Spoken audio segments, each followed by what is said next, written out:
And so we should be live.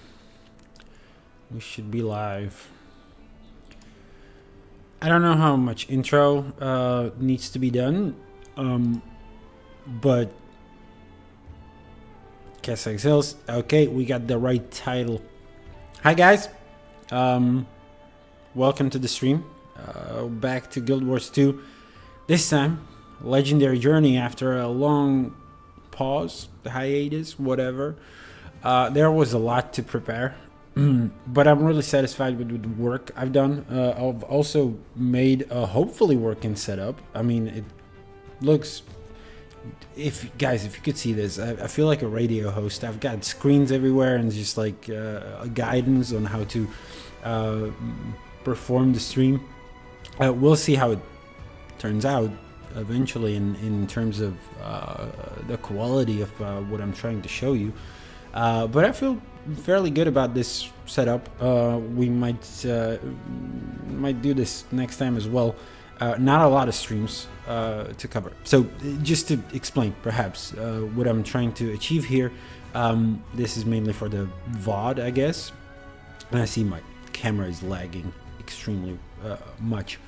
But basically the purpose of Legendary Journey is to collect collections or items into collections, and let me show in game what I actually mean, and log on to the character that we're gonna be playing as for the most part.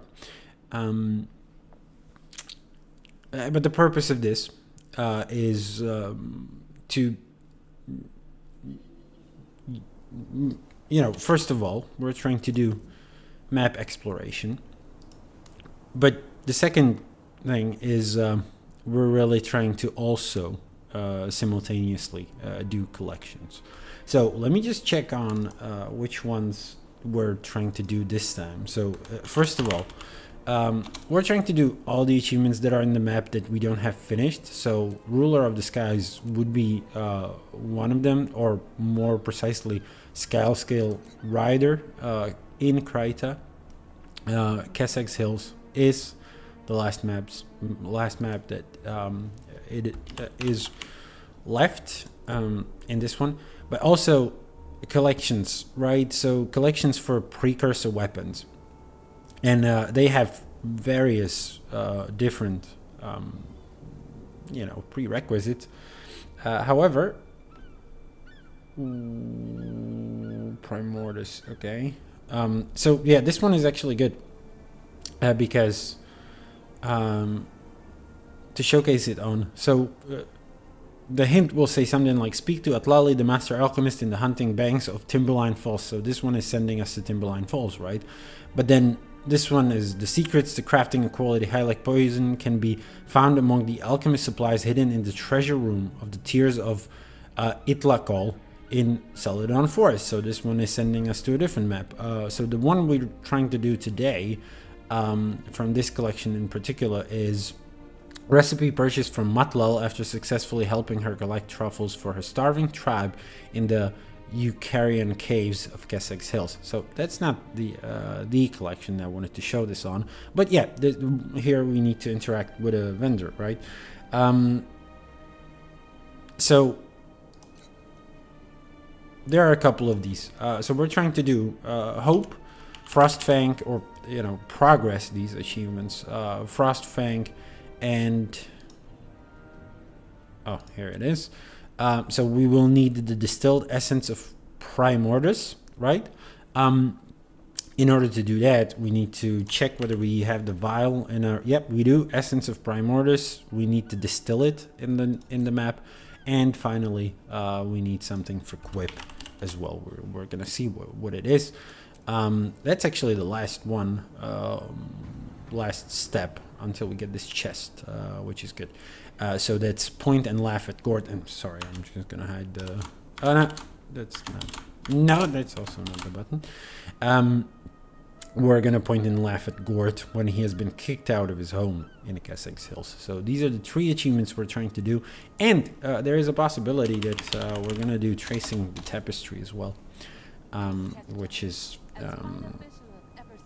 a Canton achievement, right? But we don't know that for sure, that that's to be found in Kanta. So we'll see. Either way, that's the plan. And as always, what I'm trying to do on these streams is also simultaneously try to show you the overlay with Guild Wars 1 and try to show you the same locations from the first game in the second game, or rather all the locations that used to exist in the first game in the second game as well.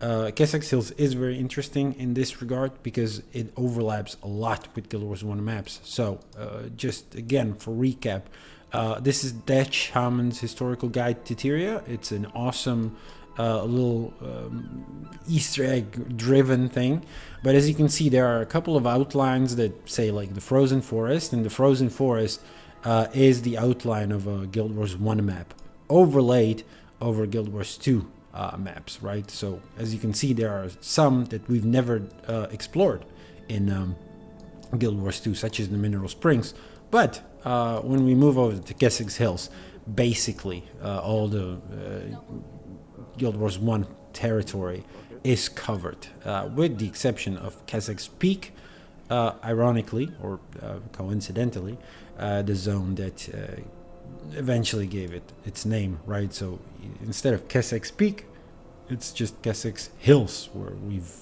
previously discovered the only hill that's here. And it's, I mean, Peak, there is a hill in Guild Wars 1, and I guess we're gonna see that in the footage. There is a lake now, and nothing but a lake. I guess they could refer to the one very south, but yeah, kind of a ironic name there. Either way, we're not going to be utilizing this guide very much because we did get a sort of a previous, or I made a sort of a previous guide to how to navigate this. So I'm going to introduce the zones as we go through them, hopefully, but otherwise this is not going to be necessary all that much. Let's move back to the game then, and also move to Kessex Hills. Now, when I move over you can see that I've explored a little bit on this character, but basically the only thing that I've discovered with this character was the hero challenge. And that's this one. So we're gonna do that on a different character just so I show it off for like complete 100% completion of this map, just so you can see it. There are a couple of points of interest like Blake Haven, but we're gonna visit a lot of those anyway, right? So and yeah, it is basically discovered, but and we've got some waypoints unlocked, which is just only going to make our scouting today easier, because again, the point is mainly the collections, but the map completion is also nice.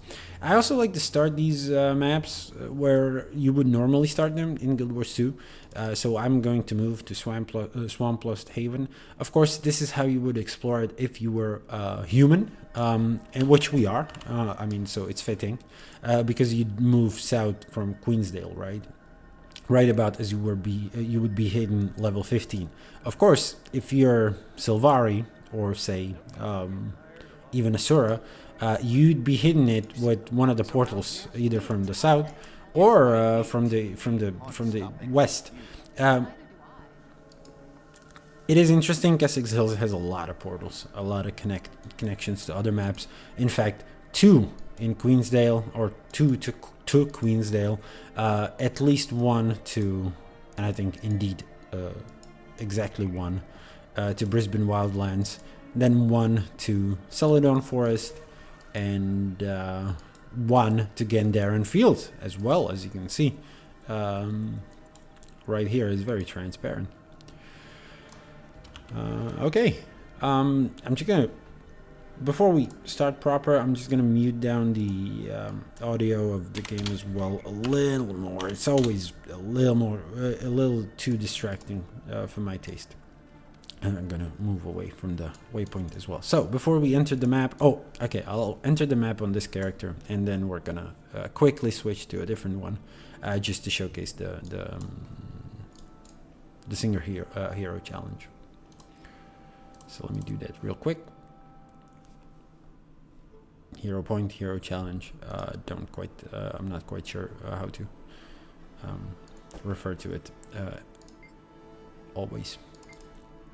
I think I've read like a Reddit post where even someone pointed out an inconsistency in the naming, if I'm not mistaken. So here we are in Kessex Hills. Now, another interesting part about Kessex Hills is you can have this map without all this rubble here.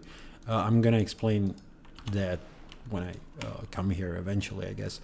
But yeah, the loading screen also used to be, I'm sorry, quite different. I mean, this is the initial loading screen, the one you've seen, the one that was there on launch, but not necessarily for the whole game.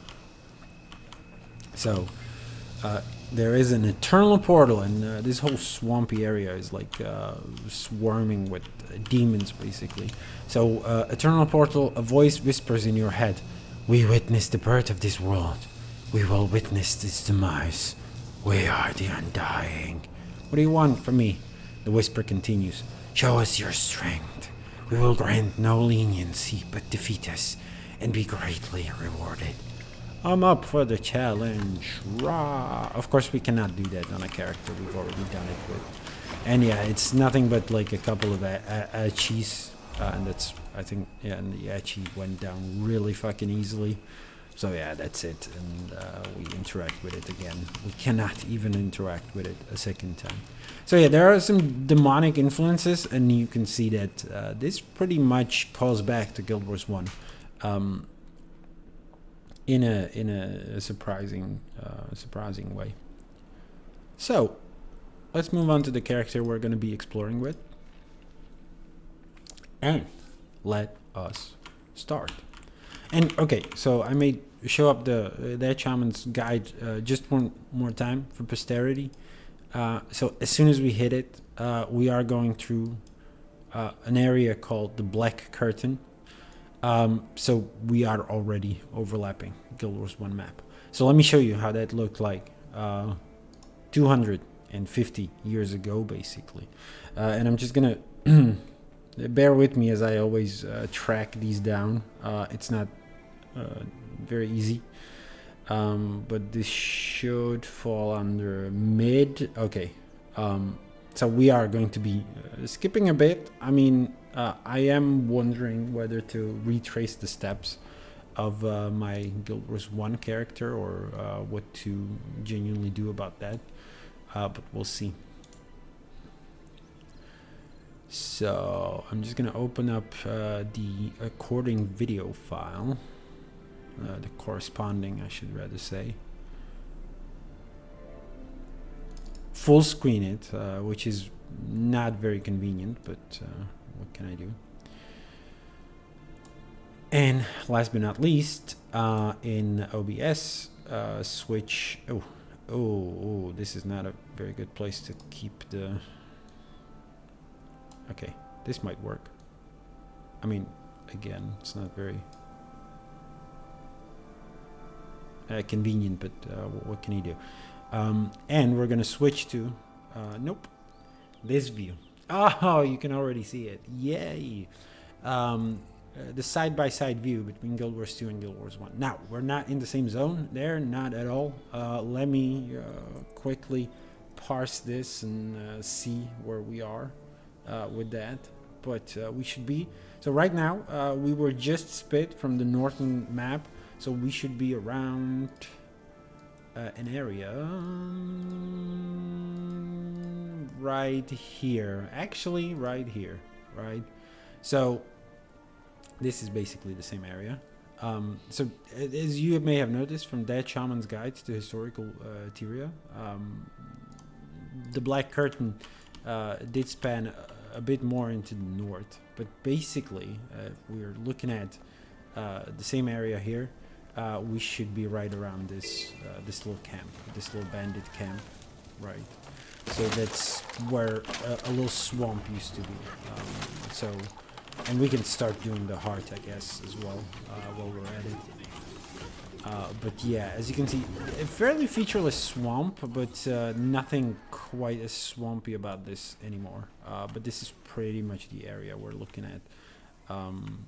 Basically, or we're pretty much in the same spot. I mean, I'm showing the map there, or I'm trying to make notes as we are. But yeah, so I don't know. I guess we can imagine this little hill being what's there in the middle. So there's a lot of shadowy monsters, and yeah, that kind of calls back to. Yep. Hello, Draconic. New viewer. Well, I'm not playing both the games at the same time. So the original is a video footage I captured earlier, but basically of the same area or as close as possible. Right? It's never like 100%. So I'm just trying to showcase what the area changed to, what it looks like now. And I mean there are the trees. This is weird, the way the rocks are incorporated into the tree, or what is the intention here, that the tree grew into the rock? Yeah, I'm trying to do something novel with these streams, apart from just doing the collections. So, and yeah, when I captured the footage, there was a lot of note taking, so a lot of the time I will just spend on a map, unfortunately. I think I paused it accidentally too. No, I didn't. Did I? Is it playing? Yeah, now it's playing. But unfortunately, I'm showing the map a lot. So we're gonna try to do this overlaying thing, but we'll see how well that goes. But yeah, let's shift our focus back to purely Guild Wars 2. We're trying to do the heart as well. This event is definitely going to help us with that.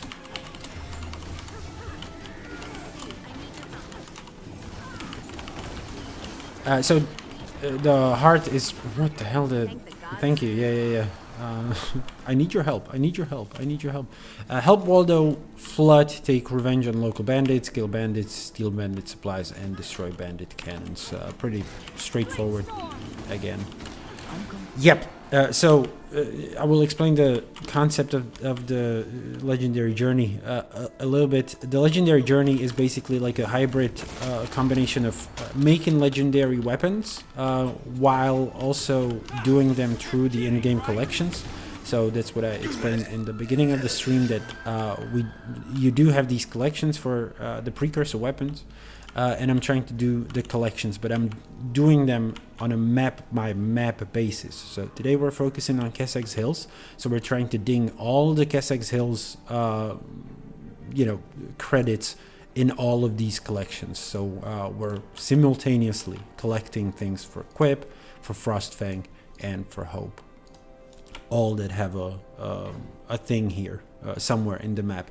And we're also doing this because the legendary journey is about collecting every type of weapon from each, every one from each type of weapon, right?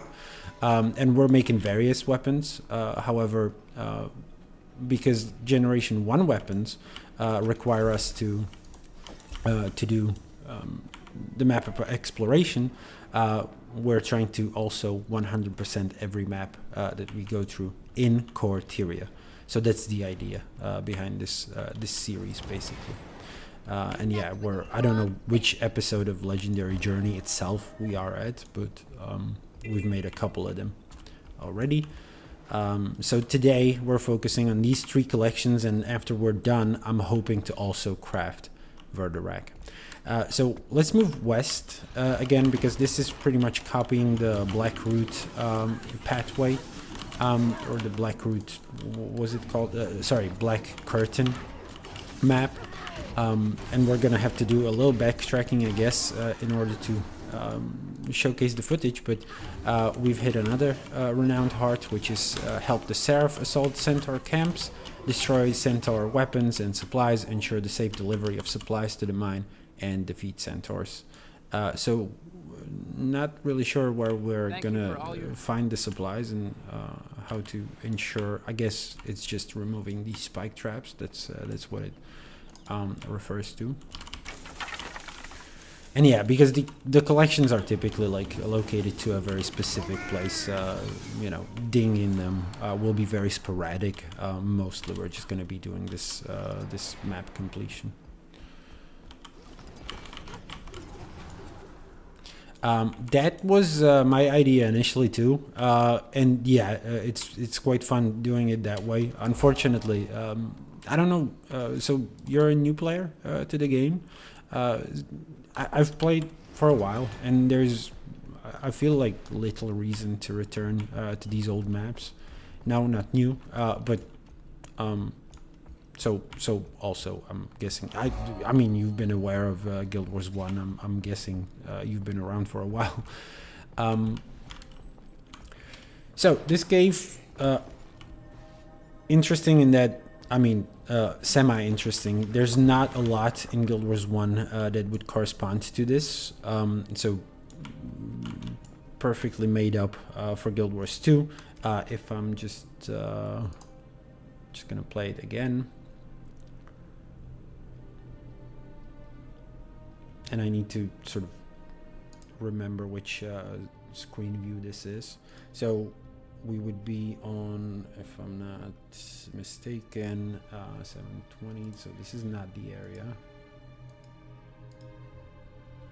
But yeah, we would be approaching this. This is interesting because, yeah, so there is an altar in Guild Wars 1, which is very near this place, basically, in Guild Wars 2. Very near this camp. There's nothing that would suggest it in Guild Wars 2, unfortunately. And this altar, I don't remember whether it serves any sort of story purpose, but you can imagine that maybe they wanted to allude to it by doing the cave. And if perhaps like sometimes these speculations will feel paranoid because there will be nothing in Guild Wars 2 that alludes to Guild Wars 1 whatsoever. However, they do have a lot of nods in these maps to Guild Wars 1, and sometimes the locations are like a spitting image of the original map. But this is pretty much the area. And then yeah, in the footage we're actually moving east first. So this is pretty much the road we're taking in Guild Wars 1 at the moment. And that takes us to the place we've been earlier. So basically this path we're following. So again, that's the backtracking I was talking about. We can kill some centaurs while we're here. So we're forced to follow it. Of course, Guild Wars 1 map was it had its boundary in the south. This one has its boundary in the north, which makes the terrain sort of mirror flipped. But don't worry about that, I guess. Alright, let's keep our focus back on Guild Wars 2 purely. And yeah, played right about 5 years. Okay, alright, so a lot of that knowledge about Guild Wars 1, or I guess you would have just heard about it. I'm guessing you didn't play directly yourself. So this might be like a little taste of what it looked like. Doesn't look, it aged a bit, I admit, but I don't know whether you were interested in any of like the lore or the story of it too. And yeah, I'm not doing anything story related in the Guild Wars 1 footage. I'm just running around the maps, just trying to really showcase how they're similar, but we can focus a little bit on what happened in Guild Wars 1 and how these are important. And actually, some of these maps are only explorable in Guild Wars 1 through story missions, and I do have a cutscene there from one of the missions as well. No audio, unfortunately, but these places have, I mean, a bit of these plays has a significance to the current story, actually, and to next to last expansion, the expansion before the current expansion, I mean, to Secrets of the Obscure, a lot of it calls back to Guild Wars 1 stuff from around this area, actually.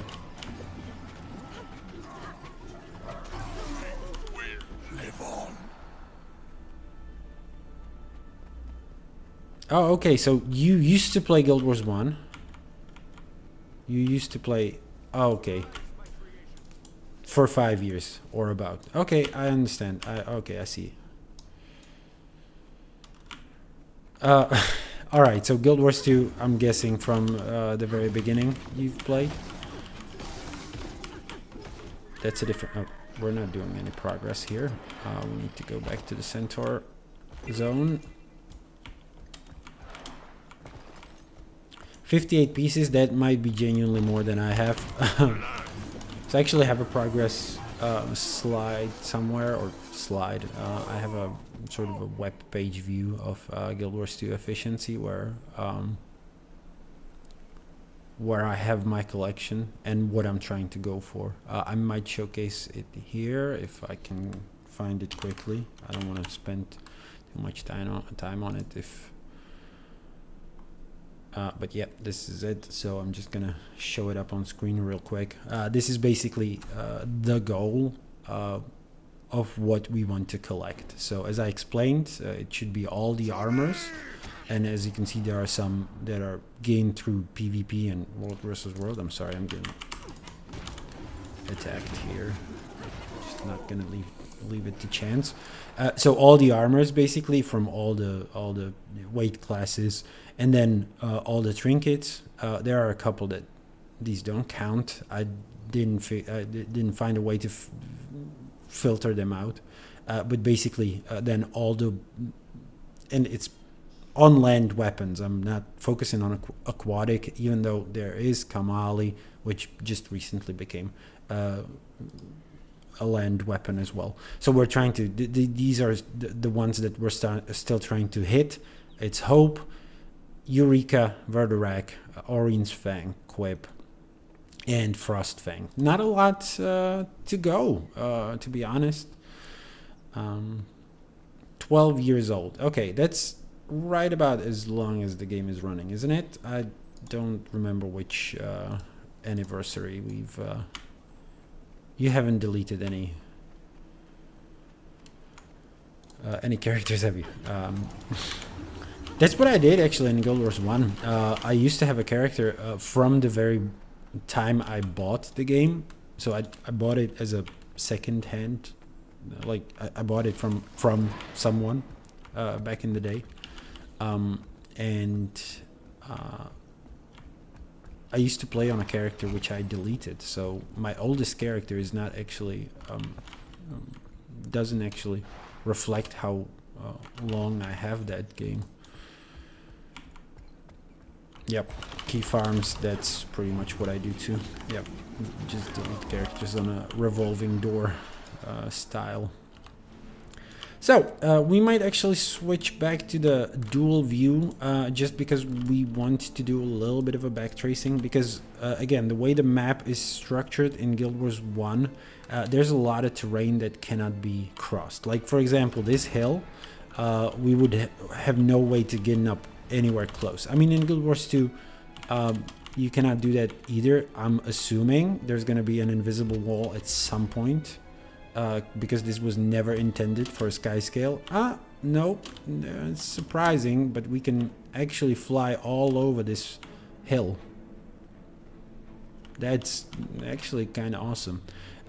However, in Guild Wars 1, this was just genuinely not possible, as Draconic knows. Because you couldn't jump, you couldn't do any sort of vertical movement that wouldn't be on a slope. This would be an insurmountable, limiting factor. But in fact, the way the map is structured, this is not actually the case. We did have to do a little bit of backtracking in the video footage that I'm going to show you. So we had to return from that bandit area we started with and come back to, and let me see, basically like the entrance to this cave. and from there on we continued. Oh, it was this cave. And from there on continue southward. I forgot to hit the point of interest that was over here. This is where I was heading earlier before I realized I'm out of the heart's range.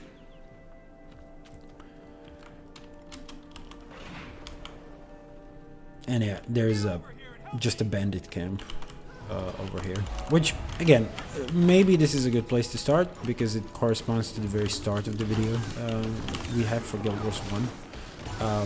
I don't know why I'm fighting these guys. There's nothing but a splendid chest behind this.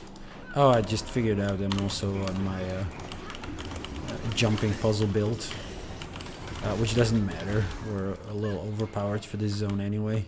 I mean, overpowered for pretty much any zone in Corteria, but I would still like to switch that build. This is a lot of these utility skills. The skills are doing nothing for us.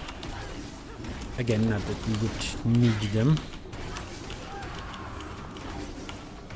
I'm gonna deal with a lot of these threats by simply auto attacking, but I also want to turn the video on and put it into dual view, so I need to get some calm and peace. Let's pick up the chest while we're at it. Oh, we also hit some weekly challenges. So the video should start right about. So yeah, I'm gonna start it from the very start, I guess, because yeah. Again, in Guild Wars 1, this is right about the middle of the map where we're starting, but that's pretty much right around this cave, right? So I guess the idea is that we would be on top of this cave at the moment. There's no sight of any cave. I mean, there's a little bit of a hill too in Guild Wars 1, so let's imagine we're on the cave. And then we're moving south through like the toxic bog, and there's like a cool effect in Guild Wars 1 where you're moving through that toxic water, and it gives you like a disease. It gives you like a poison, as you may have noticed now. Hold on, let me get out of combat first, I guess. Then switch to. Yep. Okay, this one will do fine. So yeah, we're moving south. And there are actually Tengu in this area, which sort of corresponds, as you know, or will know from Guild Wars 2. There is a zone for Tengu right in the south, not this far north. We won't meet any Tengu over here, but yeah, I don't know if that guy. He wasn't talking to us, but yeah, this is an interesting part. So what we're looking at in Guild Wars 1 at the moment is like the campsite of the Tengu. Oh no, I guess we're way more west than I was thinking. So this is a different cave, is it? No, it might be. No. Sorry. No, we are in the right spot. So basically, in Guild Wars 1, and there's a lot of I'm doing like just fiddling around with stuff there. But in a minute, I'm gonna do like a little close up of the campsite of the Tengu, right around when I'm done finishing my notes and sending my heroes away, so the minions are not all over the screen. But basically, like right around this area, this is where that Tengu camp is, and I just wanted to show it up close. If we come, okay, I guess I'm gonna do some more fighting. There is a boss as well. I don't know whether we're still gonna fight. Yeah, I'm guessing. And yeah, nothing that would indicate Tengu presence. I mean, it's been 250 years, but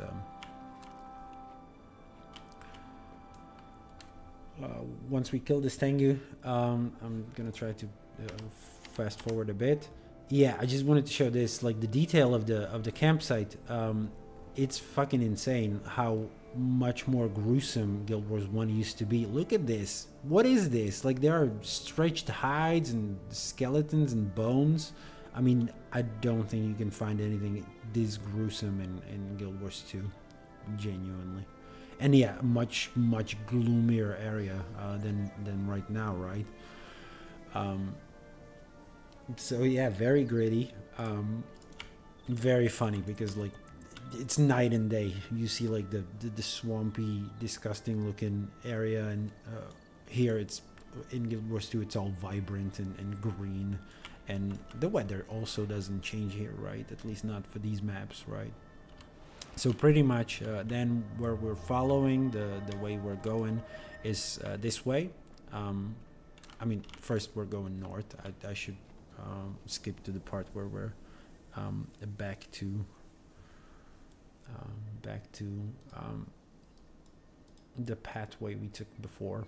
This was just to showcase there are a couple of along the way these fog nightmares in Guild Wars 1, which don't, again, perhaps are reference to in that very small area where we showed the hero challenge, the hero point at the very start, but nothing again that would indicate it in Guild Wars 2 that there would be some foul mists play here. But from here on out, we're continuing. I guess we're a little further down the road. We would be right around this way. And you know, like I always associate Guild Wars 1 with slow movement, but we can cover pretty much a lot of ground in a relatively short span of time. The Guild Wars 1 character genuinely runs a little faster than the Guild Wars 2 character when compared to like the same zone. Because if I didn't have the mounts, if I didn't have any speed boosts or anything, it does take quite a while to reach the very same point. So I'm just gonna let it play a little bit again. There's a lot of note taking, a lot of times where I just simply stop in the middle of the road and don't do anything, just because I'm taking notes on how to navigate the terrain and everything. But we'll. I just noticed we're waypoint. No, hold on. This is still the. So this is still pretty much the more north area. In the meantime, I'm just viewing the vista in Guild Wars 2. This has, of course, nothing to do with Guild Wars 1. I mean, this tower that we just looked at through the vista does correspond to a later point in the video. Let me just fast forward again. That would be somewhere between. Hold on, here and the point we're heading to, which is at the 19-minute mark. So again, just very featureless, sort of swampy trip.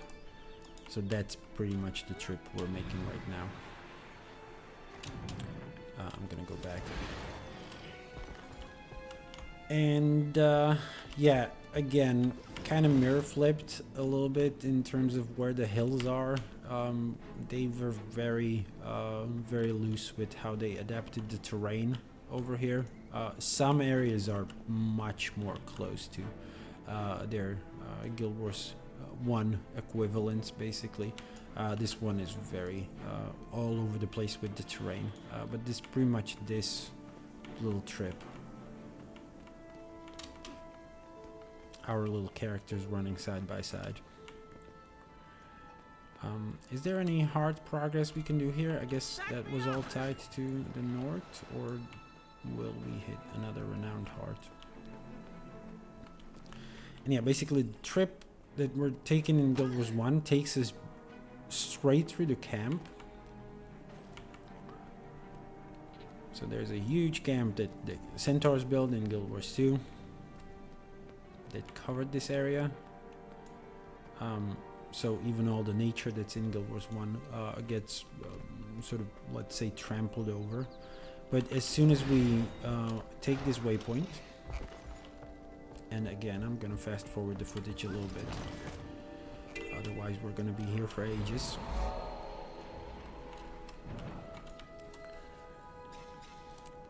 As soon as we fast forward it to right around this... Oh, this is very slow to fast forward. Is it 19? Oh, we were already there, I guess. Right around here is pretty much where we're at. So a single collector that used to be a thing in Guild Wars 1, they would collect like... And the waypoint is broken. They would collect like parts of a creature. This one once, I can't even see it in the footage, it was too small. But yeah, that's pretty much this area. Now there's a river, a huge ass river, which perhaps could be interpreted as this valley in Guild Wars 1. But this is pretty much the area. Not much else to look at here. And from here, the path we're now taking is around like a interesting cairn. Again, I don't think that Guild Wars 2, or I mean even Guild Wars 1, ever explained the reasoning behind these cairns. But this is pretty much what we're this path we're following. Right here south, and we're doing a little wraparound where there's a bridge over nothing in Guild Wars 2 now, and this would be the portal to another zone. I guess we can follow the footage for now. I mean, there's a little bridge here.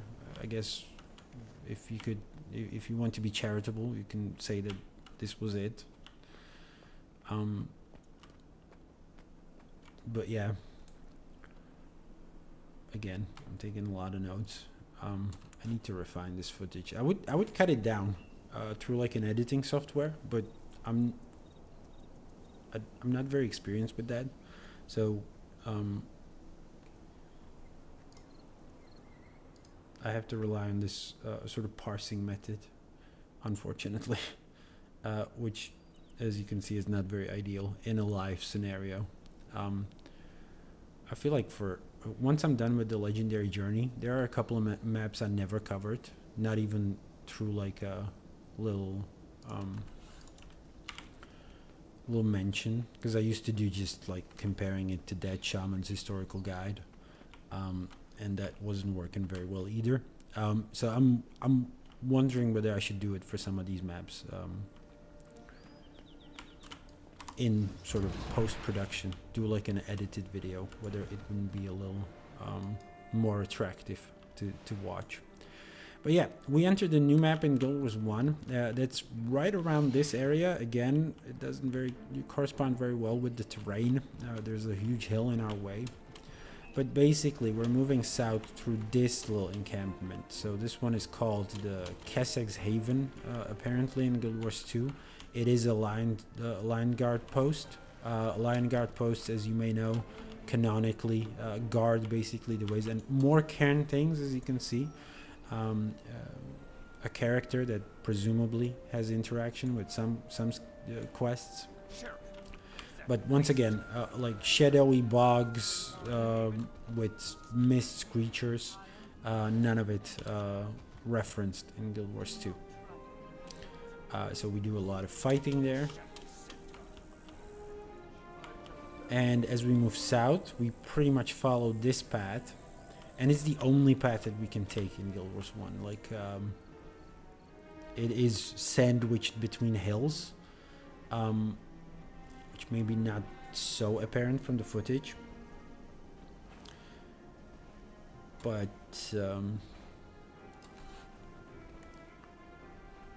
it is a very narrow pathway, which kind of corresponds to Guild Wars 2, as you can see. Also sandwiched between hills. Over here, and as we move over, I mean, I don't know, sometimes events might pop up. There are Etins, which there used to be in Guild Wars 2 Guild Wars 1 as well, but not in this place apparently. But we do, I do believe there are some in the footage, just in other parts of this area. And we also hit another renowned heart. I guess this one is to the south. Yeah, to the south of us. That's assist Overlake Haven with their Etin nuisance, help recover supplies, eliminate Etins, and attract rabbits to make the Etins less aggressive. Interesting little quest that doesn't have a lot of like lore ties into the main story, right? It's just like help the local people from the local nuisance. Nothing that would like aggravate the Etins into non-compliance. I'm gonna let it play out a little in the side-by-side view because we do have to be sort of moving along. Wait for the Guild Wars 1 character to catch up. Don't know where do I bring the supplies to the Heartbender.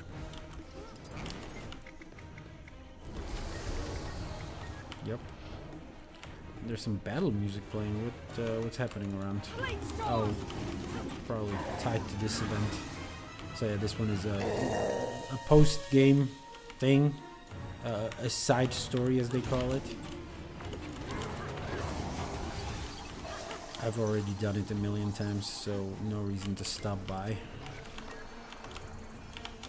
Can we kill you like with just my utility skills? Apparently we can. While we're burdened with supplies. This music always sort of reminds me of Indiana Jones for some reason. It's, got a very similar vibe.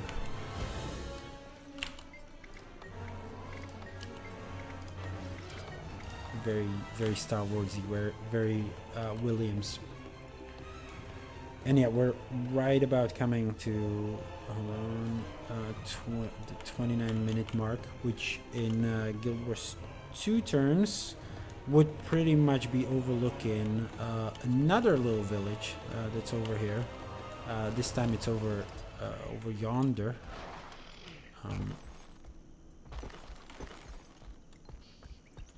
This one, so a fishing village. Sorry. Let's see whether Guild Wars 2 has anything similar to that, because sometimes they will put a settlement right over where they used to have like a little campsite, right? And it will have been blown up over in Guild Wars 2 into like a full-on village. But basically we're approaching that view very slowly. We're just fighting our way through some trolls. Big jungly presence in Guild Wars 1 all over the place, but yeah, and right here this is where we're sort of stepping into a new map and into a new area, and this is the area known as Kessex Hills, or sorry, Kessex Peak, right? The peak, I guess, is the thing to our right, or is it the one to the left? But there is like a huge valley, and that's what we're overlooking over here in Guild Wars 2. It's night here currently, so the view is a little desynced, let's call it. But yeah, so where there used to be a bunch of land that you could walk on, now there's a huge lake. And I guess the idea is that it filled this basin, right? The water rushed in here, because remember, the lore was that between Guild Wars 1 and Guild Wars 2, as the dragons rose, it made like huge changes to the terrain, to sort of even the climate, right? So as you can see, Guild Wars 1 is filled with like straight up palm trees. It used to be a very exotic type of location. Nowadays it seems very temperate. Like we've got leaf trees. What are palm trees if not leaf trees? But it used to be a straight up jungle, a straight up tropical area.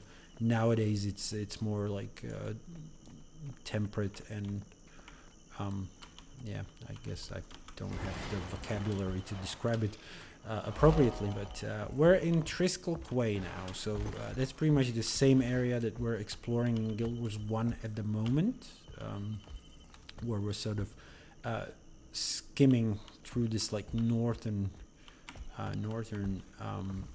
pathway, or the northern path, and we're doing a little bit of going right near this hill,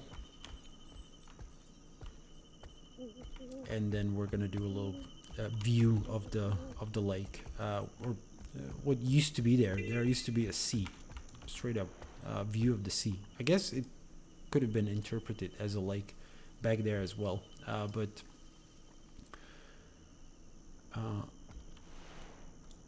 this body of water exists in Guild Wars 1 to an extent. However, again, like receded into just the portion. Let me show it. In Guild Wars 2, this is pretty much where the water exists in Guild Wars 1 only. It doesn't stretch this far, east. However, we do have a renowned heart here. Now, before our Guild Wars 1 character catches up, we can look at what to do here is to head to the water and clear the lake of toxic sludge and creatures, fend off sharks, and check the fishermen's shrimp for crabs. So it's all about helping these fishermen fishing this fishing village. Again, a very local problem. I don't know, does killing the thunder shrimp does anything for our progress? Do anything for our progress? Already. Nope, it doesn't. We can also clear out a lot of this toxicity. I don't know whether we need something in order to do that, or if it's... I guess we just have to interact with the villagers. Perhaps Mayor Trisk knows more about what's happening with these people. Do we need to interact with the hard vendor, really? And yeah, in Guild Wars 1, we're right north of the village at this moment. No, sorry, this is already the point. So this is already the view of the lake. Let me just quickly catch up to the Guild Wars 1 character then, where the view is actually over the hill here. And again, trying to locate the very same position as closely as possible. I've determined that that's pretty much this view, which kind of corresponds. I mean, there is also like a hill here, so I guess we can interpret the left, the one to the left of us, like as this view, right? This pretty much view of this little bay area. And again, this is a lake in Guild Wars 2, basically. Like, it doesn't, but as you can see in Guild Wars 1, it connects, and I showed it on the map briefly now. It connects to the sea in Guild Wars 1. Here, there's no, I mean, I guess we can say it connects to the sea through this little narrow channel. But they call it a lake here.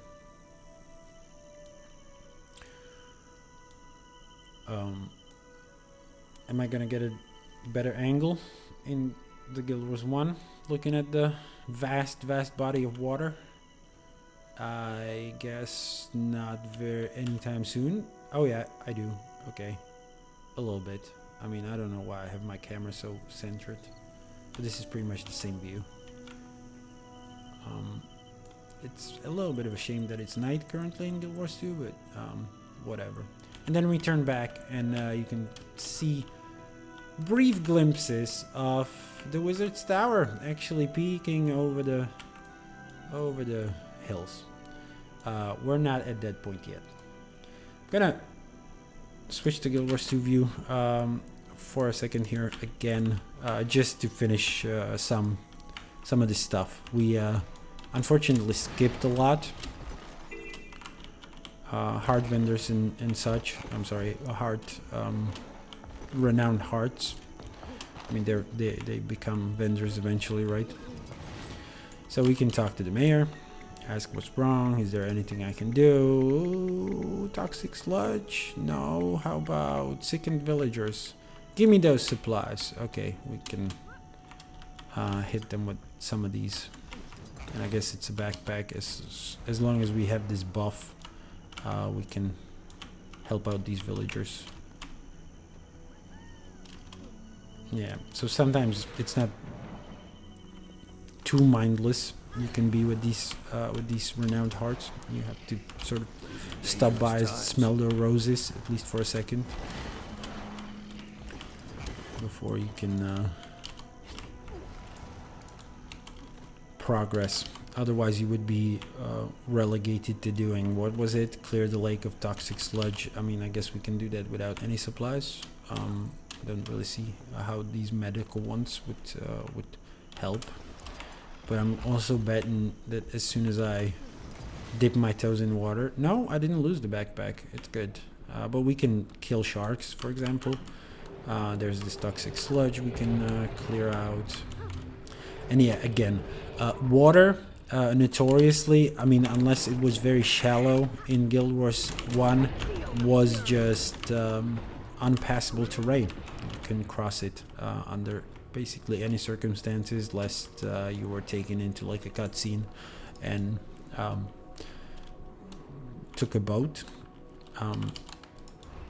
So all of this would have been inaccessible if it existed in Guild Wars 1. However, as we've established, this is pretty much the valley that we were overlooking earlier. It's now all underwater. And I wonder, I don't remember this zone, I wonder whether there are any allusions to land being around, but I doubt it, because there are no, there used to be no human structures in that valley.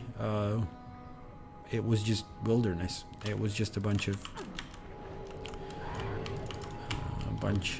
trolls mostly. Time to do some real damage. I believe some centaurs. I don't quite remember what I fought in that footage there. But we are going to be moving as soon as we're done with this renowned heart. And I'm sorry, I'm going on autopilot a lot, so we might not be as fast and efficient as I would like to be. But we did clear it eventually. And I'm also gonna backtrack north a bit again. No!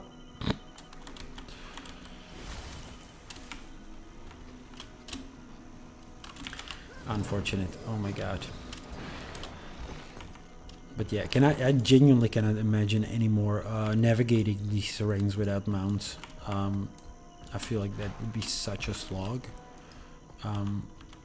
I mean, it used to be more immersive, and I did it on a couple of characters, but let's go back here. I don't know whether we ever read this thing.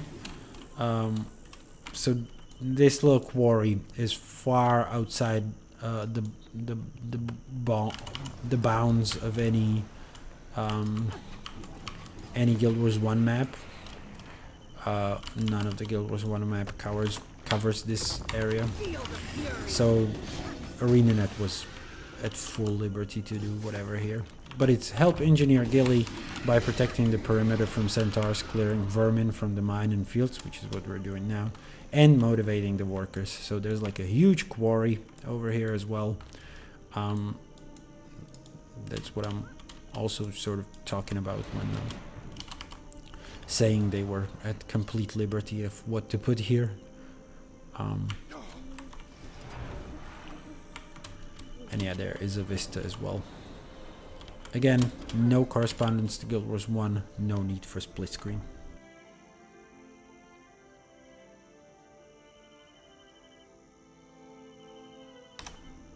This is gonna be a long stream, isn't it? We're only an hour in and we haven't even covered a single video from Guild Wars 1. Holy shit.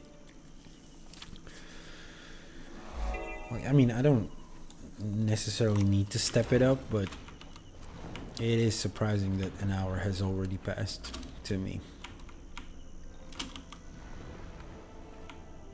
And yeah, I'm doing it to basically no viewers too. It's just like, why am I trying? Why am I?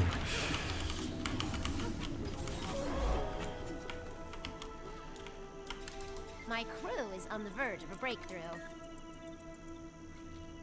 Didn't actually accidentally leave my microphone muted. That's good. We can continue then. Again, far from any Guild Wars 1 content. I'm just gonna quickly check what we can do here. I guess we can circle back north again to where no Guild Wars 1 content can be expected. Right around this hill is where I'm gonna pick up the point of interest. Slightly out of bounds of both of the maps that are that would normally be touching it.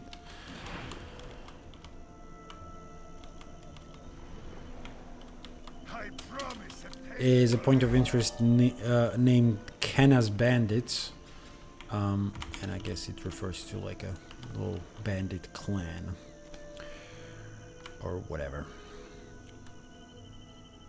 I'm just gathering my okay, so we're way more east. Okay, let's loop back then to the pathway we were taking in Guild Wars 1. But before we continue with that, let me hit this waypoint first. That point of interest second, again, that is out of bounds of any Guild Wars 1 terrain. Or any...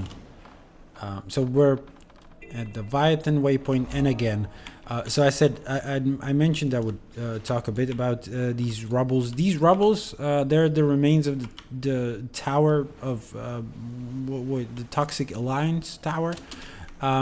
This map used to be without these. I honestly have very little memory of the map pre this one. I don't remember what kind of heart used to be here. It has since been replaced because there's a lot involved with just like getting rid of the aftermath of this sort of catastrophe, and yeah, they changed the terrain quite a bit over here. So this was part of their Living World initiative, which didn't sort of meet players' expectations of this. But I guess this part is already part of Guild Wars 1 map already. So it's going to be interesting to see it in that context. However, and you can visit this map without all this nonsense here, even today, because they re-implemented some of that Guild Wars 1. I'm sorry, Guild Wars 2 stuff back. So we're gonna hit this cave, I'm guessing. So first of all, there is a point of interest. You might be wondering how to get in, and there is a bit of a trick to it. You have to swim underneath this hill. There's no way to hit it otherwise, and I always forget where the entrance is. It is kind of hidden. It's not this obvious, unfortunately. It is way more south, if I'm not mistaken. Or am I thinking of a different place? Is this point of interest just on top of the hill? Nope, it's way below us. So we do have to find an entrance, which is unfortunate, because I don't quite remember how to locate it. Whether it should be to the south, to the west, to the... I do believe it was to the south, wasn't it? But yeah, we're gonna quickly find it, otherwise we're not gonna complete the map.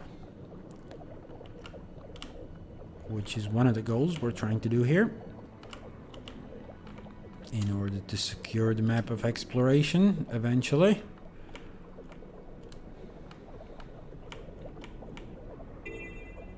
I think it's way further into the lake, isn't it? And yeah, as you can see, we've already hit... I feel good. Oh, we still have the backpack. Jesus. Is that gonna be with us for the whole map now? So this is to help Matlal collect truffles for her starving tribe. Speak to Matlal to begin truffle hunting for her. Also clear burrows or kill hostile Etins. So we're clearing this debris. This doesn't help with the hard progress at all. So Matlal is in the cave. Now, if you remember, the very start of the stream, we went over what we needed for our collections. Matlal was mentioned. She is one of the, and I believe it is a she. She is one of the ones that we need to prove our allegiance to, I guess, in order to be able to trade with her.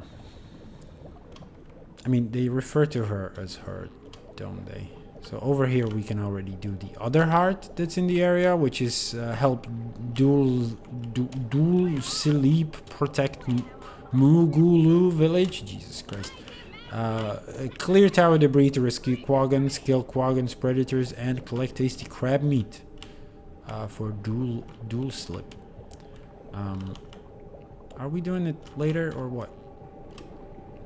So there is apparently a vista in the bottom, very bottom of the area. I guess we're gonna kill the queen as well while we're at it. Again, this is out of bounds, fully out of bounds of any Guild Wars 1 maps, but it is, as I said, part of that sort of sea view we had. So that's where we're at. We're gonna attempt this lair of the sea witch and kill the champion. It's not very difficult. I did it solo previously on a different character, to be clear, but we already managed it once. So now that there are people, we shouldn't struggle too much, even though we're on a very squishy build, I'd say. I keep dying on this all the time. Yep, as you can see, very much as soon as I'm in focus, I'm kind of fucked. I feel good. But we should be fine, right? As long as we keep our distance a little bit, disengage for a second, kill this toxic guy.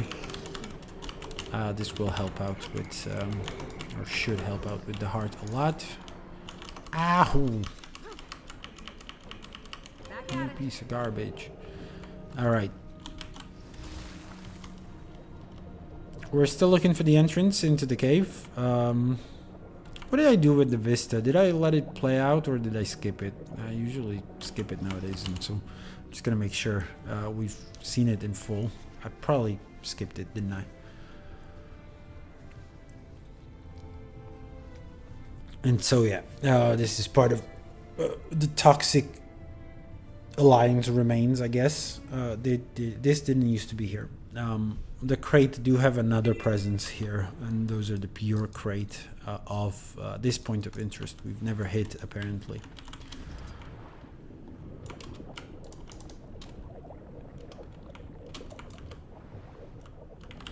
So once again, we're looking for the entrance into the cave. I do believe, or I'm pretty sure it's underwater. However,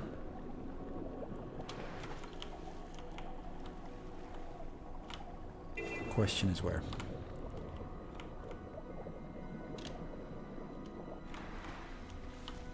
I would hate to have to look it up on the wiki.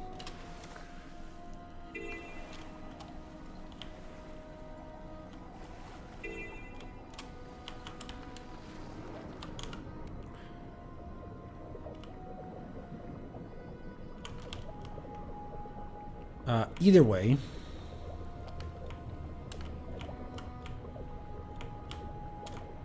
and I'm kind of getting disoriented. Is that a word? Is that an English word?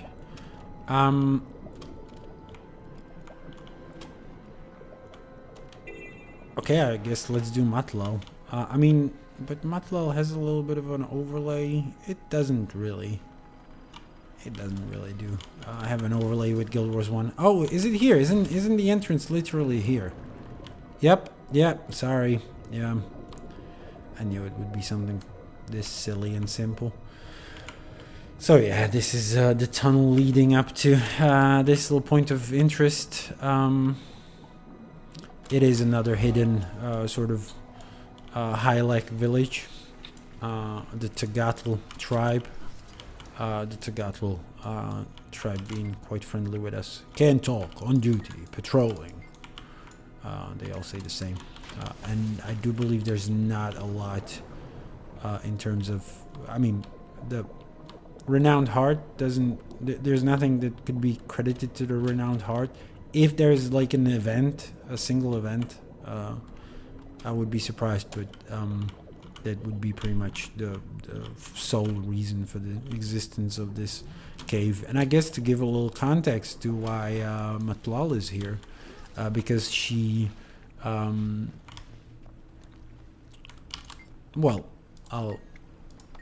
So she gives us pig magic, and she turns us into a pig. So we are supposed to bring her truffles, which we do by digging up these little holes as a pig. We have to pick them up first, right? We do have some attacks as the pig, which I maybe should have used because it would have given us more hard progress, but this is sort of a prerequisite to doing this. I mean, we can fight the grubs, and I don't know whether that gives us progress on its own. It does give us some progress. So we don't necessarily have to be a pig. We can protect other pigs. I mean, other players. Sorry, you pig. I feel good. And we can carry the truffles as well. We don't have to do that as a pig. We can apparently do it as a human as well.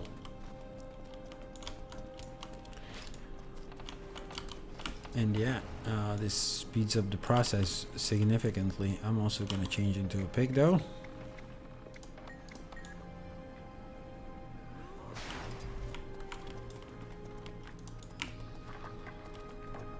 And you can kill the Etins as well for what it's worth.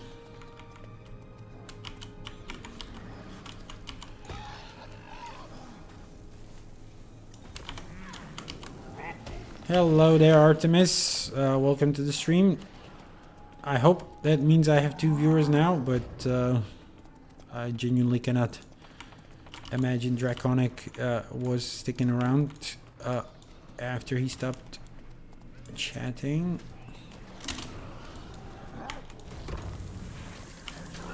So we can get a little bit of a hit on the enemies here. Get some progress. Otherwise, this is a fairly slow.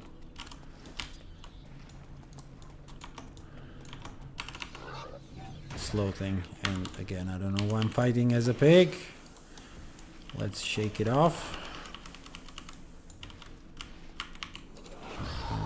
Doing an event in Guild Wars 2. Are you PvPing and are playing me on a second monitor? I wouldn't be offended if you said yes. Feel the fury.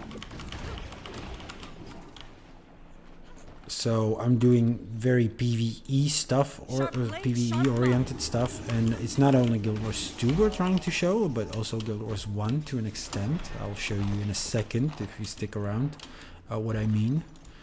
Hopefully in a second. Alright, now that we did the thing for Matlal, we can talk to her as a vendor, and what she can actually sell us is, well, first of all, Matlal enchanted pig truffle, which sounds exactly like a trophy we would need for one of the collections, but no, we're actually here after the recipe for a vial of healing breath. So let's buy that one and unlock it as well right away. And that's gonna help us eventually, right? It doesn't even register in the, it seems, yep, unfortunately in the collection, but we still needed it for the collection, so that is very good. That's perfect. You have one PvP game, you mean like in total of your gameplay ever in the history of your account? That sounds In total ever. Okay, I see. What made you try the PvP back then? That is actually quite funny. All right, let me just figure out where to go next, because we did Matlal. I guess we can go back on track with the Guild Wars 1 path, following the path of Guild Wars 1 character. So we are somewhere behind point 7 there. I'm just going to switch it into dual view mode again. And let's compare. So right around, or right now, the Guild Wars 1 character is right about here. I mean, getting another view of the sea. So again, if we were to sort of track it onto Guild Wars 2 location, it would be around here that we're sort of moving away from, I guess, again. But moving south. As you can see, there are some Minotaurs. None of that in Guild Wars 2. No Minotaurs in sight. But also no dry land beneath our feet. But yeah, that's pretty much okay. Guild Wars 1 character moves right around this place. This would pretty much be the same view again. Again, it's night in Guild Wars 2, unfortunately. But yeah, as you can see, vast sea in Guild Wars 2. None of it in Guild Wars 1, it's just a lake. It's just categorized as a lake. So if we were to follow the footsteps again, it would be into this sort of sea. And oh, you didn't know it was PvP. Okay, you just did you take like a portal through Lion's Arch and ended up in a match eventually? Something suddenly I was fighting a player. Okay. Alright. I mean, PvP in this game is very fun, but I understand if you're not fond of it. I haven't PvP'd in a shit ton of time. So you were referring to an event. You are doing like a meta or something, are you? Want to smell something? This turret stinks. I must keep it functioning, otherwise those crate down there overwhelm the caves. Want to fight? You'll learn a thing or two about dealing with poison. Poison?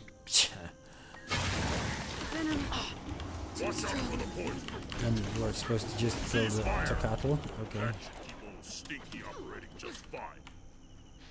That was fast. I just needed XP to max my Griffin mount. Oh, you're on a Griffin grind. That's fun. Good. I've done that a million years ago.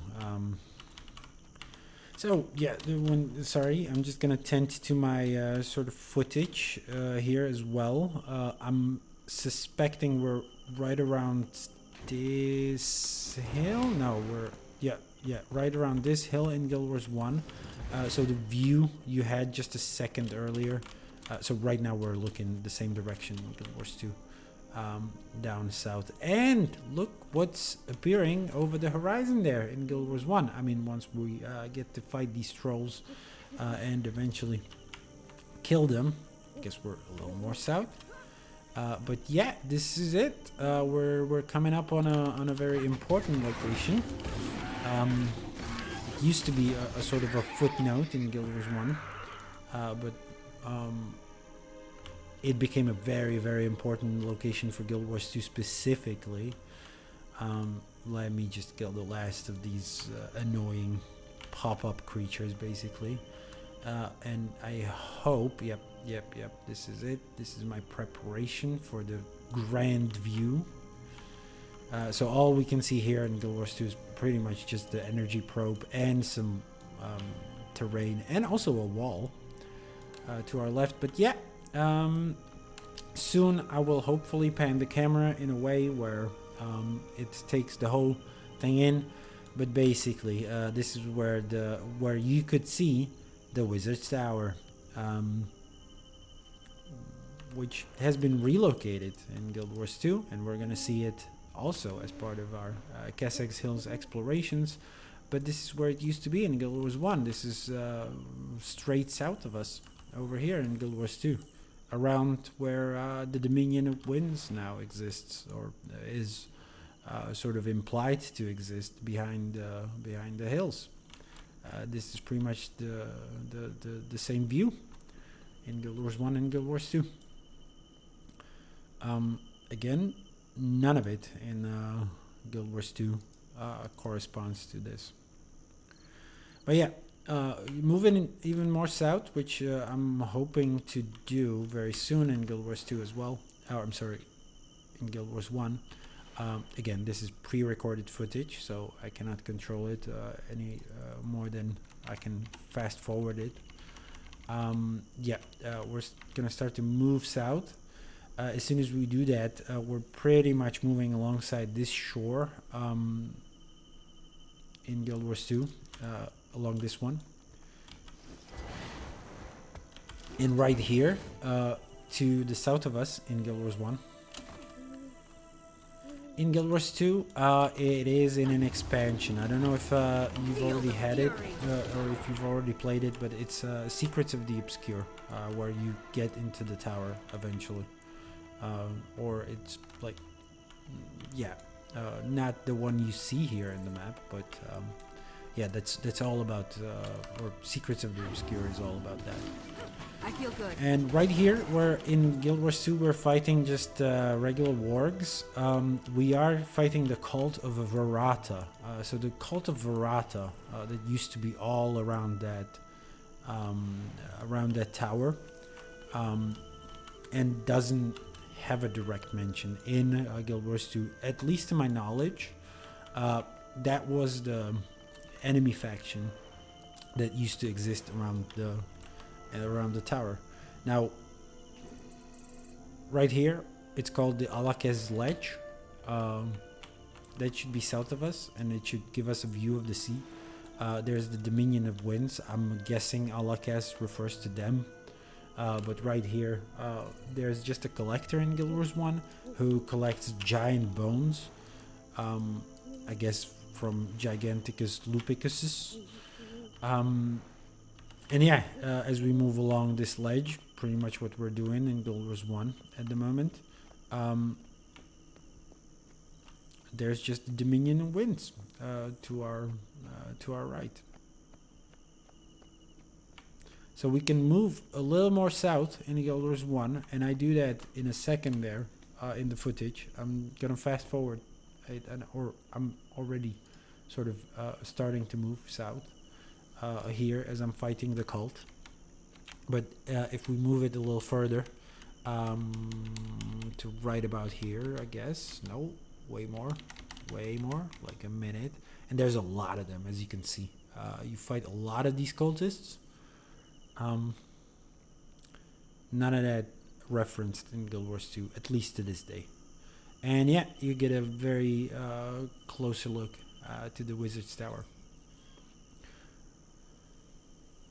You shut the fuck up, you bot. Oh my god. Straight up ban. So yeah, the only quest sort of pertaining to the Wizard's Tower in Guild Wars 1 was, and okay, I'm not gonna talk about it in front of Artemis, because that's a bit of a spoiler, I guess, for Secrets of the Obscure. But there is a character basically that you don't mind. Okay, good.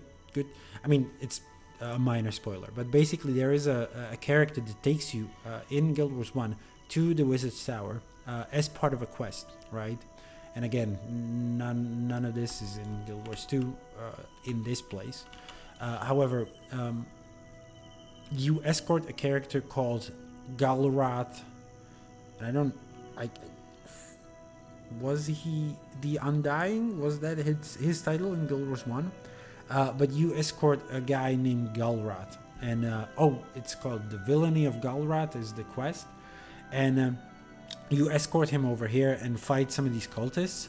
And you don't know why he's trying to unlock the tower or why he's trying to reach it. But eventually in Guild Wars 2, you find Galrat as a character. And he's undead. he has been so.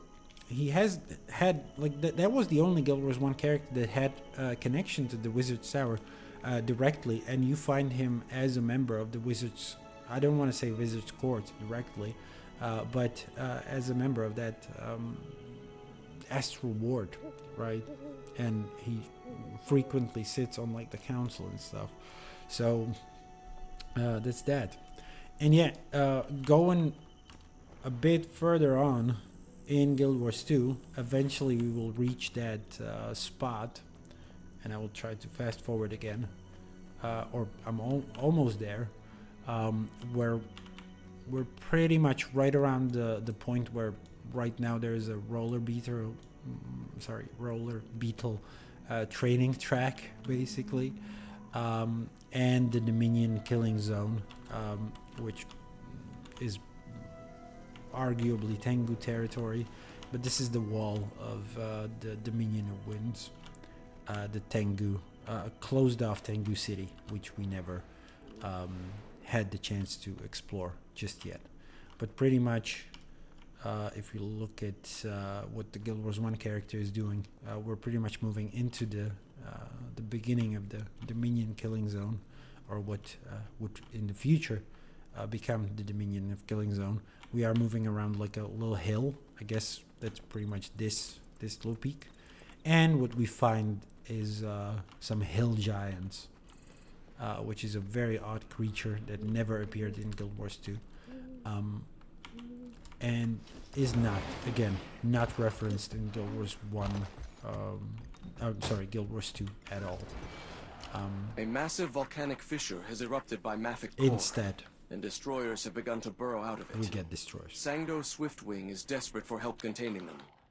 If left uncontested, they will threaten this land as well as the wall itself. Travel east from here to assist him. May your ancestors guide your path.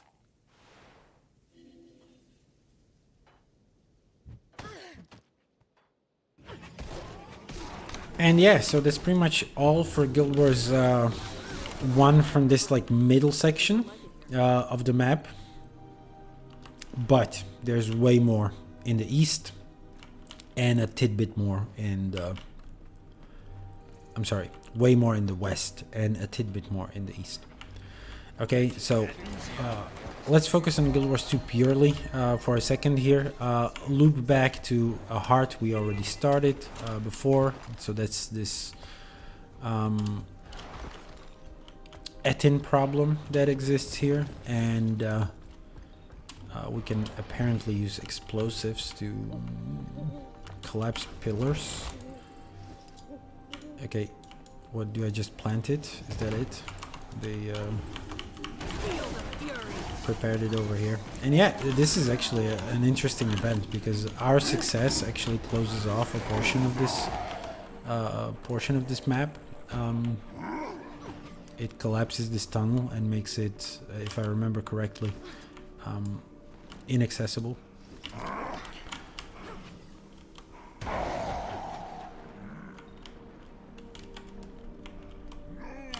So let's see if we can finish it. This will give us a lot of progress in this heart, again, which we need to do in order to finish this map, which is part of our goal here.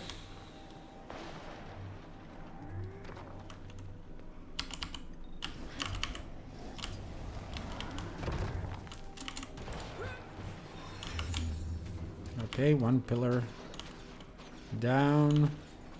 Are there any more explosives anywhere? There's a barrel. Not necessarily marked very well. This is getting serious. Ooh, I'm dying here as well. Catching a lot of strays. But there you go. I mean, we got the heart progress. I guess it's not necessary for us to finish the heart itself. Sorry, the event itself. I'm just gonna walk around to this mist vista, one I haven't explored earlier. There's something going on down there, which gives us a cute view of what was it, Fort whatever, this Lions Guard outpost.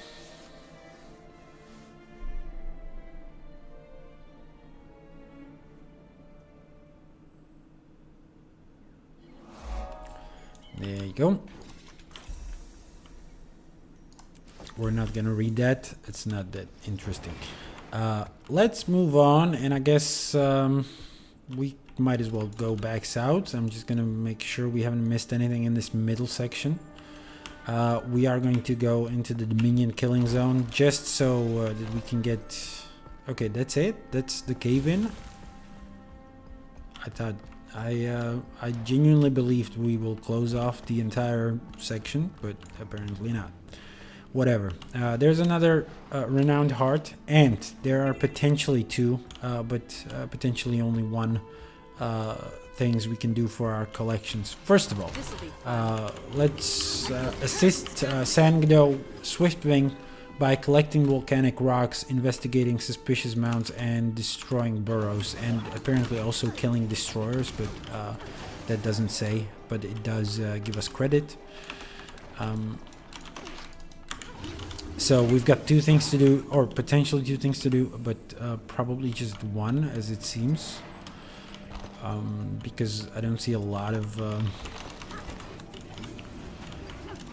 characters here. I mean, a lot of Tengu that would be around. So again, it's tracing the tapestry that I have a question mark at whether we would do it here or not. And it says there may be Tengu outside the Dominion of Winds who could help. So we are outside of the Dominion of Winds. However, it doesn't seem like there are a lot of Tengu to help us. However, there's one, and that's the Hard Vendor, so maybe they're referring to him. But maybe it's also in a different map that we're supposed to be looking for this Tengu. So I'm just going to do the heart first. And also the other credit I was talking about. Ooh, and we contributed to the event as well, which helped us a bit. There's another event over here inside this pit, and again, no correspondence to Guild Wars 1 maps, so we don't have to do the split screen thing for the moment. But we do need to go into the heart of this volcano, if only to get the point of interest that's over here. Also the rich iron vein, I will very gladly mine. I like rich veins. In no dirty sense, okay. Get your mind out of the gutter. But also, we will need to find somewhere a place for the Frostfang thing, for the distilled essence of Primordus. Distill your captured essence of Primordus in the caves below the Dominion killing zone. So there should be a place where to use this vial to enhance it.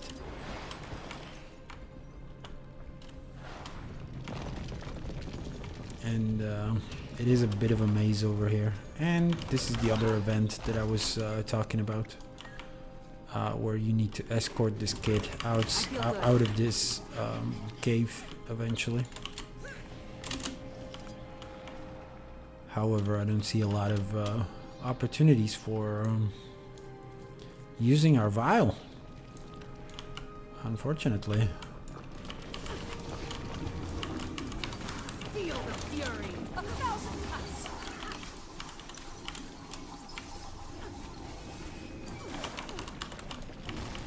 And yeah, the story is that the kid, she didn't wander in. She fell through a hole in the ceiling, which you can do yourself. There is a sort of a crevice somewhere that takes you here.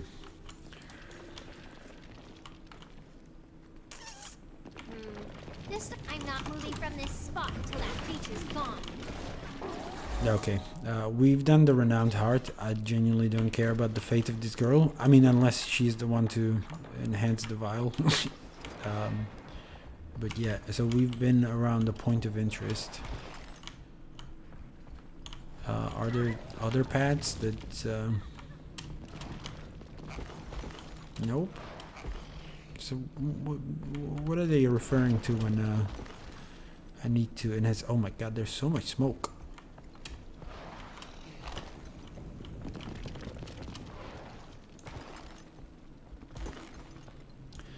Okay, we gotta find a way to do this. I feel good. I'm not moving from this spot until that Okay, yeah, we've heard. I will try to. Okay, I will try to escort her as well. Maybe by some circumstance she actually allows us to do this. I doubt it though. There's got to be something I missed, isn't there? They're saying caves underneath the minion killing zone. What else would they be referring to if not this destroyer thing? It is all about the Primordus. Distill your captured essence of Primordus in the caves below the minion killing zone in Kessex Hills. How do I do it? Oh, is it possibly? No. Okay, this was a core Theoria collection. It wouldn't necessitate a mount.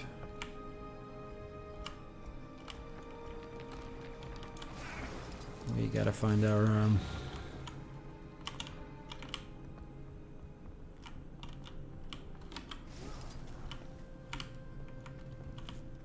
okay, I might need to check the wiki actually. Ah, damn. Are there more caves somewhere else? Am I missing something? Alright, let me consult the wiki. There's a lot to do here, I'm so... glad to be out of that cave. Yeah, We right. aren't safe yet, but it shouldn't be so bad now. Mm-hmm. Yeah, just some etin along the way. Are there? Okay. I'm gonna consult the wiki. I don't want to be here forever. As much... as fun as it is to sometimes... keep scratching your head here.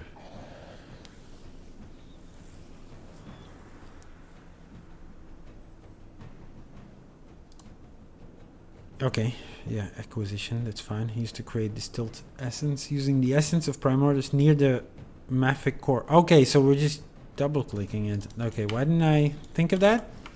Am I stupid? Near the mafic core, which is, yeah, that's the point of interest.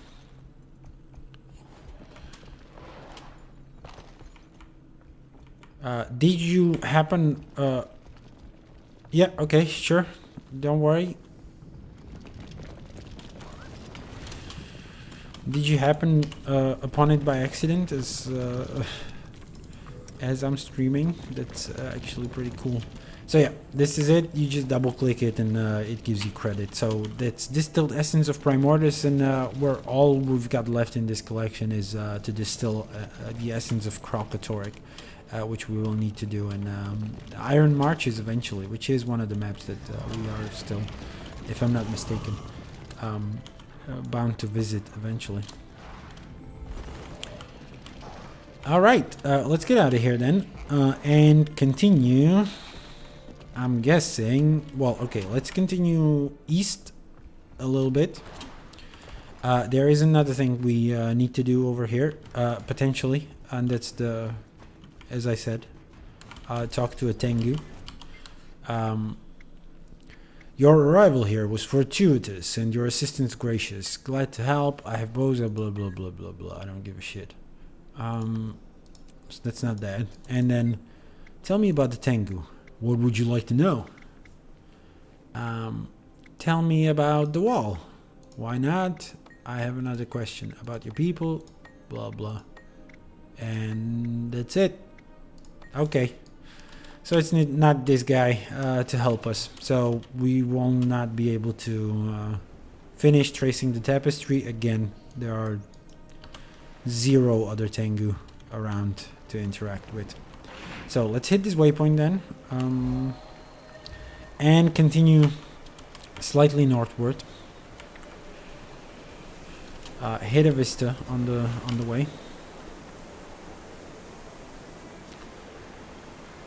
Get a cool view of the surroundings.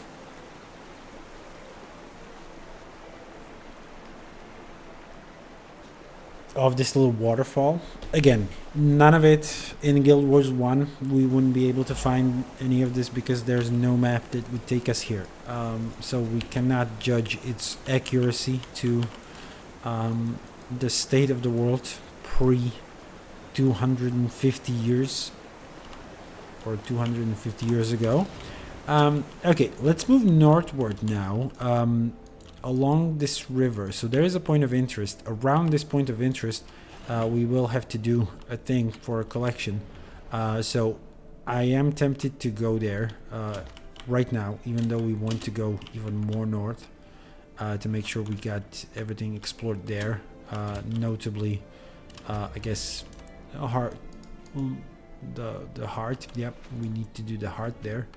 And then there is a Bandit Leader. This is an event that is just, again, side stories. We don't need to bother with this, but we will want to hit this cave. And this cave specifically because there's Gort. Gort's pit. Apparently his home.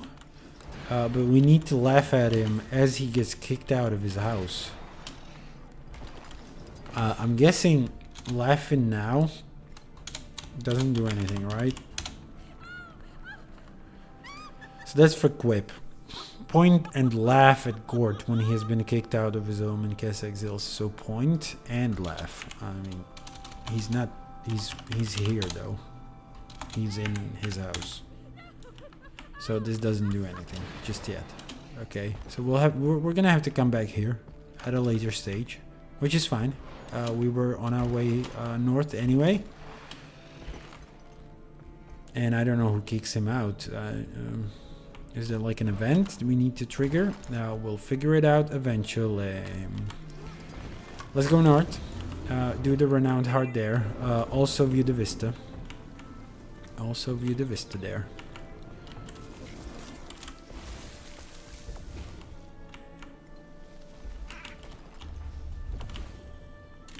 Which we can... Ooh, no!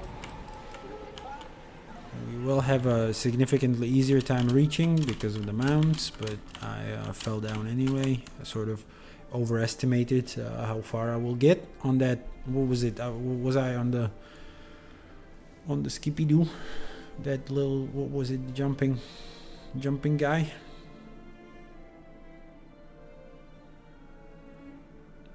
Springer.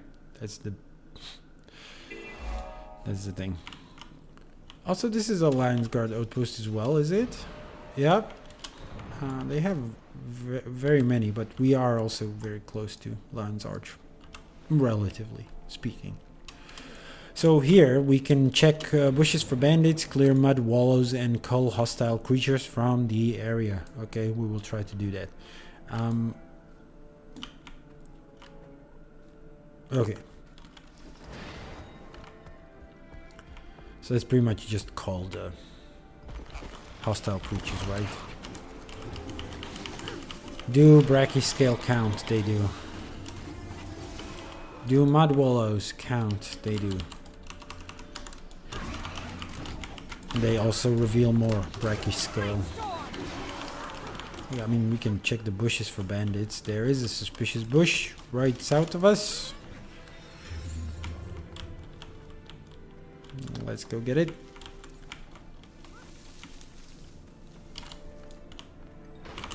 And there is a bandit as well inside. I mean, we need to... I should probably also check my inventory whether we don't need more space. Do a little bit of this depositing. And yes, I am aware I can deposit all. I'm purposefully not doing that.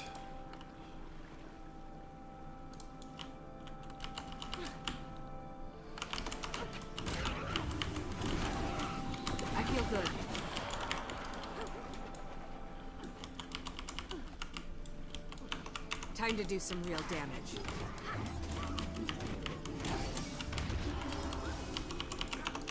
Yeah, I've chosen quite a boring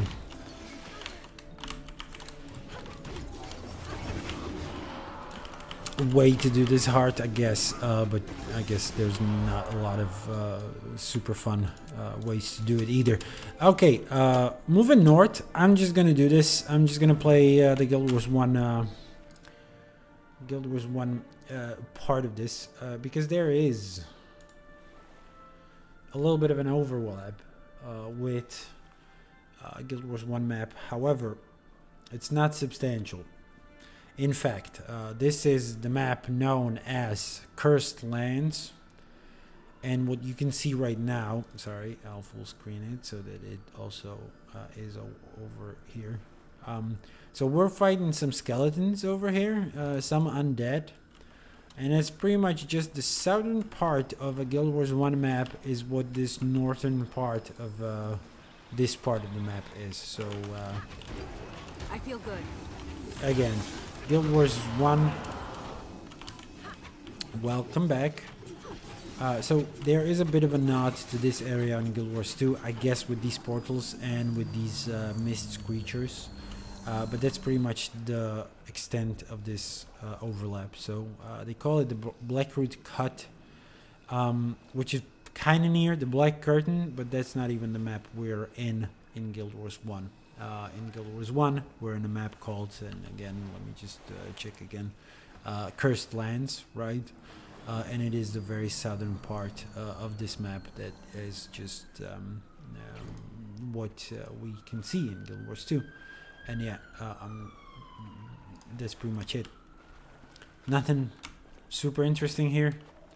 Just a bunch of hills. Again, in a very different spot than in Guild Wars 2. So let me see. This is the view. It's opposite, basically. So right now, as we're looking on the hills, we're looking south in Guild Wars 1 and in Guild Wars 2. I'm sorry, we should be looking north, right? And vice versa. Yep, that's it. That's the extent of it.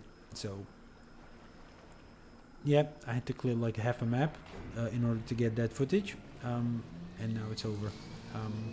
Very much worth it. Luckily, it's not very hard to kill stuff in Guild Wars 1. As it is not in Guild Wars 2 in these areas, at least.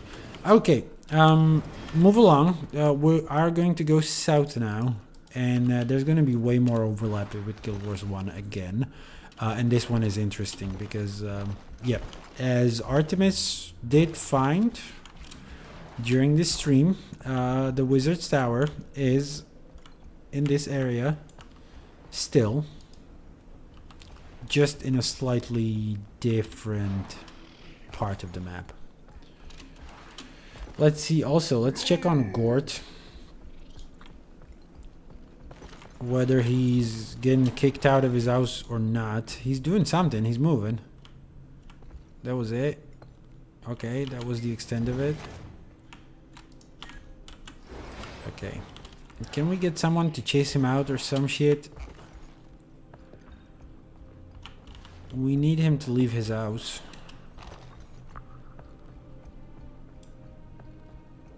Oh, something collapsed. Was this always collapsed? I guess it was. Wasn't it? Mate, wanna take a hike? Maybe?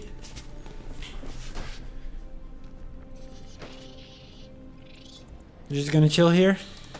Are we gonna chill here with you? I mean, you did mention stay a while, but your house is, I gotta say, your house is quite trash. I don't know. You're not gonna offer me coffee or anything? It's just, we're just gonna stare at each other. You with your single eye. He is a Cyclops. I guess he is a hill giant, isn't it? He is a giant, so that is kind of a reference to Guild Wars 1, but very different design and shit. Okay, this is going nowhere. But there is a bit of a cave in, isn't it? Because I cannot reach the node that's over there, unless the node is on top of the cave. Alright, I guess we're gonna have to leave for now again. and come back later, eventually. But we're gonna get this, I hope. So, yep, we're in the area right about. Let me just make sure where. So the Darkhound Delve is. I feel good.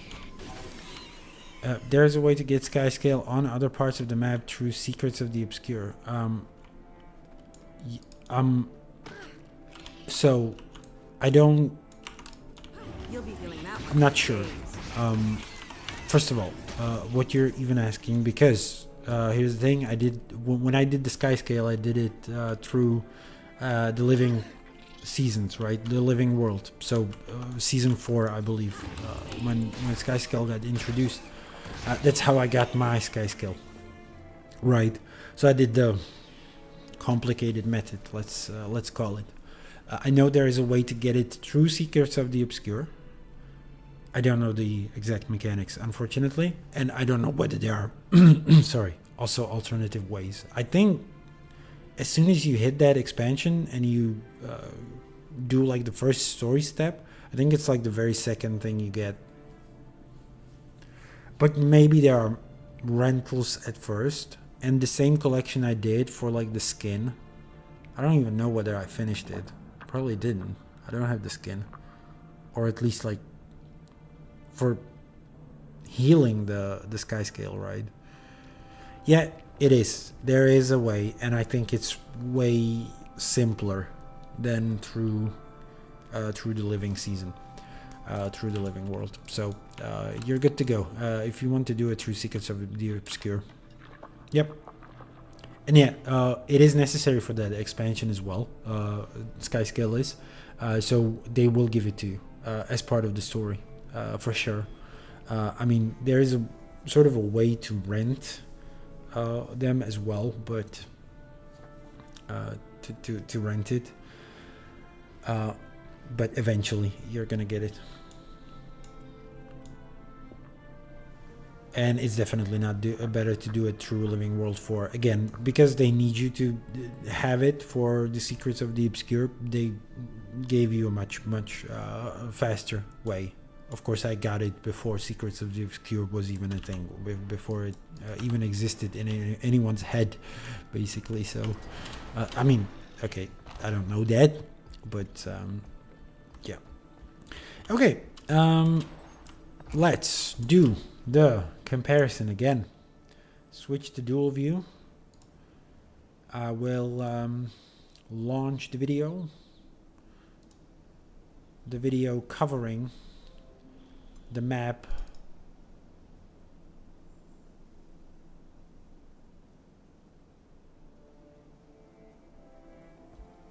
I have my camera here.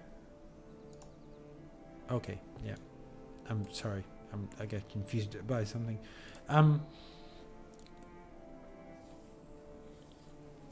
Let me track down where we start, basically, with this one.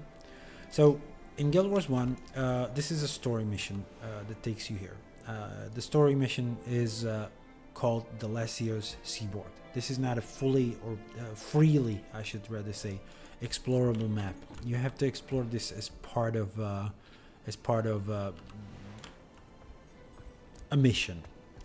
So a mission in Guild Wars 1 would be very much like a story step in Guild Wars 2, right? So you start your journey. Basically, where we, and as you can see, I've done a big portion of it already. So it's an instance, basically, what we're doing there, and I've already progressed it, and I started the footage only here, and that's pretty much this spot where we're starting. And so the missions in Guild Wars 1, they work, at least for Prophecies, the first campaign of Guild Wars 1. They work in a way where you're given like a main objective in the mission, and there's a side objective every time. So that's what I'm doing right here. The only way to access this area is through this side objective by carrying a bundle item to a shrine of Melandru. So right here, let me just track the point there. We're pretty much starting our journey over here. So there are these waterfalls that I wanted to show off. It's pretty much the most interesting landmark along the way. Unfortunately, again, Guild Wars 2 has none of it. If we would, I don't know, squint our eyes a little bit, we could pretend that it's the waterfall that's over there somewhere. But it's not seen over the hill. But that's pretty much this area. But it is interesting because, as you can see, I mean, to the side a little bit, there's like a little shelter. I guess that's what eventually turned into this little encampment, right? Whatever this is. And we never have it explained in Guild Wars 2, as far as I know. Again, it might be like part of a story. But yeah, there's like a full-on waterfall in Guild Wars 1 that just doesn't exist in Guild Wars 2. But there's like, oh no, I guess this is Jacob's little broken house, I guess. I miss the But old he's days. just a humble merchant with some cows. So as you move along, you encounter some what are they called? The tree people, ants, whatever, oak hearts. Yeah, there are some oak hearts in this area, and as you carry this, what it is, what is it? Yeah, again, I just showing whatever like random terrain. There's like a little purposeful shelter made from a fallen tree. That passes for a landmark in Guild Wars 1, by the way. So again, that's roughly in this area, right? I mean, it's more towards the hill, a little more south. But either way, you continue along this path with the offering. That's the word I was looking for. You continue on with the offering, and it's an offering for Melandru, and you place it at the foot of the statue of Melandru. So as we move along the path, that's this path, in Guild Wars 1, that would be the equivalent of basically going into this cave. Like, I'm not even joking. This is pretty much the same thing as we're doing there. And so there is a boss in Guild Wars 1. We fight an oak heart.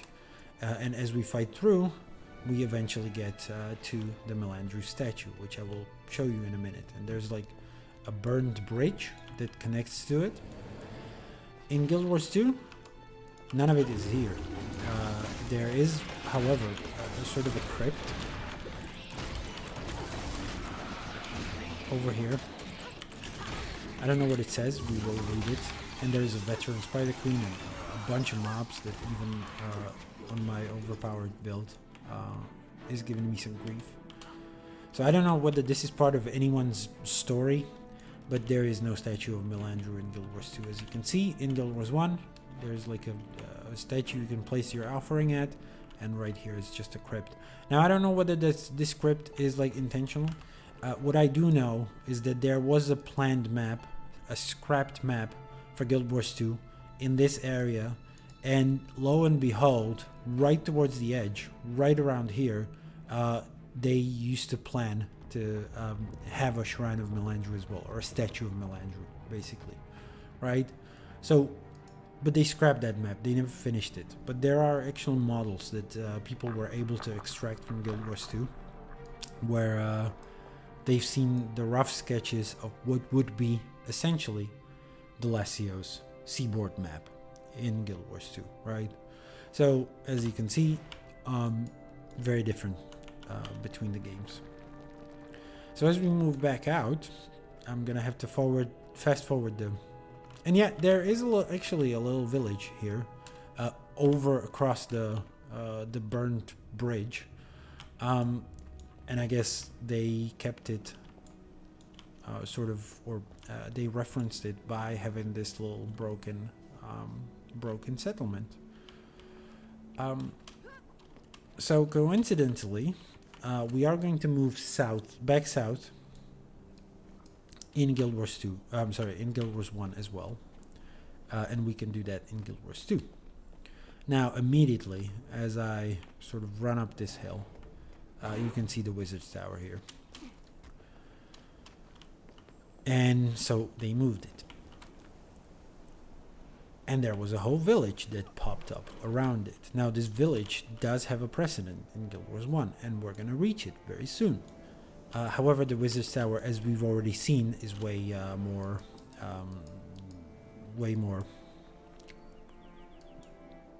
further west in Guild Wars 1. So they moved it east. The wizards did, presumably. And as we fight our way through the Athens, we will get a view of a lighthouse, which is no longer around, as you can see here. But there, as you can see, there's like a little fort to our left. So basically, to our left is what would eventually become the village of Garenhof. As you can see the point of interest. Well, you cannot see it. It's off screen. But yeah, Garenhof, which used to be this like big fort. Now, this used to be a white mantle encampment, basically. And I believe it's like even a temple. Oh yeah, they call it the Temple of Tolerance. So that's what you can see to the left. And in the middle, there is a view of the sea, which still exists here. And actually connects to the sea eventually. So that's underneath the wizard's tower. But no wizard's tower in sight. To our right, again, like a little windmill or whatever it is. But none of it in Guild Wars 2. And this is pretty much the post we're at in Guild Wars 1. Where our characters stood at the moment is right around here, maybe more accurately here, somewhere about, right? So this is the view we're looking at, and yeah, from like a huge temple, it became a very small, tiny little village. This is interesting from one more perspective, and I'm just gonna let the footage play out. Just to sort of give perspective in Guild Wars 2, I'm gonna do what the character is soon going to do, and it's move south along alongside this ridge, and eventually they're gonna reach a character who is stationed right around here, right around this area, and then we are going to move towards the lighthouse. Which would be somewhere on this cliff, basically, in Guild Wars 1. Okay? So that's going to be our journey. I'm going to let it play out, but not necessarily follow the footsteps, because we're going to hit some objectives in Guild Wars 2 while we're at it. But just for your context of what's going to happen in Guild Wars 1. But there's a lot of footage that I've left in because there is a cutscene that will play out, and because we are in a mission there, it will give us some story. Yeah, and I'm sorry, I sort of narrowed the field of view for this vista. But what that vista revealed as well was a little like magic thing. This one is for a sky scale, and we need this for an achievement still. So we're gonna let it give us a little path. And they do like a little fly by whatever.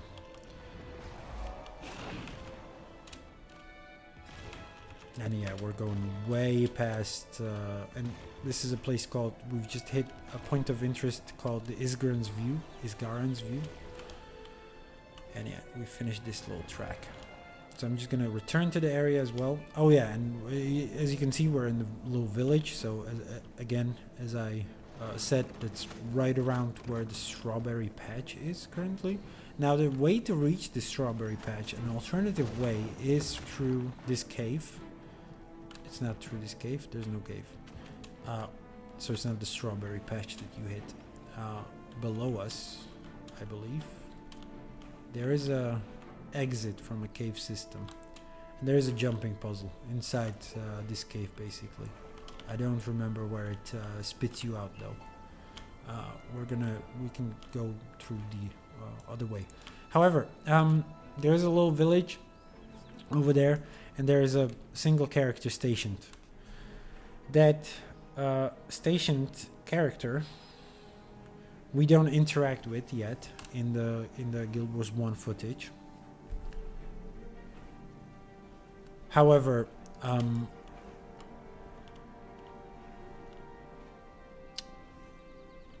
you would guess that this little village would eventually become Garenhof, right? This one we're showing.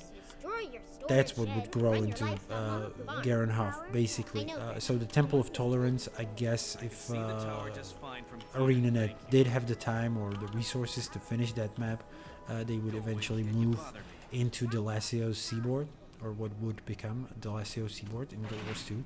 And Garenhof is basically what you're seeing in Guild Wars 1 right now. And again, the view of the sea to the south. We're going to do a little bit more of an exploration. I'm actually probably going to skip this. Again, there's a lighthouse over there. That's right around this bit. Nope, that's already the mission already. Again, sorry. But yeah, we're... yep, there is the lighthouse. Up close, you can walk all the way to it, and actually the story sort of expects you to. Again, no lighthouse in Guild Wars 2, as you can see. Because again, this is pretty much the same view we had. So we're moving back north in Guild Wars 1. And I hope the narrow field of view won't destroy this. A little cutscene, but as soon as we sort of protect this guy from the last of the threats in the mission, he will send us off to interact with the character we've seen before, the one with the exclamation mark above his head. So we go back to the village, what would in the future, I guess, become Garenhof. And as soon as we interact with the character, and I'm gonna try to skip ahead a bit, he's gonna give us a cutscene. Which I'm gonna let play out. I said I'm gonna let play out. So he says we can't go back to the temple. There's already been taken care of. The temple is safe again. That's what we say. And he says, "Oh, thank the heavens! Confessor Dorian will be very pleased to have the scepter back. Very pleased indeed." And this, ladies and gentlemen, is where we get cute view of the pig as well, where we get the Scepter of Ore. Scepter of Ore, the relic later known as Legavo, and we bring it to the Temple of Tolerance and seal our fate basically by giving it to the White Temple, White Mantle, and the cutscene ends with us as becoming basically honorary members. Confessor Dorian, who is actually in Guild Wars 2 as well as a ghost, he says, "You have taken a great risk today, placing yourself, whatever, in the face of overwhelming odds. You and your comrades choose the hero's path, and for that, I am in your debt." I'm sorry, I'm reading it. I don't have it in... For your service to the White Mantle, it's my great pleasure to induct you into our organization and bestow upon you the title of Knight of the Mantle. So we become the Knights of the Mantle. You get knighted as well, like, properly. Arise, Knight of the Mantle, and join your brothers in arms. And yeah, we join the White Mantle not knowing at this point in the story that they are evil dicks. Right? So yeah, it is interesting. They moved the tower here.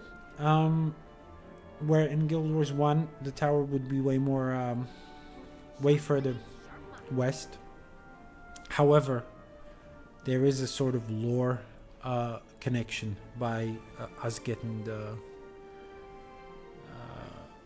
the Scepter of Ore, the artifact that we are now using in the current expansion, or we have speculated about using in the current expansion. That's it. That's it for this part in Guild Wars 1. So a strenuous lore connection, but a lore connection nonetheless. Okay, while we're here, I'm tired not of gonna tourists gaping at us like we're putting on a show here. explain the Privacy. what's going on in this village. There's a lot going on in here. Everybody referencing the wizard is Garen and his little wizard tower. And it's a big story step, as I mentioned, in eventually in Secrets of the Obscure.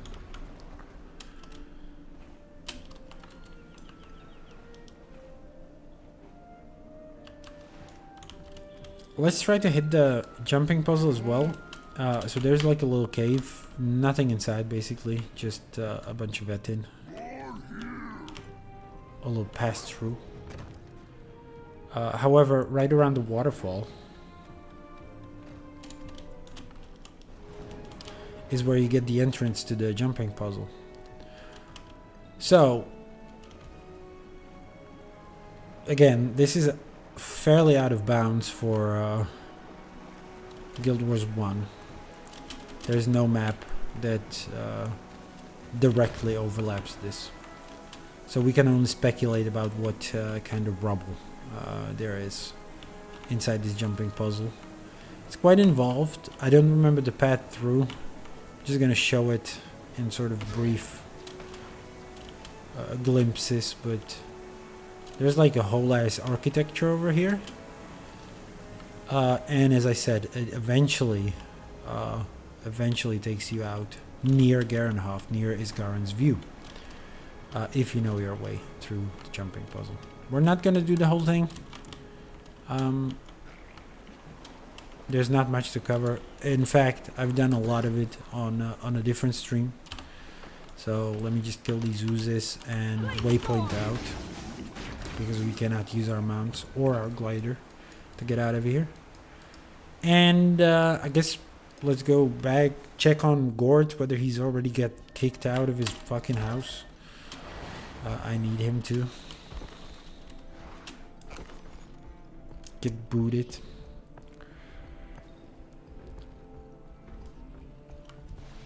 He's still here. Fucker's still here. Okay, in that case, we're gonna move on, and we're gonna try to do more of this map. So we were 76% done, which is a good sign. When we were around Viaton Lake, we haven't hit a point of interest. Now let me amend that right now.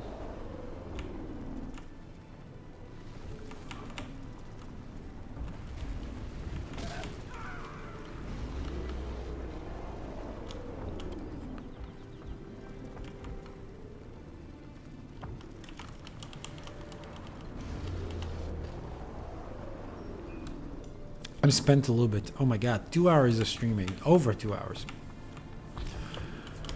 Whew. I'm gonna have to probably take a break soon. If for nothing else, then at least for restroom. But yeah, as I said, and they're toxic as well. I didn't know that. I didn't remember. But crates, larder. There is a crate presence in this part of the lake as well. I mentioned that earlier. Okay, let's deliberately not follow the natural path and go this way, because we're gonna go north.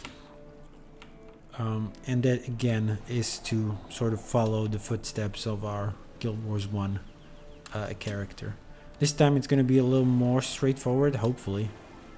I mean, God willing.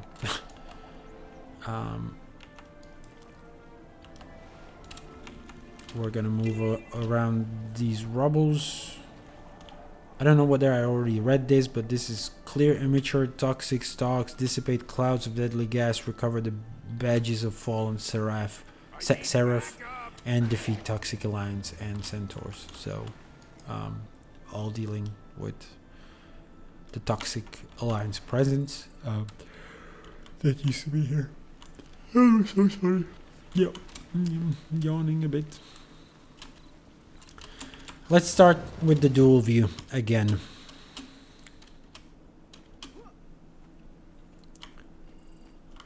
Because right this edge of this little settlement is where the last of our Guild Wars 1 videos starts.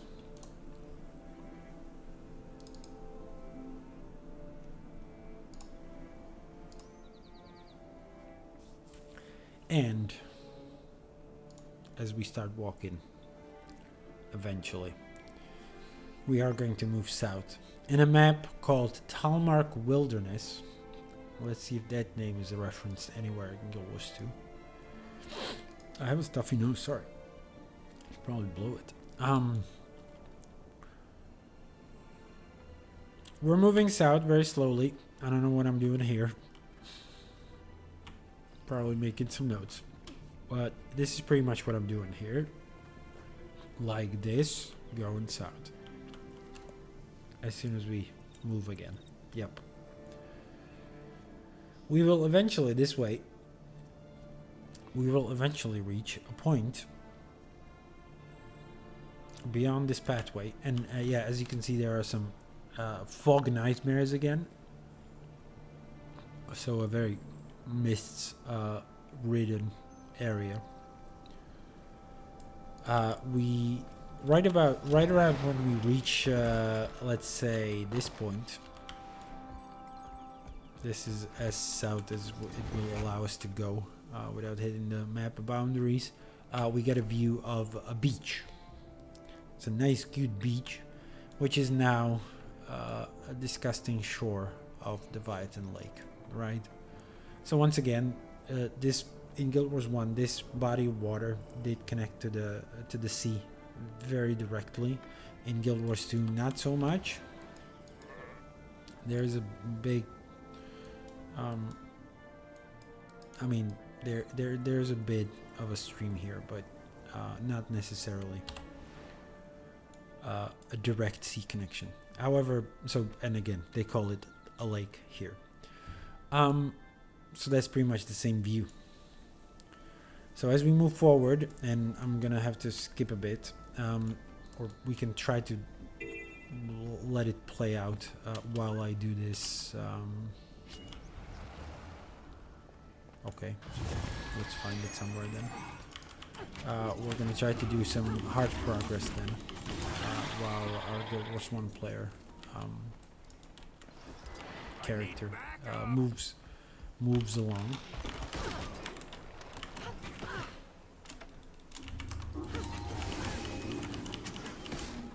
Okay, bandits count towards the... Sharp blade, sharp mind. Towards the hard progress, apparently. Feel the fury. So yeah, while we're occupied doing Guild Wars 2 stuff, we're gonna let the Guild Wars 1 thing move along as much as I'm gonna eventually move it along. And again, I'm probably trying to offer better views of the beach.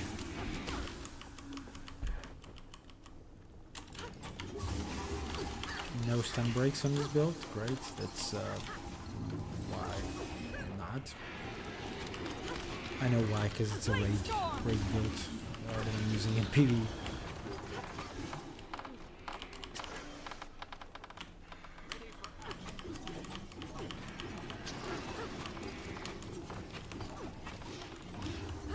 Very slow progress. I feel good.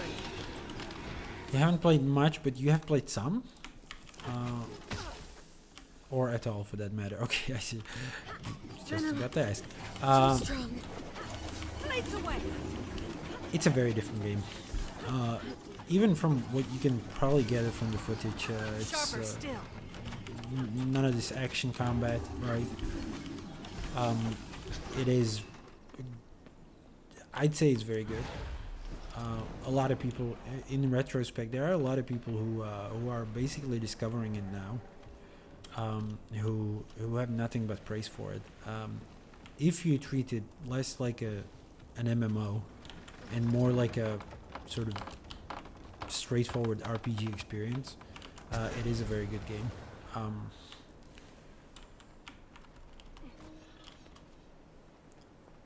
It has a very interesting combat system, and fairly involved if you're into that kind of sort of deck building stuff. But the combat is way different, so doesn't translate as easily. If you love Guild Wars 2 for its gameplay, you might not enjoy Guild Wars 1 at all. I mean, like, it's a very different beast.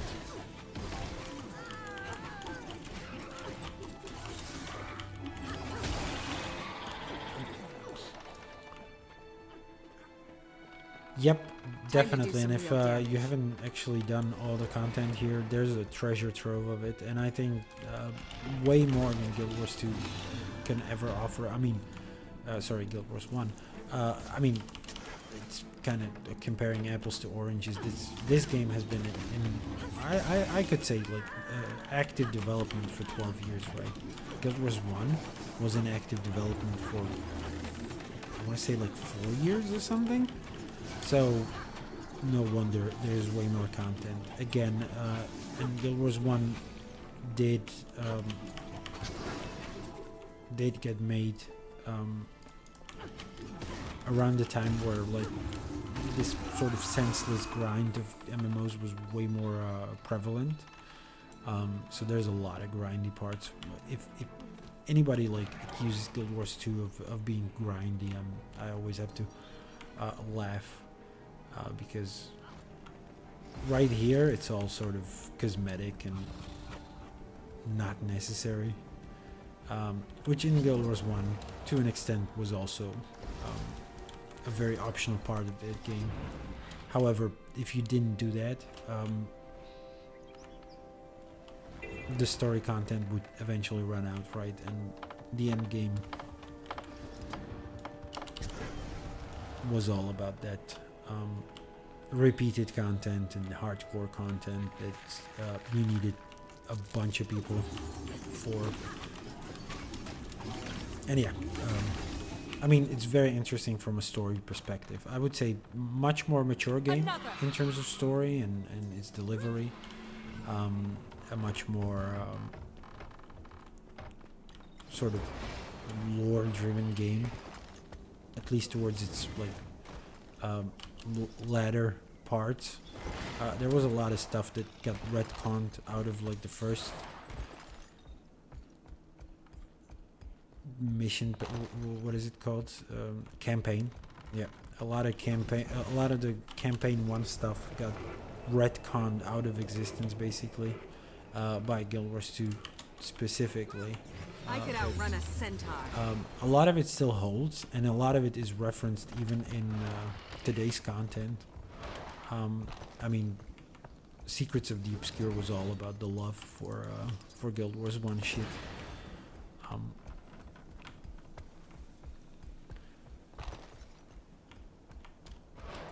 And yeah, but it might be like genuinely sufficient to look at like the cutscenes of it and perhaps hear someone talk about the lore for a second, to sort of get an appreciation, even if there was a lot of text based lore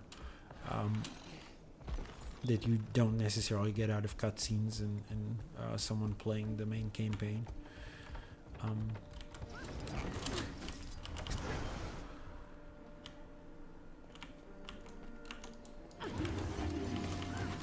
I feel good. But yeah, I have fond memories. However, it's not like I would necessarily want to go back. The only way I would go back would be with other people. If like there were people willing to sort of try with me and go back to this style of RPG, I would be willing to give it a shot. But if you're playing it solo, I mean, Guild Wars 2, you can play alone for an infinity and be just chill, be just have a good time, as evidenced by this stream as well. Like, I'm doing all of this solo. Guild Wars 1, I think not so much. If you're playing that game alone, I think it sort of it has something to offer for the first playthrough, and then it tapers off very, very rapidly. You need to find people for that game to work at all, basically, beyond your first playthrough. Okay, 10-minute mark. Okay, that's actually perfect. We've got a bit of a view of a mountain here in Guild Wars 2, and I believe, or sorry, Guild Wars 1, and I believe it's this direction. So no real hill over here. I mean, unless it's this one. Looks quite different, right? Doesn't it? And I also wanted to show that somewhere around that footage is going to be a juvenile lynx. Yep, there he is. He just walked into frame. So a little cat, a little tameable cat for rangers. This was an area very heavy on lynxes. Lynx.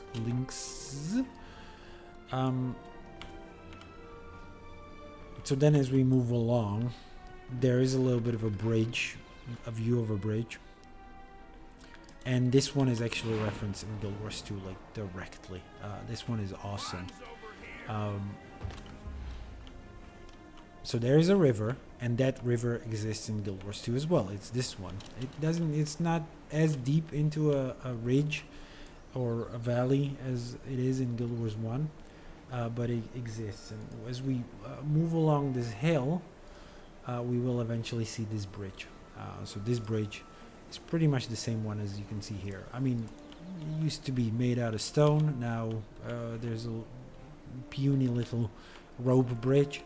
But it's pretty much in the very same location in both games, which is cute. We walk over it, and it's collapsed here because there's an event tied to it, and we cross over to the other side. Now, as our character moves along, we get a sort of just look south towards the shrine, but we move along this way. It is this way. It is alongside basically a path that also kind of exists in Guild Wars 2 till this day. Sorry, and I'm gonna jump off the mount so that we're not too far ahead. And as we move along, there's not much. We're looking south, right? So we are moving along, and look at this sort of spiky barricade directly here, even in Guild Wars 2, which is, fairly implausible, but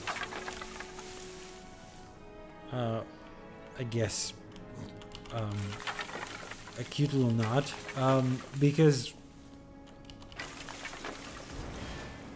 the little settlement that we're gonna reach in Guild Wars 2 is Wall Watcher Camp. Basically overlaps. Oh no, I guess we're a bit more south. No, are we? No. This is it. Yeah, so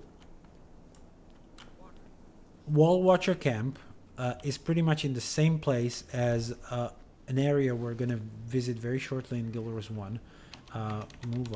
Move on. There you go. So little farmlands and stuff. Those would be more towards the west side of this town, right around where you can see the bunch of the spike traps. But as we move into the village, this is a Shining Blade settlement, or used to be a Shining Blade settlement. Now it's a Seraph / Centaur controlled area. Yeah, there used to be a Shining Blade settlement. Actually has a name. It used to be called Dakutu Village. There is a elder rabbine, who talks a bit about this settlement. There's a collector. Not much to do here, admittedly, in Guild Wars 1, but there is an pre-existing village that pretty much overlaps with this. I guess eventually this would become the village that is to the north of us, Fort Salma, right? And Fort Salma is the name of the first queen of Krita in the royal succession, or at least the first queen after the fall of the White Mantle. So it makes sense that it's so close to the former Shining Blade camp. So as we move along towards the north, that's pretty much this path we're taking in Guild Wars 1. And eventually we're going to reach another little bridge. And so again, as you can see, this one is referenced, and these are fairly similar. These are not that far off from each other. So again, as I mentioned at the very start of the stream, I may seem paranoid with trying to compare these two maps. Like, why would ArenaNet sort of do any close comparisons? Well, as you can see, sometimes it happens that they very, very closely follow the terrain and the larger sort of layouts of these maps. So we move towards that bridge. I think I'm going to skip it. Yeah, I'm trying to get a better view of it, but again, a river directly below it, and I mean, look at that. Okay, let me skip ahead a little bit in Guild Wars 1.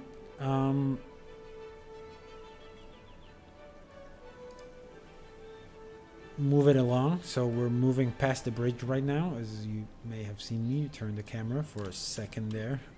We are moving into this village, or what would eventually be a village, on a little cliffside. Now it's all destroyed. I mean, Living World did a number on this damn map altogether, but eventually we're gonna reach an interesting spot, which is on the opposite side of this village, and that's this point where there's a bunch of just burnt tree stumps. None of it here, obviously. I mean, okay, I guess that got cleared away. But as soon as you approach these tree stumps, a bunch of fog nightmares pop up from out of nowhere. So once again, like the sort of mists influence in Guild Wars 1 that is completely missing in Guild Wars 2. I'm gonna pause it for a second here then.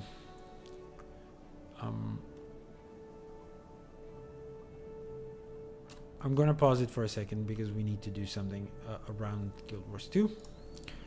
Some objectives. So that's the Renowned Heart that we kind of skipped by looking at the footage. We are going to try to get this one. So that's help battle the centaurs, disarm their traps, and repair the damage from their assaults. I mean, the fort is destroyed. I don't know why we're trying to sort of protect this place, but whatever. Now this one is interesting. Is one of the more involved Renowned Hearts, where you can actually pick up a water bucket and fairly counterintuitively, or like there's no prompt, there's no F on these flames that would tell you that you need to use this bucket to squash out the flames. What is it called? Damp these, whatever. But you can do it, and it gives you heart progress. So again, when Guild Wars 2 was initially first conceptualized, they apparently had this focus on these like environmental weapons, and this is sort of a relic, a remnant of that design past.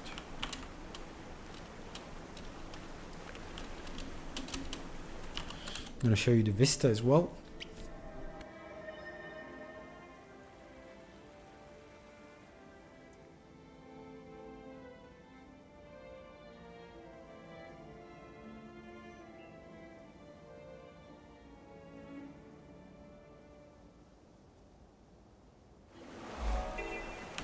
While I try to clear out my airways a little bit, so that I don't hopefully sound as stuffy. So yeah, a lot of just fighting with the centaurs and doing less involved stuff. I mean, these unexploded shots, first of all, I don't know whether there's a way to dispatch them easily. Secondly, they don't give that much progress, and thirdly, they just knock you out for an insane amount of time. Might be easier to just clear these spikes.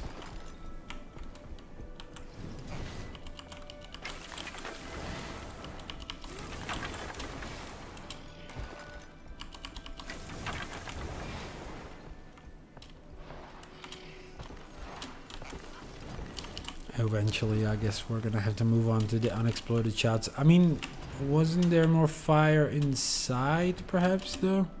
Fort Selma? So yeah, again, as I mentioned, Living World actually did a little makeup work over here to Fort Selma. This didn't used to be as destroyed back in the initial launch.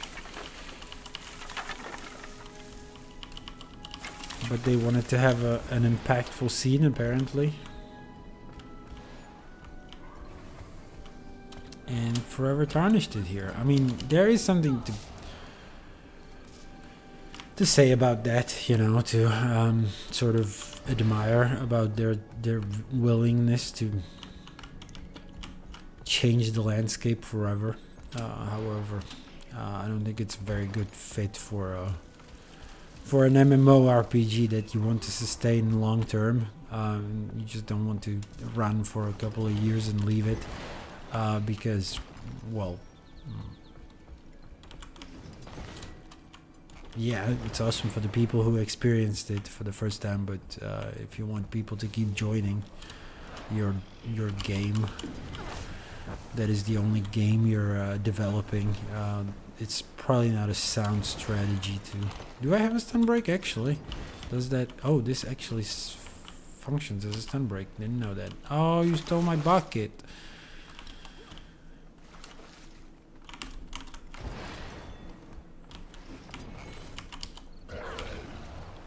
So, yeah. Interesting history this game has from time to time. Can you let me finish this damn renowned heart? Give me something to do around here, man. Oh, there it is. One more unexploded shot. And there you go. So that's that. We're gonna move south, I guess. The same as our character eventually did in Guild Wars 1.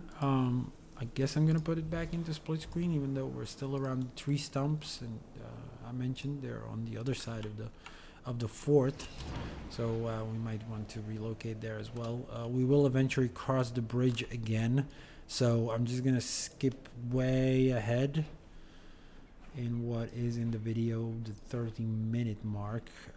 So we're back on track, basically south of the fort.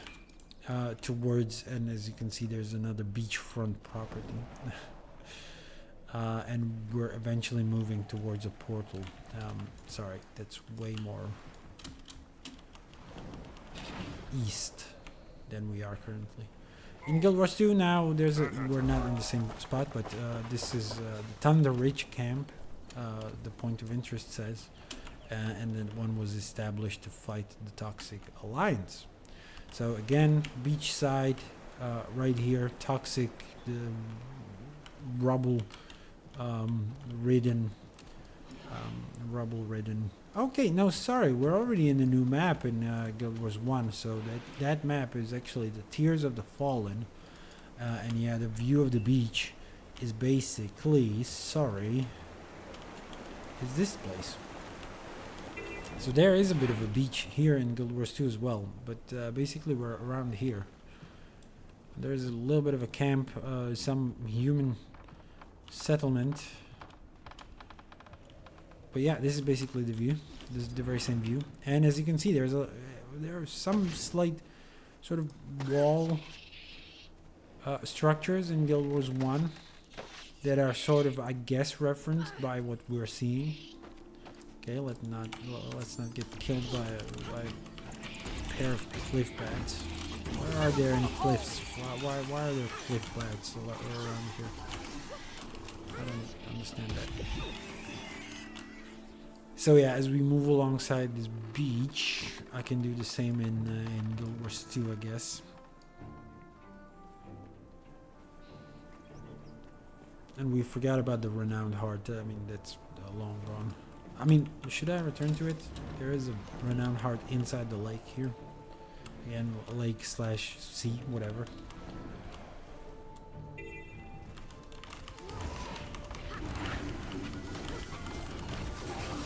Scale does not count as a Quaggan Predator.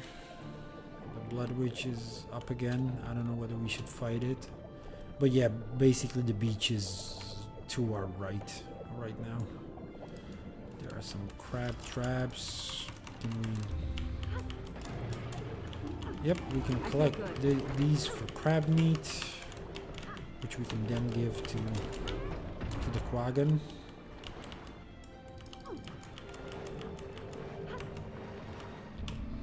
I mean, can we kill all of them for crab meat?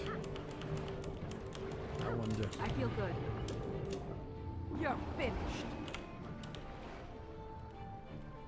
Yep. They all give the same loot. That's nice. There's some debris we can clear, I guess. For this guy, it's gonna take forever. We are a Condi build. The debris is not susceptible to Condi. It's a little unfortunate. I don't even know whether it gave me progress. I would hope so. There's a hermit crab right in your village. Why don't you kill it yourself? In order to get some tasty meat, which you like so much apparently. Well, that didn't give us a lot of progress, did it? Oh, the debris is back, or did it not? It must have gotten destroyed, right? We're moving quite along in Guild Wars 1, I see. We should eventually catch up in Guild Wars 2. Let me just do the hard real quick. I mean, as quick as we can. These weapons, I'm pretty sure I'm not even using exotic here underwater. Good. Gave some fairly good progress, I mean. I don't want to leave this place though without doing the hard first. Okay, there you go. We're done. Trying to catch up to Guild Wars 1 does require us to get onto the beach. And on the beach, go to the very southern tip, basically. To right about here, yep. And then move alongside this path, basically.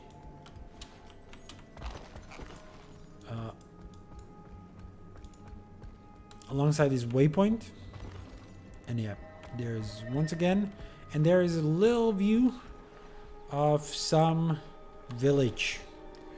This one doesn't have a name, not one that I would be able to sort of ascertain, but there is a little puddle of water. This is pretty much the view in Tears of the Fallen.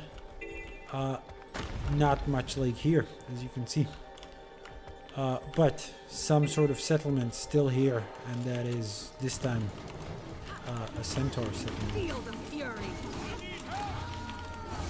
So that's our task here is to destroy the siege engines, defeat Centaur guards, and then assault the camp, destroying anything possible. So it's just destroy, destroy, destroy. In order to do this renowned heart that is just off screen for you. I can burn this flag and stuff.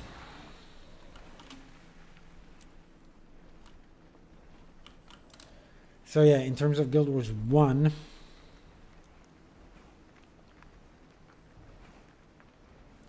again, pretty much where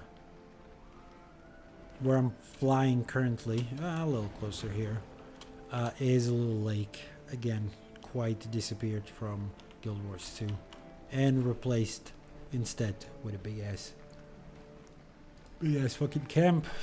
Yeah, but a little village nonetheless. And we're gonna get a fairly closer view in a second. I'm just gonna go skip ahead quite a bit. Again, the view of the lake, nothing like this existing in Guild Wars 2. I mean, the shape of that building over there, I mean, the Centaur building kind of reminds you of that middle rock. And I guess you could imagine there being a body of water here in these lower parts, right? With some imagination, I guess. I'm so sorry. So if we move along then, and I will do the same in Guild Wars 2 as well, to right around this part, where you can only see trees and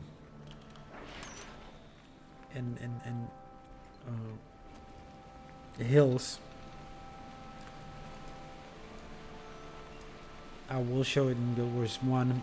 There is an interesting little farmhouse.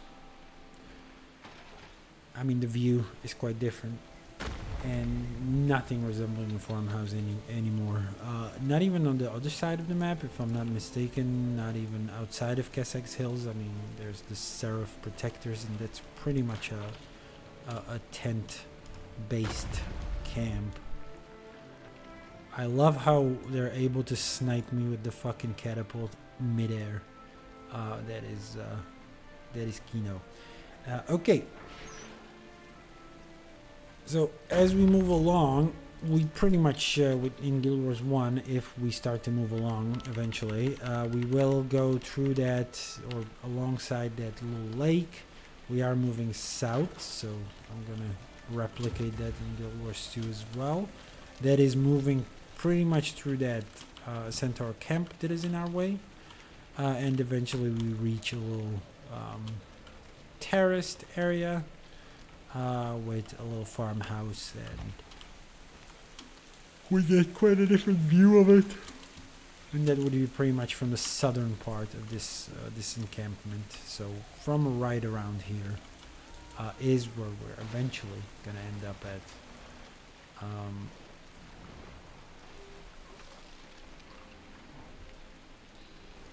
Right here, that's the footage. So this is the southern view. We're looking south right now, and I mean there is this ridge, I guess, being referenced by this moat or whatever.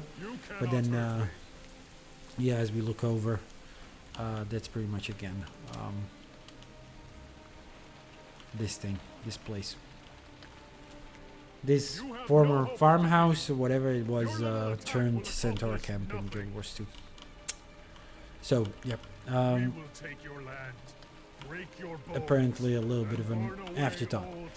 Either way, shut the fuck up, you Centaur leader. Sir, we're gonna move towards Marenwood Hill, where we're gonna move alongside in Guild Wars 1 as well in a second. I again am going to skip ahead a bit. We're walking around a lake that used to exist here, fighting some drakes along the way, which looked very, very different in Guild Wars 2. And let me find my bearing here.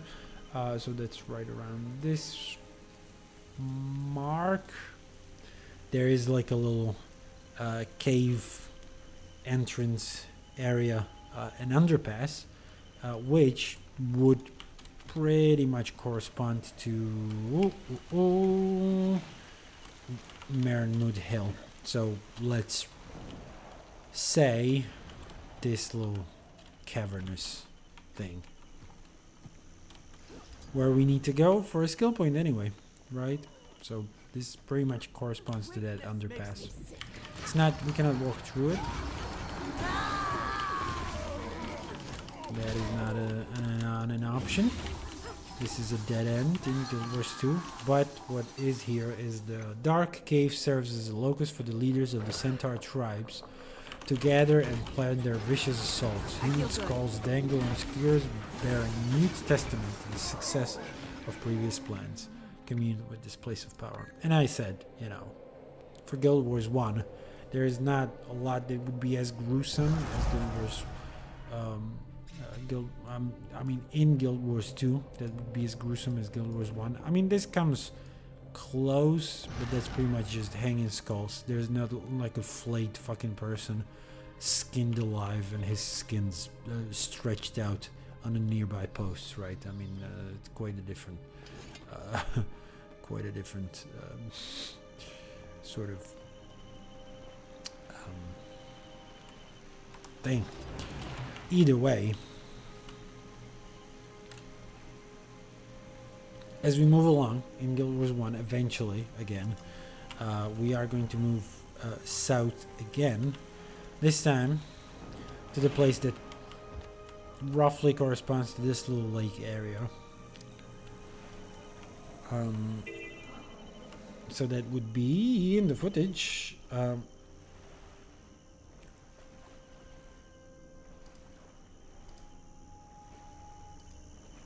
This little bit, and for what it's worth, this is already a new map in Twin Serpent Lakes. So the very north of Guild Wars 1's Twin Serpent Lake is the very south of the very southwest of Kessex Hills in Guild Wars 2. But it is good that there are tiny lakes, and they are being kind of referenced by this thing as well. Now this part is infested with Risen. In fact, there is a renowned heart that wants us to get rid of the Risen. So that's filled gourds at the fountain to cure sick Sylvari, stop the spread of corrupted fungus, and defeat the undead corrupting the swamp. So there is a swamp in Guild Wars 2, where it used to be apparently Serpent Lakes in Guild Wars 1. But it's pretty much the same area we're looking at the moment.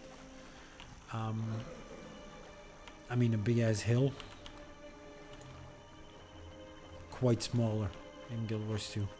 But I like the curve of one of the trees is kind of very similar to Guild Wars 1, and the roots of the other, except it's not a palm tree anymore. I mean, I want to think this was deliberate. This was a deliberate reference. And yeah, a little bit of a view of like these jagged rocks. I mean, it's kind of similar, isn't it? Yeah, that's pretty much this area. It's cute. It's cute. So let's do the heart here and let the Guild Wars 2 footage play along for a second there. I feel good. We are going to sort of abandon that place in a second and move back. We're gonna go back eventually. It's still the same footage, that's good.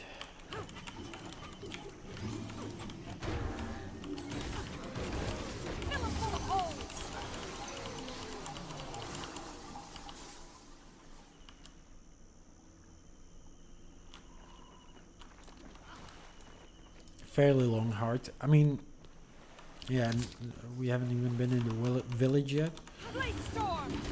I guess we can go back there. I mean, we're gonna go back there as part of Guild Wars 1. So yeah, I see we're already moving. I kind of lost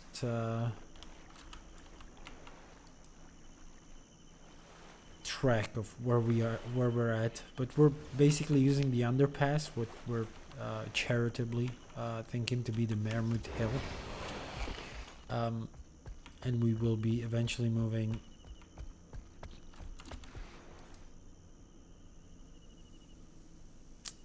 I want to say east. It's east like this, right? And as soon as we hit the portal, so I'm gonna try to skip a bit. As soon as we hit the portal, that's basically in Guild Wars 2's terms. That's basically, let me see. That's basically this place alongside the path. This one, right? This is where the portal. This is where we're gonna cross the portal there. And move south still. Did we cross the portal already? No, this is where the portal is, right? So we re-enter Tears of the Fallen, one we've already been in. No, sorry, this is, yeah, it is Tears of the Fallen. Okay, so no, that was the first portal. We're going through the underpass only just now, so not to worry. And the second portal, and we enter an area known as Stingray Strand. So this is where we're at currently in Guild Wars 2. We are moving south there immediately. Again, some Tengu quite disappeared from Guild Wars 2. I mean, relocated to the Dominion of Winds, I guess, all of them. Hold on, I'm just gonna take care of my inventory as well. I mean, we're not moving Guild Wars 2 anyway. Guild Wars 1, sorry. Fuck. I hope those, yeah, I wish those names, those games would have different titles. Really.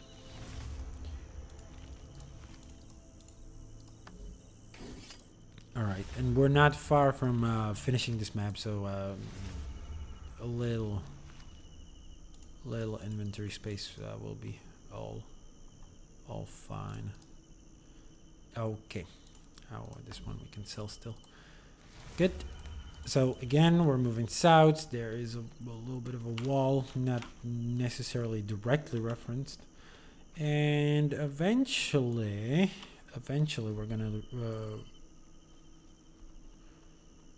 gonna reach a point in the footage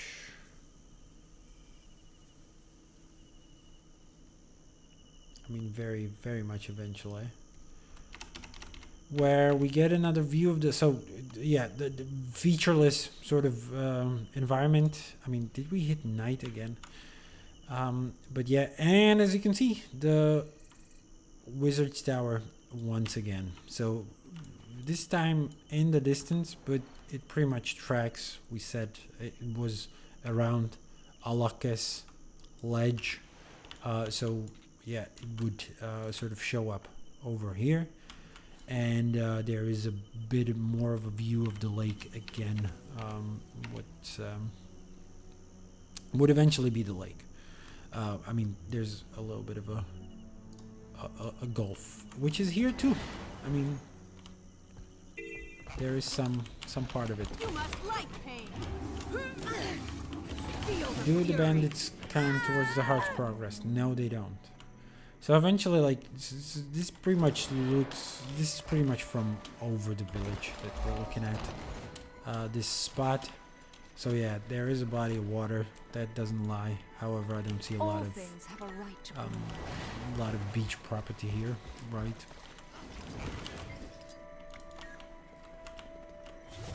And yeah, this is cute. You can fill out the gourd with walking under these underneath these falls. I think that's an awesome little interaction. What are we supposed to do with the gourds? We're supposed to fill them at the fountain to cure the sick, but I do have it. Oh, I wash it over him? Yep. Cool. Oh, this is cool. I forgot how fun just this sort of thing is. And yeah, you can keep enjoying the footage of Guild Wars 1 and just the view of the tower again. Reminder, a view to the east of here in Guild Wars 2. I'm feeling fulfilled. Your contribution was more. We're immediately getting attacked by someone. I mean Guild Wars 1. There it is. That completes our heart. So eventually we're gonna move north in what is essentially a necessary path. I mean, there's not, we end up not finding a lot in Guild Wars 1 to sort of compare to Guild Wars 2. So I'm just gonna let this vista play out again with a fairly narrower field of view than we could have. But yeah, an entirely new Sylvari village popped up, and I mean, come on, it's Sylvari didn't used to exist in Guild Wars 1's time.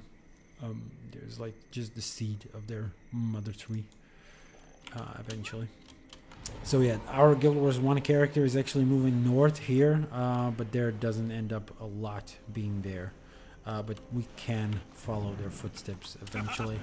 I mean, there's still the thing of the sky scale flying exercise, which we will do as well before we actually loop back for that point of interest. So we're flying over the lake again, inaccessible, completely inaccessible area for Guild Wars 1 characters who couldn't swim, couldn't jump, and definitely couldn't go out of bounds.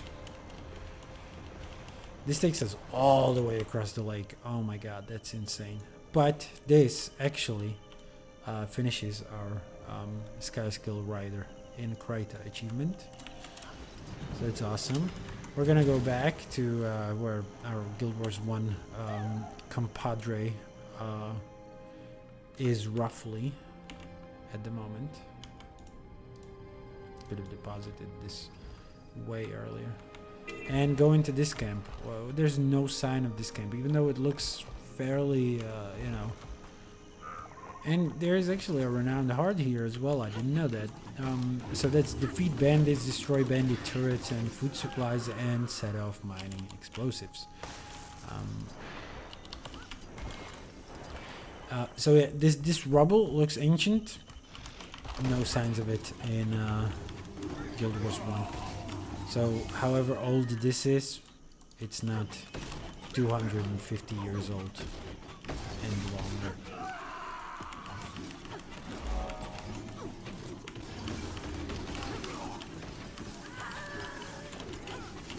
That's how it works. That's the math. I don't make the rules. Kill. Destroy, sorry. Mining explosives. Who's up? I'm gonna reach them first. La, la, la. I don't have enough energy. What are you talking about? Shut I up. feel good. You're kidding, right?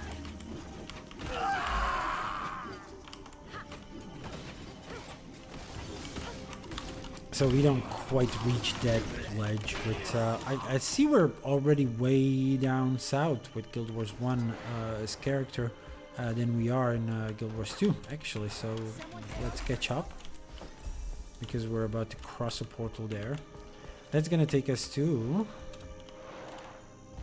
I mean, we pretty much walk alongside where water is now, alongside this path. Or this is sort of the view, again, of the lake. And eventually, as we reach the outpost that you may have seen the portal of. I mean, are we in the outpost already? Did we already cross? Nope. So we cross into Fisherman's Haven, and that is the village that you see before you, or sort of the outpost. So it's now Ireko Trade Camp. It's now called Ireko Trade Camp, but this used to be the same place, the Fisherman's Haven, this village.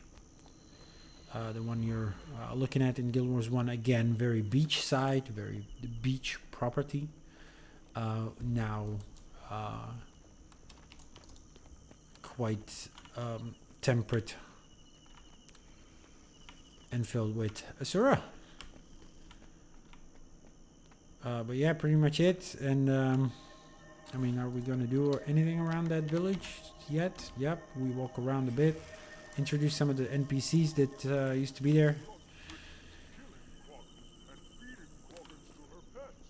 Looking north, that would be this way. Now looking east, that's this way. And yeah, I mean, can we take this as a reference to that little building on the stalks there? The Blood Witch is killing Quaggins and feeding Quaggins to her pets. With some, Please help Quaggins. with some leniency. Walk alongside, yeah. And again, the view of the Wizard's Tower. The last one for Guild Wars 1. Again, this way, somewhere out there, there would be the Wizard's Tower. A luckless ledge. So we've come full circle now. Not really much to introduce anymore. So I'm just gonna let the footage play out. As soon as it stops, we're gonna turn it off completely, and we're gonna finally focus on Guild Wars 2 purely. We're almost done with the progress here. I mean, we are 98% done. What have we missed? One hero, literally a single hero challenge, which I don't know where to get actually. Ooh, where did we miss that one? Oh, I know. Okay, we pretty much explored the whole map unbeknownst to us. All we have to do is collect a single hero point, hero challenge or whatever, and of course do the progress for these achievements. I mean, Frostfang we've already done, we can cross out. Tracing the Tapestry didn't end up being here, we can cross out. Hope 1, we got the recipe we needed in this map, cross out. So all we need to do is get the progress towards Quip. And that is to laugh at Gort. So we're gonna have to wait for Gort to get kicked out of his house eventually. I don't know why I'm using the roller beetle. We could have just waypointed over there, right? We got some hallucinogens, some toxic shit hit us. That's less than ideal. Okay, let's fight F-17 so we can get out of combat and use a weapon actually. We'll be doing that one for days. Can we do that? Can we get out of Time here? to do No, some real still one damage. more Atin who tries to feel get good. us.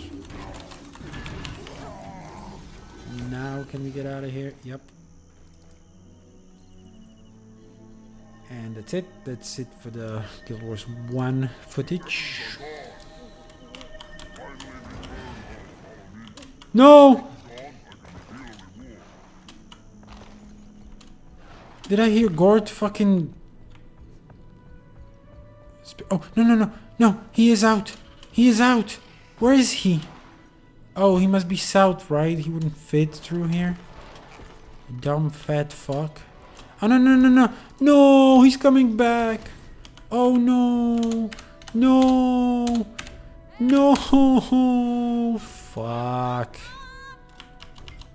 We just missed it. Okay. I mean, alright. Whatever. This has actually at least gives us time to... I mean, gives me time to have a short break. So I'm just gonna camp it alongside Gort over here. And we're gonna have to wait for him to get kicked out again. Okay, before I take that break, I will do one thing, and that's... I keep my treasure hidden so Ettins can never get their hands on it. No, nothing. Okay, thanks for the treasure at least. Okay, we're just gonna have to wait for the cave in again. I'm gonna sit on a chair. I'm gonna do a little wiki. Gort. I'm gonna check whether that event... Clear Ettins from Gort's pit for Gort.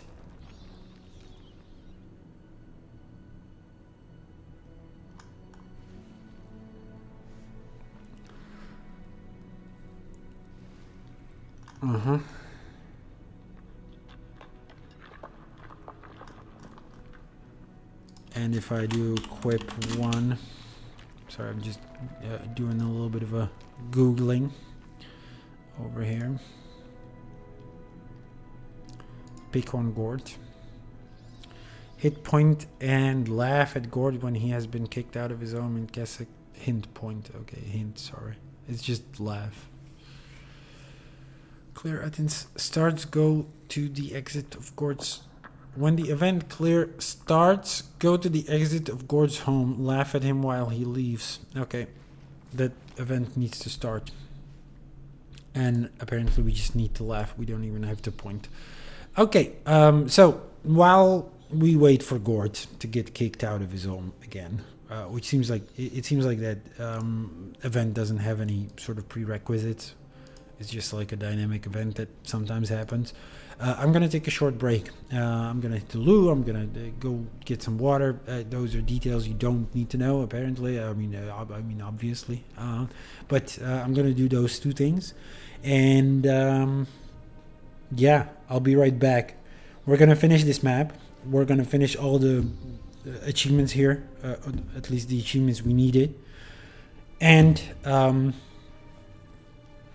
we're gonna do the last hero challenge, and after that, we're gonna try to craft Verdurak. Verdurak, the legendary, the more fucking legendary, legendary warhorn, yeah.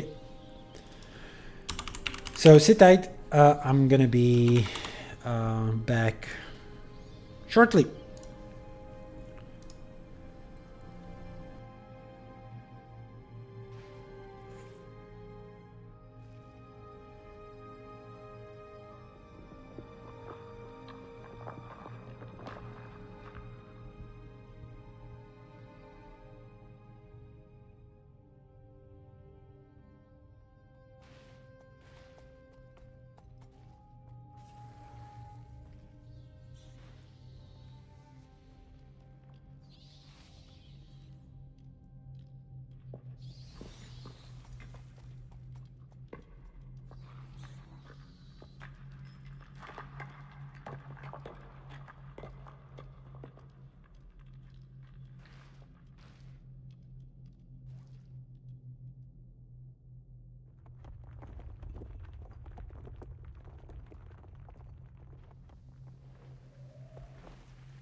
So, what did I miss? Literally nothing. I mean, I apparently missed Aaron, who greeted me in YouTube chat. I'm so sorry for missing your message. I'm guessing you're not around anymore. But it was literally out of my frame at that time. If you're still around, sorry, I didn't want to ghost or screen your message. I do want to interact with chatters. I just genuinely, I have a very clumsy setup. And especially with this project, I couldn't see that message. So, I'm sorry, because I actually value YouTube visits. You're literally the second person to chat in my YouTube chat. So I'm so actually quite mad at myself for missing it. Actually, last stream when I did the Doom stream, there was a guy who stopped by, and I also missed his messages because I'm so unused to getting messages in YouTube chat. It was hilarious because he was so nasty as well, so toxic, such an asshole. This is where he hides his treasure. Okay, something's happening. The Ekans may come back. We'll have to hide some treasure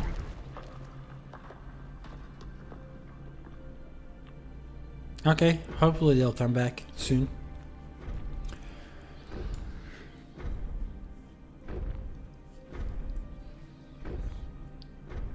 And yeah, as I said, on my last Doom stream, actually a chatter stopped by, and he was such a piece of shit. That is like literally the only thing I can say about that guy. He dropped by, then he said like, "Yo, you vomiting smiley face. Who are you talking to?" Because I was alone. Obviously, like nobody else was in chat. And that was the rest of it. And in retrospect, I think it's pretty funny that I didn't even react to him. But yeah, at least it's some interaction, right? Can you click H bro? H bro? Sorry, Mellow Peter. Hi. If you're not a bot, I would need to explain this. I would need to explain that message.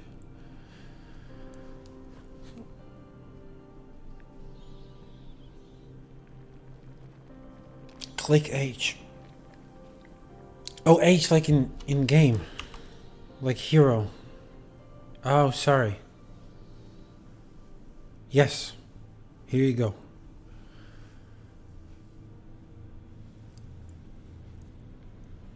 I apologize. Didn't catch the drift first. I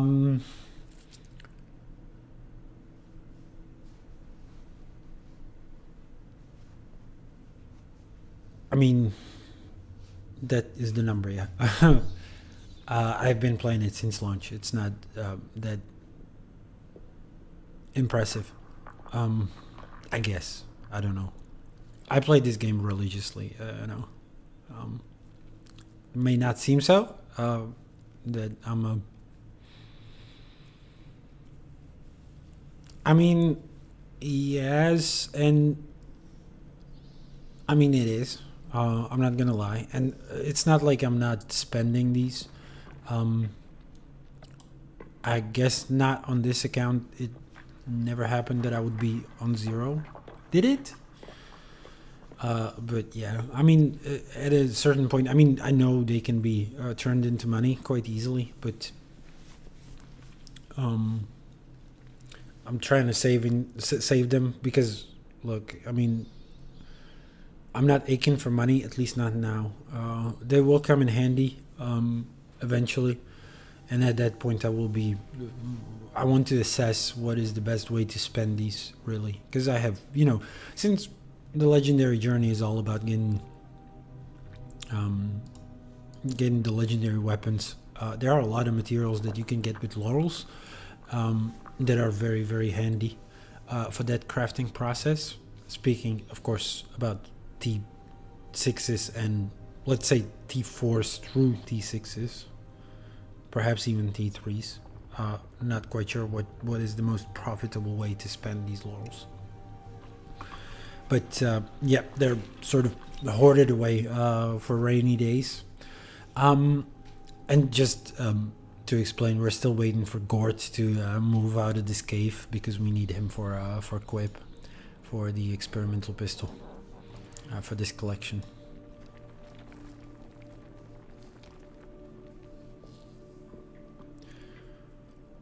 Alright, 3 chatters. That's gotta be a record in my, and at least in recent memory. So, what brings you?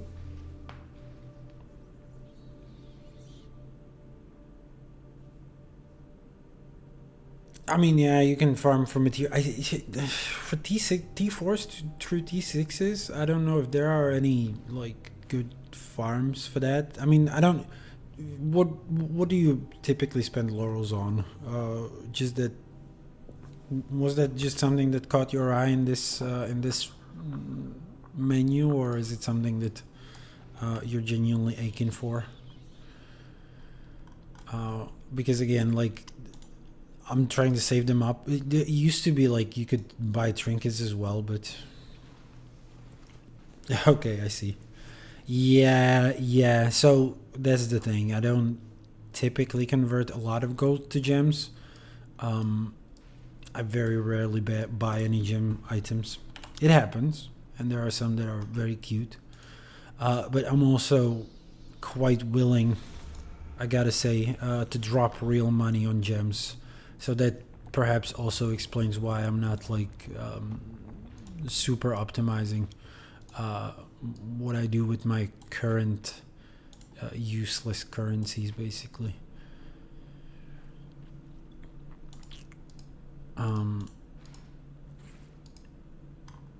I don't have to do these convoluted things like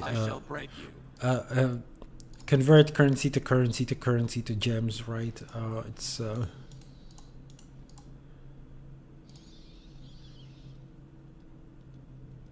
Nah, do you? So you're a bit of a veteran yourself. I don't. So the time around the time where I started converting on a fairly on and off, I see. So for the first time when I started like sort of semi-regularly convert currencies was when I was recommended that someone told me that around 140 gold per 400 gems is a good price. So quite far off from 90G.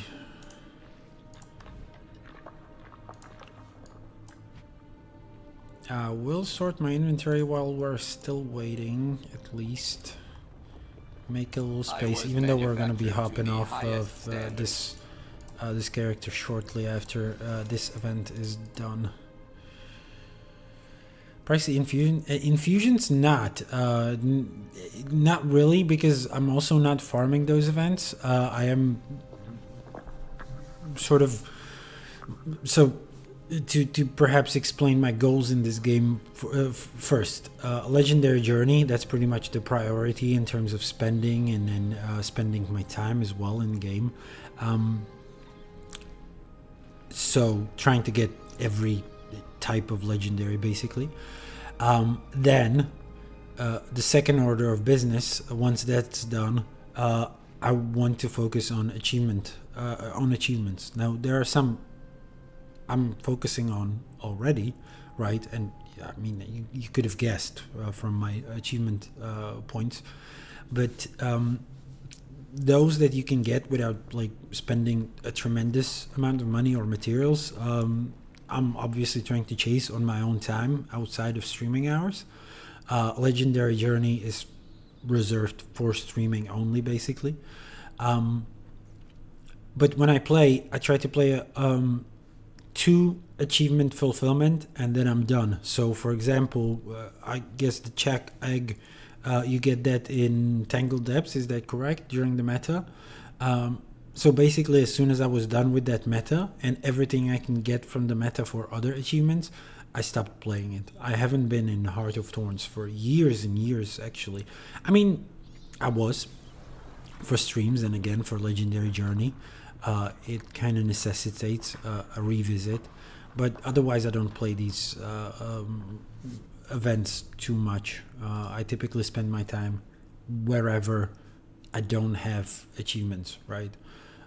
Finished yet. So no, but I did get a very lucky drop very early on when I was playing. Like that was the first time I got my hands on a nice lump sum of money, and that was when I opened Blackline goddamn chest, and this dumb box, and guess what I got? I got a super rare drop. I got a permanent, nothing I would keep, but it was this one. It was the permanent hairstylist contract. I don't know how much it goes for nowadays. I don't even, I'll be honest with you, permanent hair stylist contract. Wow.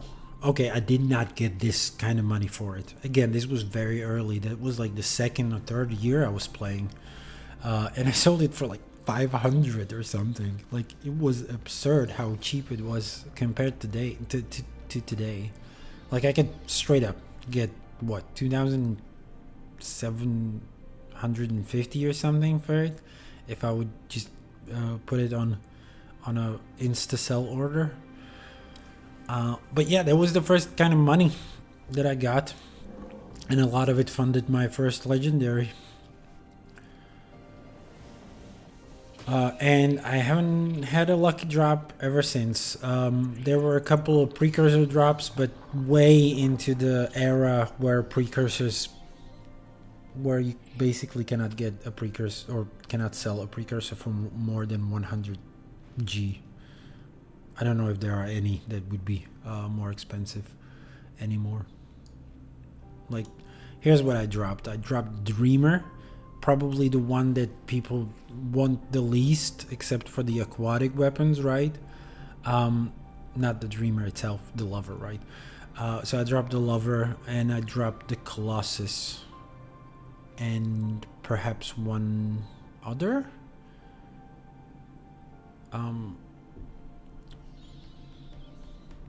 At most 3, but for example, the Colossus is still in my bank, unused basically.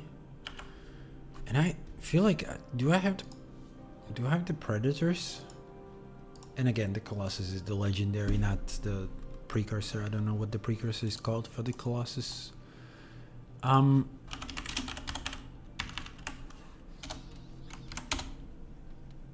looking it up as we speak.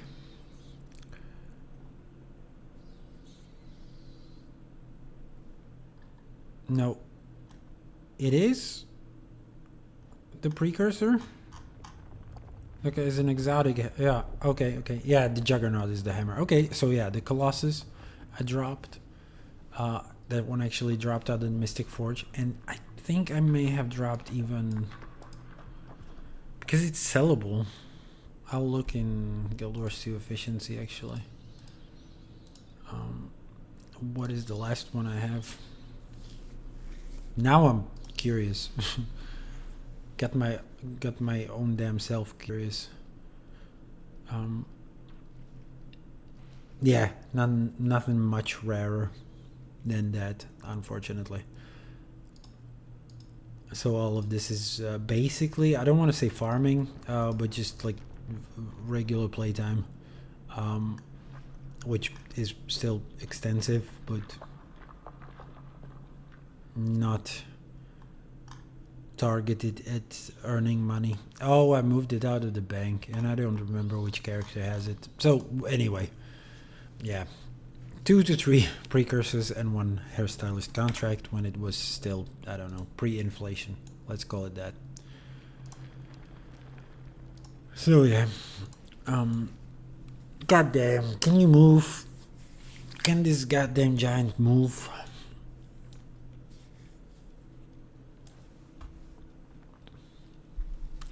Anyway, what's up with you? What are your goals in the game currently? Have you played Jantier Wilds? Are you enjoying these expansions? Do they satisfy the itch every time they come out?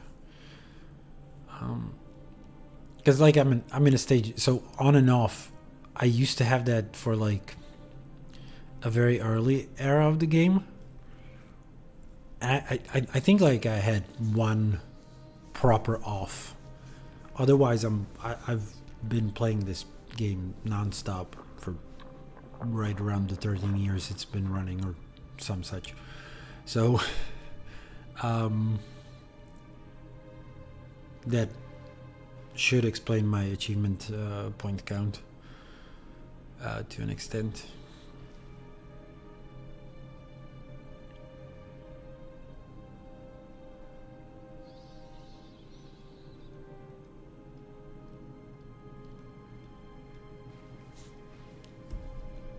I guess I'll pick up the Wizard's Tower rewards as well, I guess. There you go. We're spending some on laurels. That also explains the stockpile of these.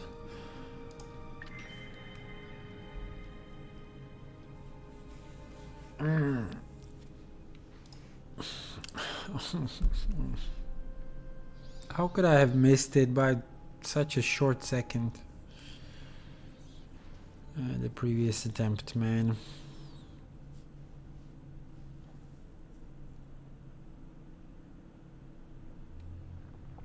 I wish I had something in my bag to talk about. At least the bandit is gone. Something to discuss now that even Chatter's left me.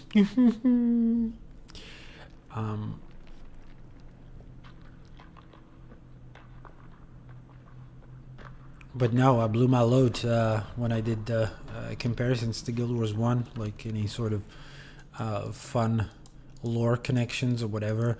Just to perhaps remind, first of all, I'm going to post into Twitch chat links to my, let's call them social media or whatever, my website. So first of all, those of you who are in Twitch chat, feel free to visit my YouTube channel as well, where you can find all the previous episodes of Legendary Journey and all my other streams.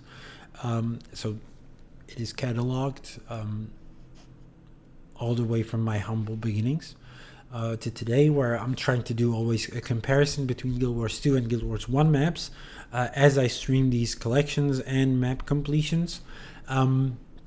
It's all there alongside with like story recap streams where I talk at length about the Guild Wars 2 connections to Guild Wars 1 as well.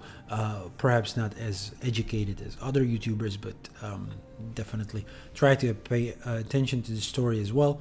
And some other games, like I'm doing the Doom Challenge streams there as well. And also a link to my Patreon if you would want to tip me a little as well. Apart from that, I am going to also recap what we're trying to do here with the Legendary Journey, and that is to get all of this filled in, basically. All of this except for these two. Ignore these two. Don't know how to filter them out, genuinely. But we're trying to get all of these missing weapons, the ones that you see in a more transparent, obscured way. So that's Hope, that's Eureka, that's Verdurak, that's Aurine's Fang, Quip, and last but not least Frostfang. And in terms of Verdurak, that should be the weapon we will craft at the end of this stream. So that's going to be the last part of our stream, just crafting. I mean, this one doesn't have a very interesting crafting journey. no collections or anything. However, it does have an interesting thing to it. It's happening. Let's go. No. This is my home. I won't let you steal it. And we hurt you. This arcade now. We no fear you soft-hearted, dear Peter. Oh no, violence! Violence about! They're too strong for him! Poor sot. You look funny when mad. Get mad again. Ah!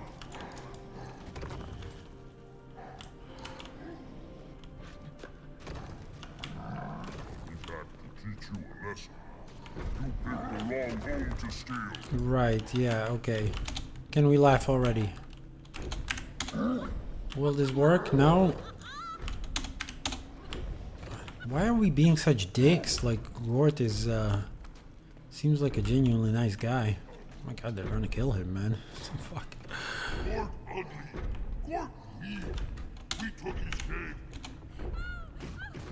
No, am I supposed to point to or what? No, they just said laugh. Don't.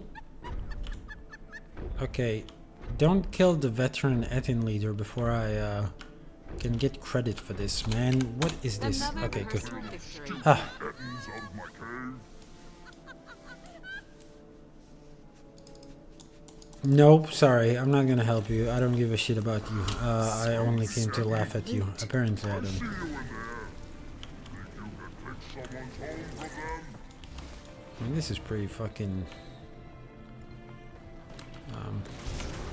If this was a player with a higher level character, I'm kind of concerned that they would finish the event before I could get the credit. Well, we did get the credit, and that actually completes Quip 1, the experimental pistol collection all together. Right now, we're gonna try to finish this map as well,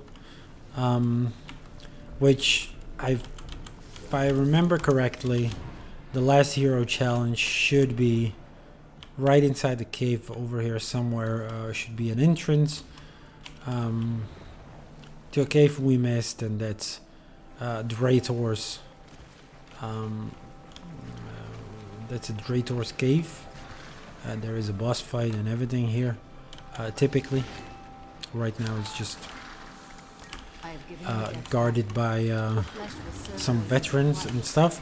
However, as soon as you hit this, you can get this lab's powerfully weird meat. And it says this food has an unfamiliar but tempting aroma. Probably best to eat it first and not ask questions. And when you eat it, you get knocked out. But more importantly, it is the last thing we needed for map completion. And we got lucky, we got the chest key as well. But the only thing that's important is just the credit for this. We also get a congratulatory letter.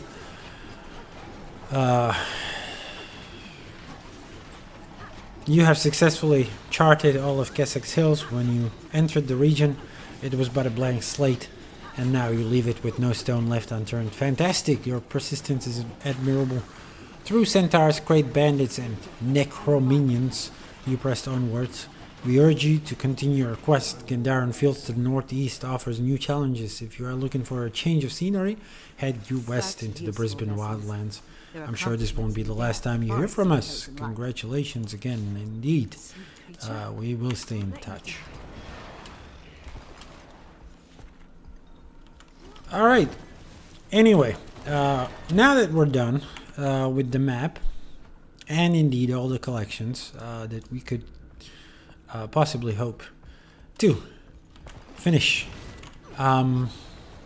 we are gonna move on to crafting a legendary weapon, and for that we need to switch to our druidic druid-like dressed character, our ranger. She's in Divinity's Reach, which is fine, I guess, though we will need the Mystic Forge eventually, so I guess we're gonna move into... You know what? I'm actually gonna do it through... Will I do it through Path of Fire? Well, never mind. Let me check then what is necessary for crafting this legendary Warhorn.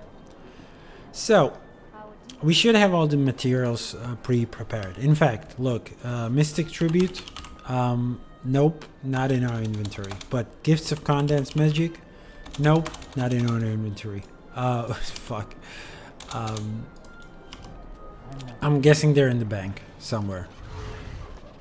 Are they not? Yeah, Gifts of Condensed Magic, Gifts of Condensed Might. So we're looking for these two to move into our inventory. I don't know why they're not there already. I'm guessing because we were concerned about inventory space. Then we need some 77 Mystic Clovers.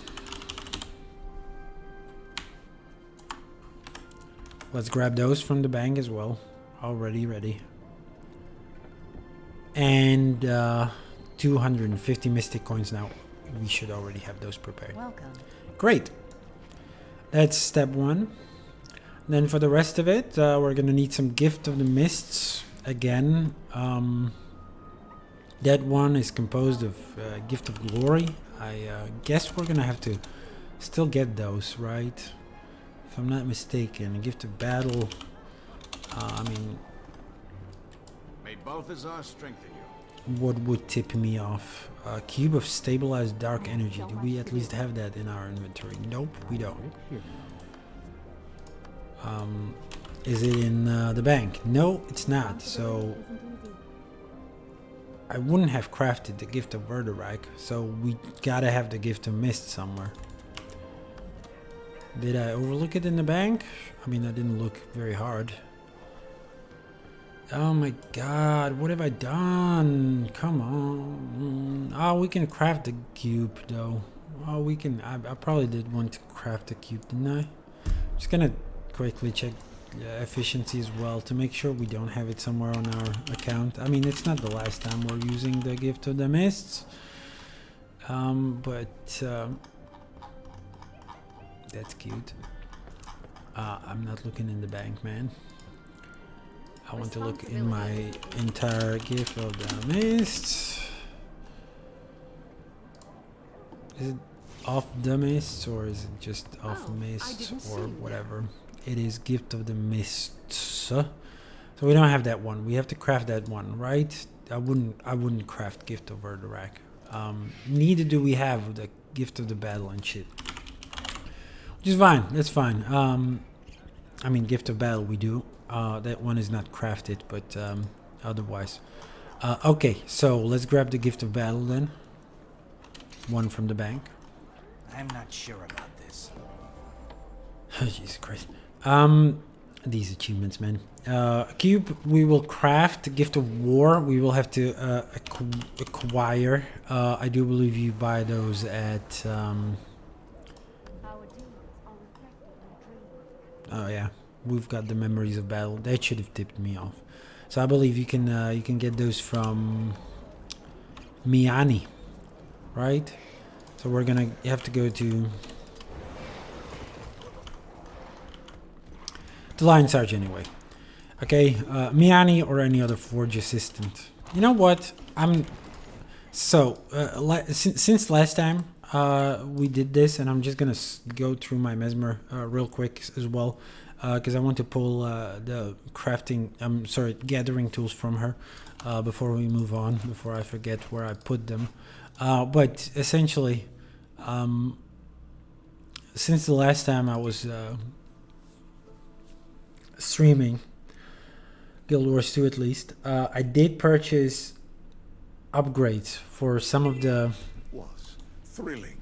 The data we've collected, movements, Mistburn readings. some of the... Venture a guess of how many spawn are present on the isle. I'll let you talk, whatever. Maybe I won't. So the last since the last time I bought upgrades for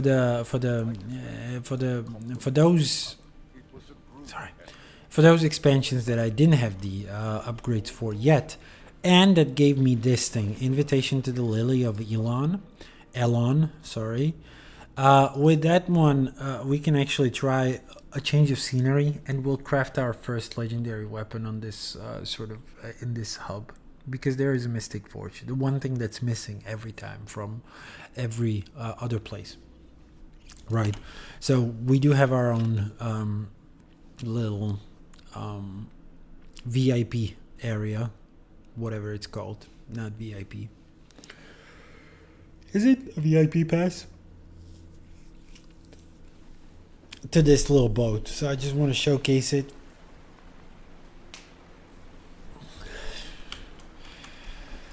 And right here we have everything that we need, including, and I'm hoping there should be a guild bank as well. Yep, I can see it. So for the gifts of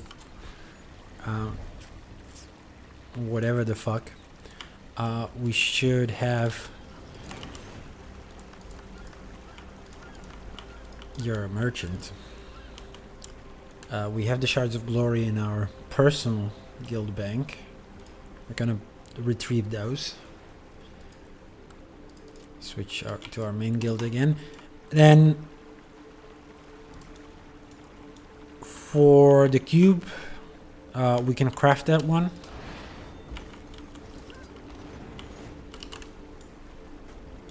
So we need to teleport to the top here. Huntsman Station is just fine, yeah. And we can actually craft a single cube of stabilized dark energy. It is the first time we're crafting it, so good. That means we don't have it somewhere on our account. I mean, it's not the first time we're crafting it, but you know, since they added this achievement. And yeah, with these, we can probably already hit the forge, right? Which is the one, well, okay. Let's go to the forge. And I hope there is a forge here. What kind of VIP corner would it be without a forge, without a Mystic Forge? Is it up top? Is it up top? Oh my god, if there's no Mystic Forge, man. This fucking VIP pass shit sucks dick. Good. Really? No VIP shit? I mean, sorry, no Mystic. I don't see the icon. Wow, my VIP pass sucks. I mean, is the Mystic Forge at least in other VIP areas? Or did I misunderstood the whole interaction here? What are you doing? Okay, you're just teleporting people around. Now there's genuinely no Mystic Forge.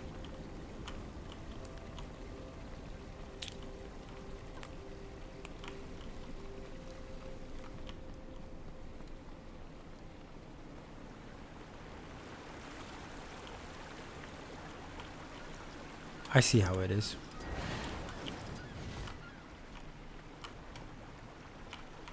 Well, I'm disappointed.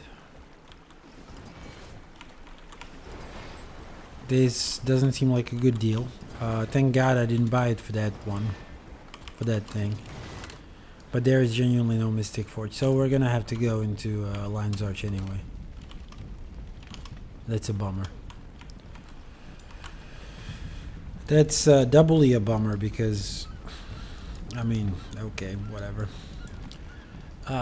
Doubly a bummer because now we teleported right the fuck away from it. We could have taken the surrogate and not spend a dime for coming here. Now we had to use the waypoint. There was no other. I mean, we could have used that guy who teleports people around, I guess. Whatever. Okay, Miani. Let's get this thing on track. What I need from you is 1 gift of glory, please. Thank you. 1 gift of war, please. Thank you. With these two, We do the best we can. we can start flushing these into the Mystic Forge. So, first of all, we're gonna do this bit, the one we've done a million times before, which is get the Mystic Tribute. And then we combine these 4 items that we just stressed about, which is the Gift of the Mists. Now, with the Gift of the Mists, we can combine it with some other materials. Let me check what they are. So, it's gonna be Mystic Runestones. Again, those are bought at Miani, so she's gonna sell us those for 100 gold.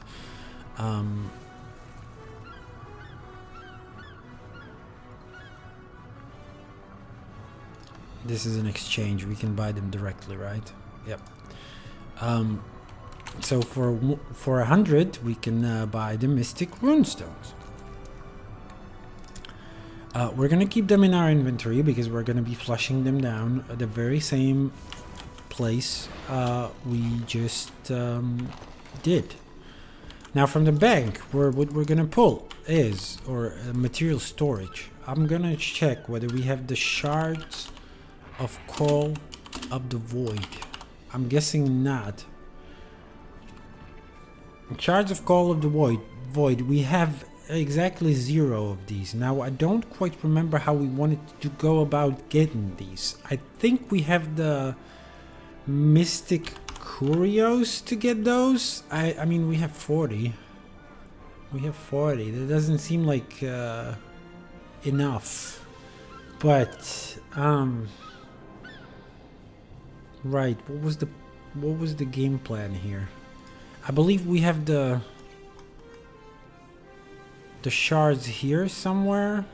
No, we do have the Mystic Curios. We have enough Mystic Curios to craft all of these, right?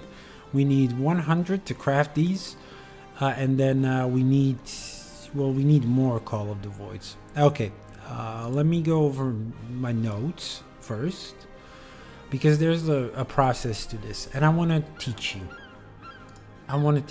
Okay? There's no process to these. It's just like fucking craft these.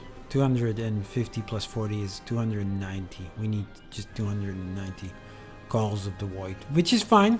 We can craft these, and it was the plan to just simply craft these. So there is a process for these, but that's for the others. It's Call of Void, or Call.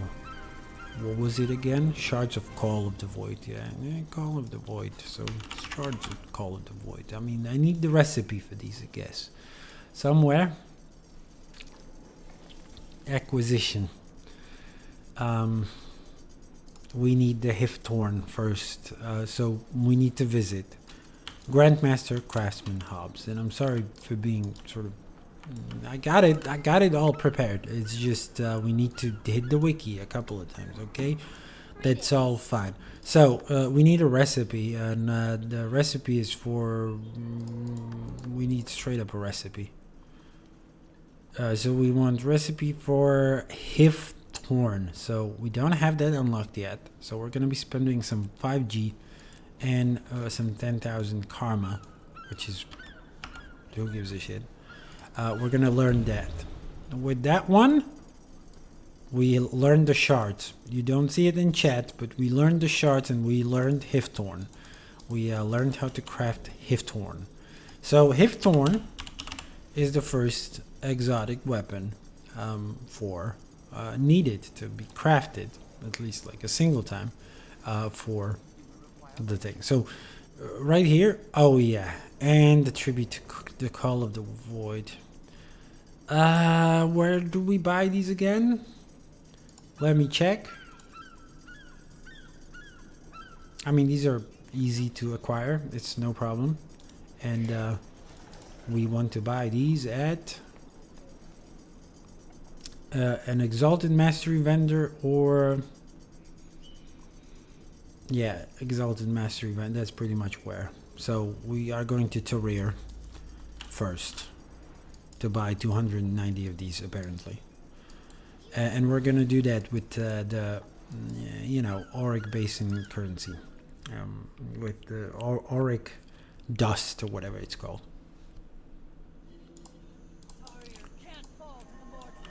Shit, I hope the vendor is there though. I hope the vendor is capable of...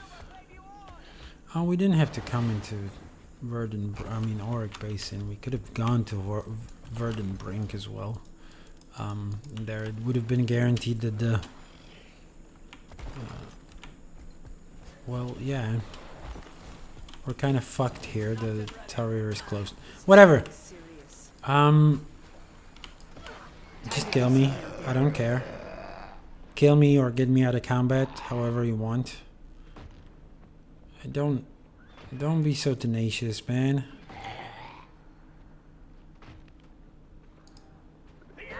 God, our pet single-handedly saved us. So fucking stupid.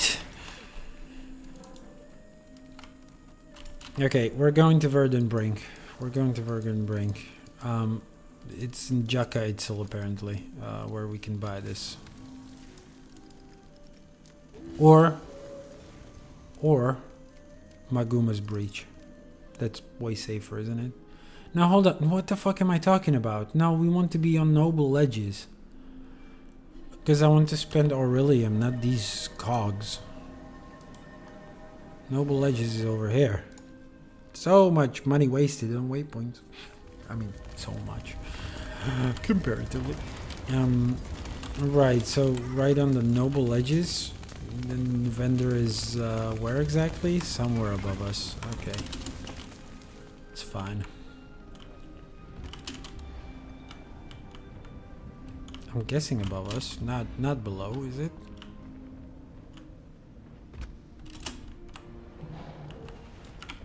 It is below us. It is right next to the waypoint. Motherfucker. Alright. But now that we're here, we need these tributes to Call of the Void. And we said we need 290 of these. We're gonna spend 2,900 auric dusts, which doesn't fucking matter. Oh, lump of Aureliums, sorry. It's just, that's what it is. Okay. Let's move back to Lion's Arch. And finally start with that crafting.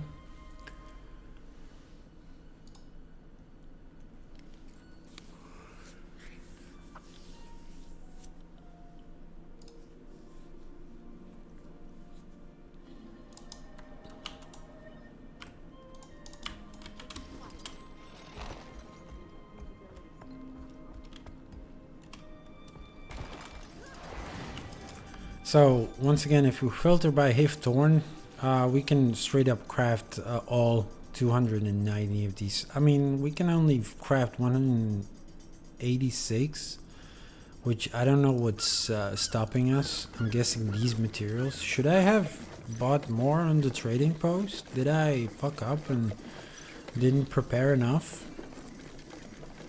That would suck. That would suck, having to sort of still chase those around. I mean, I have a lot in my inventory. I mean, see? I thought I'm done. I thought I'm prepared. But perhaps I wasn't. Not quite. Which is bad.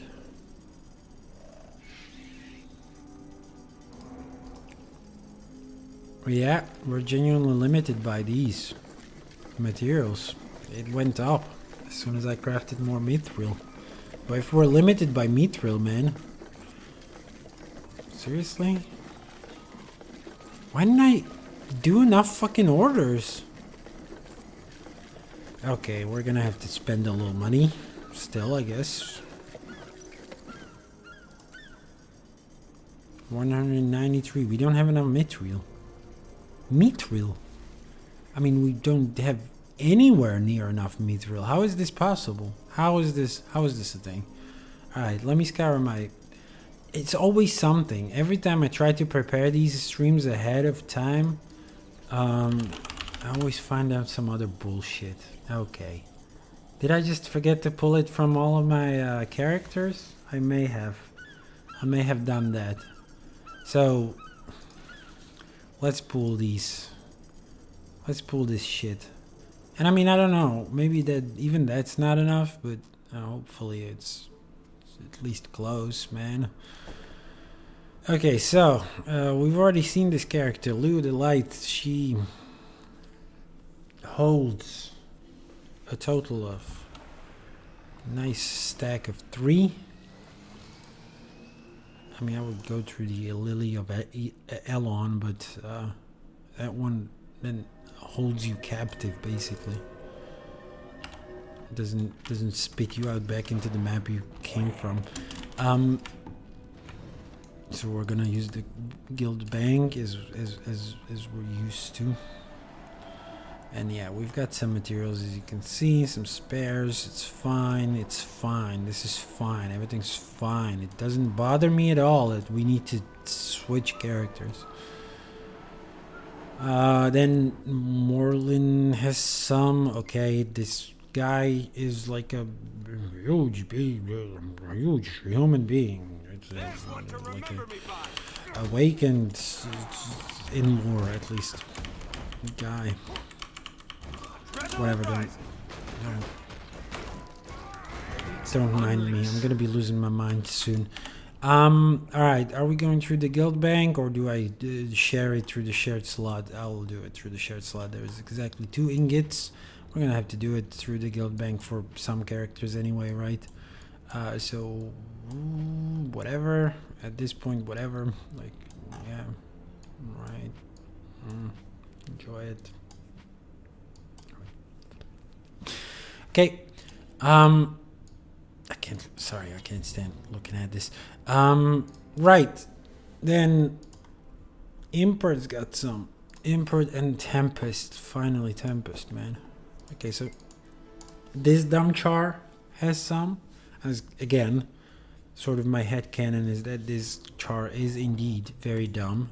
Oh, he's also in Lion's Arch, so he's just gonna stop by at the bank. And what he's also gonna do.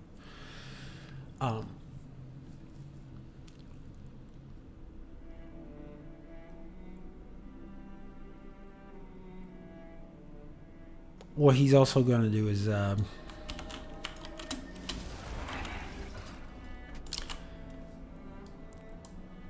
put these in the bank. It doesn't matter where. We're gonna use them for crafting, so they're gonna get pulled out from any of these places. While we're at it, I guess we're gonna switch it out for some of the other crafting materials here. Let's say even, yeah, sure, bloods. Let's keep bloods here. I mean, it's gonna be a mess eventually to find to gather it all again. Last but not least, it's Tempest. I haven't used this character in a while. For a while, he was farming again a very useful material for this, and it's blooming passiflora. You wouldn't happen to have some around here? Yep. So the thing I did it would be always just like drop down here. Hopefully not get caught in combat, which is the thing that happened this time. But yeah, as soon as I was out, I would return the gathering tools that I borrowed. Yep, and we would get the fuck out. So let's not forget the reason we switched on to this character, though. That's to pull this thing away from him, and maybe perhaps even these mithril ores. We'll see whether that's sufficient. And I hope I don't need the elderwood. But you know, I'm expecting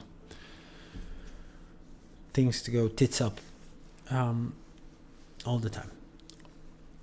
All right, let's see. Are we chill? Are we okay already? Are we okay? We need 290 of these. 290. So it didn't feel like too many of these mithril ingots. I'll be honest with you. We got 290 exactly. I mean, it's brilliant. All right. We may have even overshared the mithril ingots. Who knows? But yeah, that's genuinely how many we're gonna need.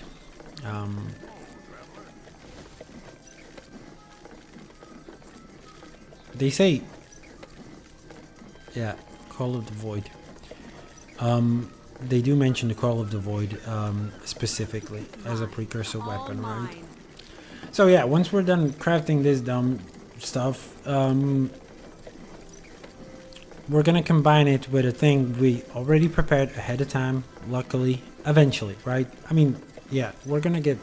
So, yeah, once again, we need to craft these weapons. That's fine. So, that's Hifthorn, right? Hifthorn. So, we're crafting a single Hifthorn. So, how many mithril ingots were left over? 73. Okay, that's good. So, yeah, apparently I just forgot to pull these ingots from the other characters. That's chill. So we're crafting exactly one Hifthorn. It's exotic. It's of exotic quality, which is not enough, by the way. Exotic quality is not a good enough quality for Gen 2 precursors. It would be enough for... and yeah, it's this cute little rusty looking more copper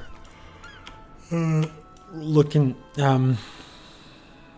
warhorn. Anyway, we go back to Hobbs, and hopefully he will now be able to sell us, and I don't know whether he was able to sell us all this time, but in another recipe, and that recipe will be this time for Lament. No, we need to definitely craft the previous weapon before this opens up.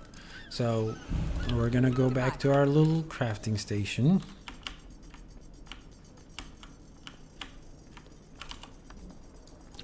And craft Lament this time.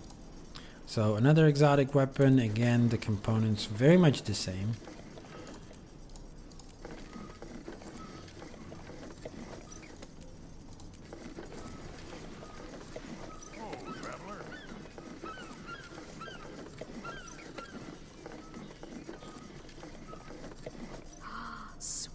All right, and with that, and we can look at the weapon again, what it looks like.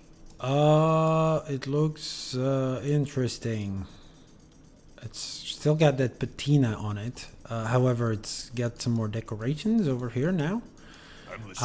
It's cute. It's cute. Don't worry. Also, yeah, it sort of has the same ghostly effect that this one doesn't.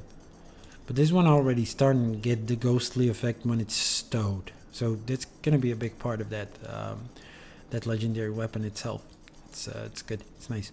All right then. Last but not least, we're gonna revisit Hobbs. And he's gonna sell us the last recipe. So after Lament, it's Call of the Void, as the name of those shards suggest. And already you can see that even the recipe is of ascended quality. And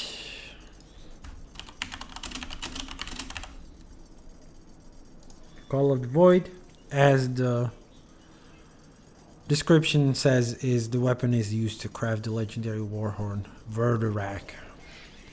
So we're also gonna have to craft the visionary inscription, which is it visionary? Yep.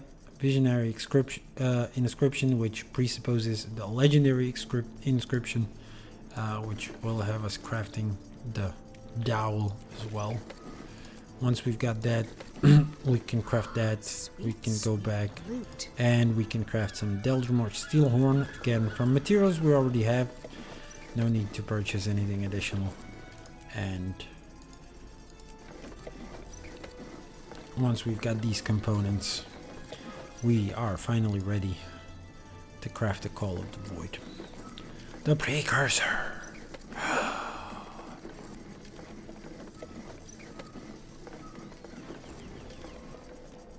Incredible. Let's preview it again for one last time. So once again, the ghostly effect, and as soon as we wield it, it becomes a lot larger. So the weapon only looks like this, very nice curved already. Like the patina stays. The patina is awesome. But yeah, and as soon as we stow it, it just shrinks back and oh, sorry, it becomes ghostly. Because this one is all connected to like, well, it's connected to story. I don't want to go into details which one it is. It's tied to pretty much the release of where's the map? Of Domain of Korna, right? So it's supposed to like harken back to Alone and lore and shit. It's a whole thing.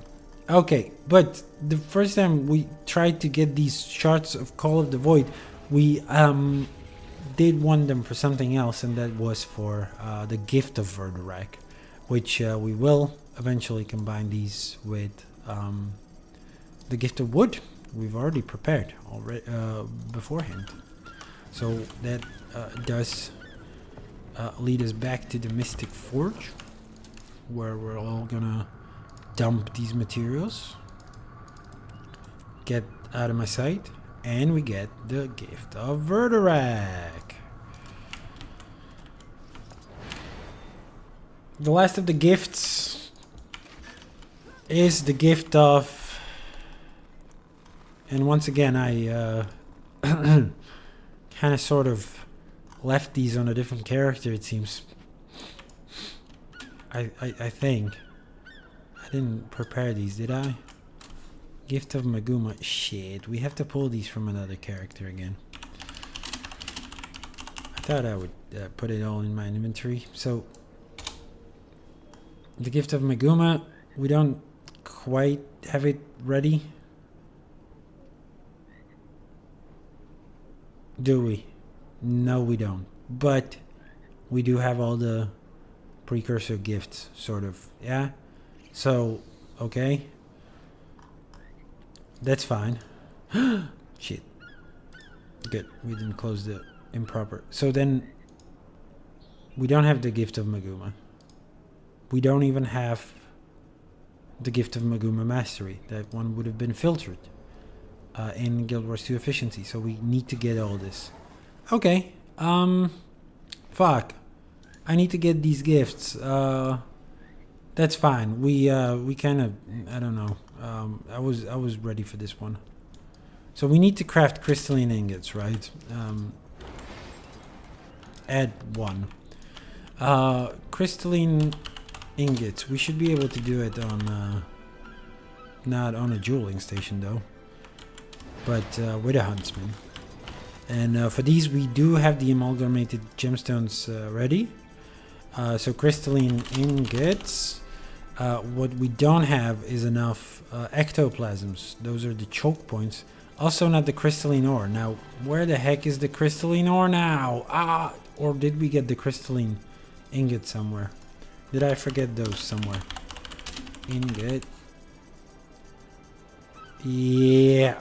Okay. So we have a stack of these ready. Okay. That's fine. Let's pull the ectos actually from the guild bank again. That was all part of the plan. And yeah, I guess I wanted to show you where to buy these materials as well. That's why I didn't buy them beforehand at the appropriate vendors. I just forgot, and now I have to go back into Heart of Thorns again, which is a minor nuisance, but a nuisance nonetheless. So we're gonna borrow a little ecto from here. Again, this is my personal guild bank. Don't be concerned that I'm stealing from my guild. I mean, I am, but it is my guild and my guild alone. No one else shares it with me. And then we're gonna need these things from... So we're gonna craft the crystalline ingots eventually. But we still need those gifts of the Itzel and the New Hawk and the Exalted and the Gilding, and I don't know where to get all these. So let's see, can we purchase them at a single merchant? No, we cannot. We have to, well, we can, we can go into Verdenbrink, and Verdenbrink should have all the merchants we need, right? Not necessarily. So Gift of Gilding we can actually buy here, right here in the Mystic, in the Lion's Arch. But the other thing we can all get in the Verdenbrink actually. Some at Jakaitzel, 2 at Jakaitzel in fact, and 1 at the Noble Edges. So I'm kind of mad at myself for not buying them right away, but it is what it is. And these vendors should always be available to you, so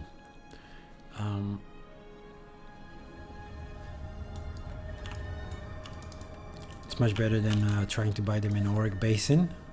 So once again, it's the gift of whatever. Where is it?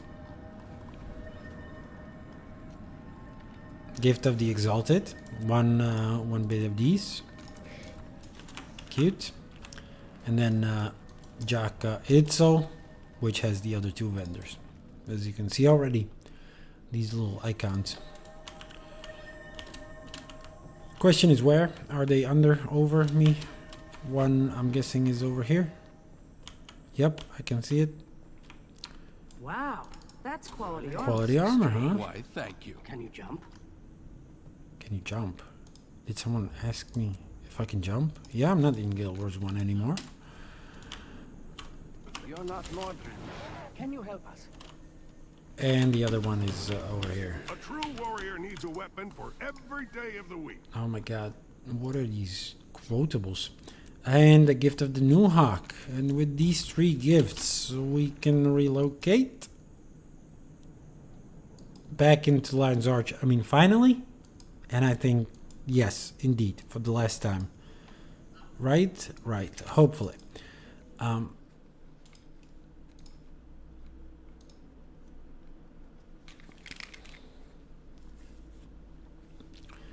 With these things, we can... Oh, and... Yes, before we actually go to the Mystic Forge itself and buy this stuff from Miani again, I wanted to sort of reshuffle the items that I have. So first of all, let's visit our Necromancer. That's Plagi, who will kindly share her gift of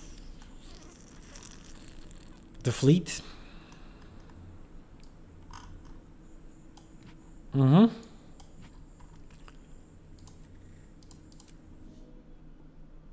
then beyond that, our trusty Asura engineer Mika, who has the rest of the gifts necessary for gift of Maguma. That's the gift of the Chak. That one is in the bank actually. But also the gift of the jungle and the gift of Tarir. These 2. She's in Lion's Arch as well, right by the leather working station, so we can actually go through the bank. It's fine. So we are getting her rid of the gift of Tarir. I mean, there is another gift of fleet. We didn't have to go on Plagi. I just wanted to pull it off of Plagi, so that it doesn't make a lot of mess there. Okay, where do we slap you? I guess here. Whatever, it doesn't matter. Gift of the jungle, enjoy. And yep, we don't need that gift of the fleet anymore. And again, as I said, gift of the Chuck, or gift of Chuck, sorry, just Chuck, is over here. It is of the Chuck, okay. I mean, it makes sense.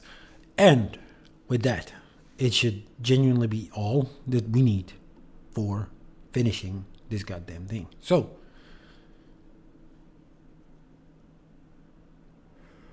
first up, those gifts that we just pulled into the bank, we are immediately going to flush down the Mystic Toilet. Alright, we're going to flush them down.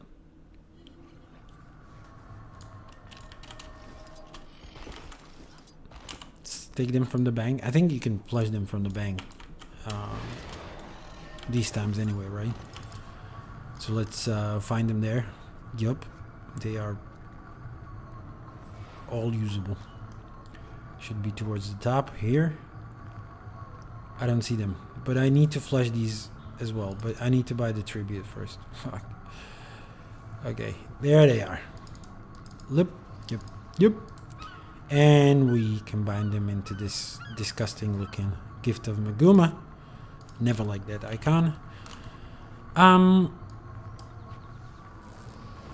Now we need the Gift of the Insights. Again, we will need to purchase additional insight at Miyani. So that's a Gift of Gilding.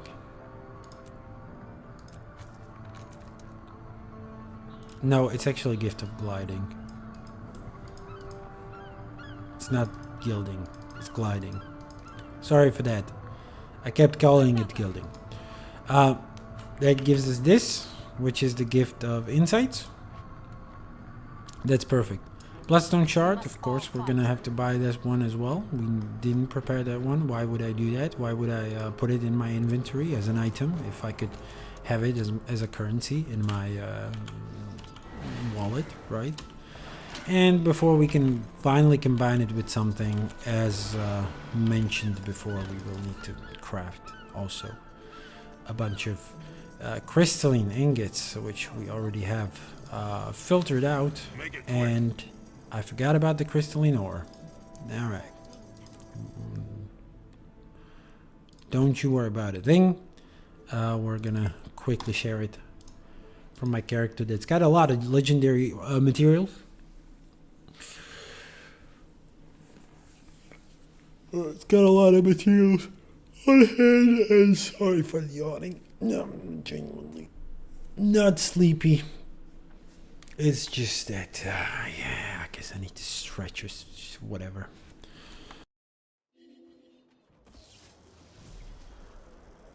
Greetings.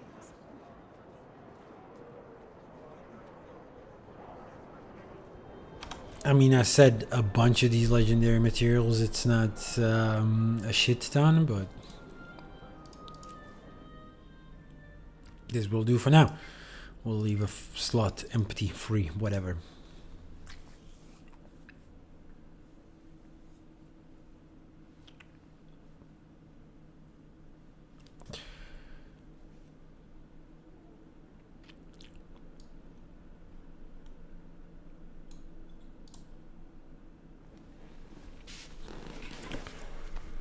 Yep. Take as long as you need to, man. With this, we're doing the crystalline ingot. 250 of these. That checks out. We actually genuinely need those. Limited by the number of fulgurites we have, at least in our bank or inventories or whatever.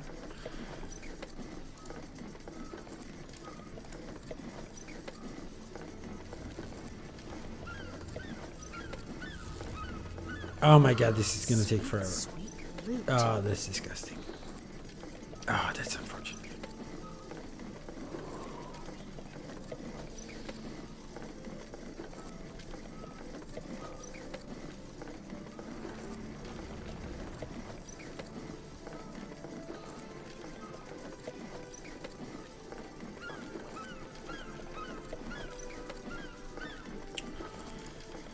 Okay, so how are you guys? Anyone left in chat? No? Not YouTube, not Twitch? It's unfortunate. Yeah, and goddamn my oddly stuffy nose as well, man. It's just what I don't understand how that happens. I'm gonna start to at least take off some of these. Okay, so just tell me when you're done. So I'm just gonna do some bookkeeping, as I guess. So these were already gifts. We can actually get some mystic clover, some mumbling for myself. This is just to sort of I have like a spreadsheet where I keep track of my materials. So I'm now editing it. You cannot see me doing that, but that is what's happening. So mystic clovers I would have already check Oh, shiny. crossed out. Where's the mystic coins? There they are. 250 of these gone. Gift of glory. Okay, memories of battle. 250 gone. Mine. Shards of glory. 250 gone.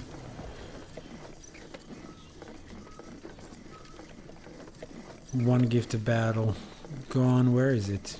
There. Cube of stabilized dark energy, that means 75 matrices gone. How sad. Mystic runestones, that is 100 cash gone. Shards don't count. I don't track those. Gift of wood I would have already done. There are these other currencies. So lump of beryllium, I believe it was 800 that we spent, right? Leyline crystals, the same. Same for airship parts. And last but not least, well, that's it. Well, that's it at this point. We're still gonna need so many leyline crystals. That's fucking insane. We don't have that many. And neither airship parts. That is unfortunate, man. Okay, whatever. Bloodstone shards. Okay, that's 200 spirit shards gone. Just like that. And now we're crafting the crystalline ingots, so crystalline ore. 250 minus. Fulgurite. Do I have those written somewhere? I might not genuinely not have fulgurites. I do have. So 250. All mine.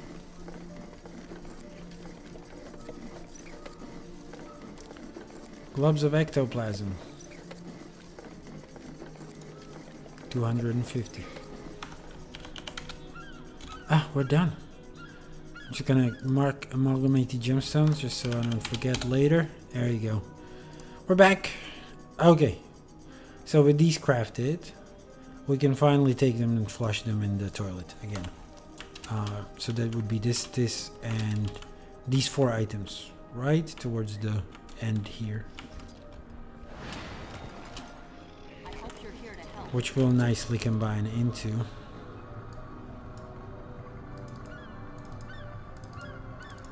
one gift of Maguma Mastery, indistinguishable from the gift of exploration. And last but not least, the Call of the Void, the precursor. And these 4 items, the ones you can see right here on top of the chat, on stream, these put together will make Verdurak, the legendary war fucking horn. I mean, where's the Maguma Mastery, man? There he is.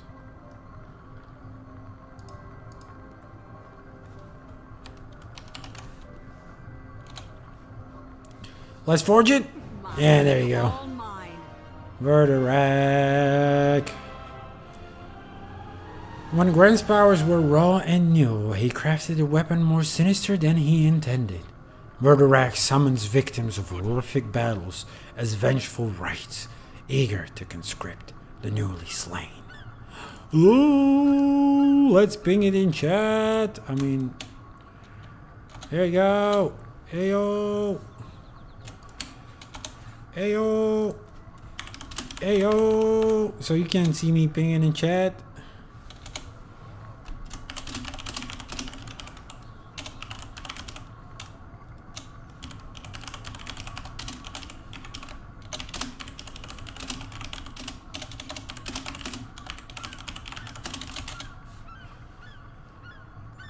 All right. So let's accept it. Of course, it didn't pop as an item into my inventory because, well, you know how it goes. We already have a,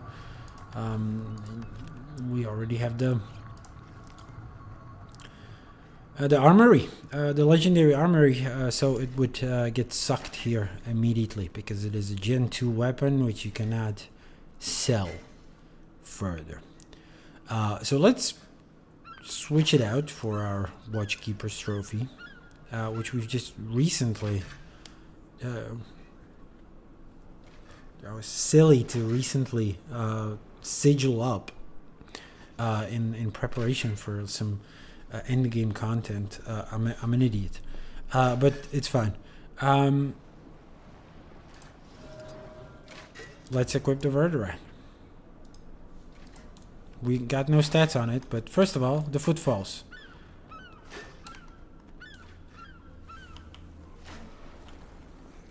Coda's blessing is upon I chose you.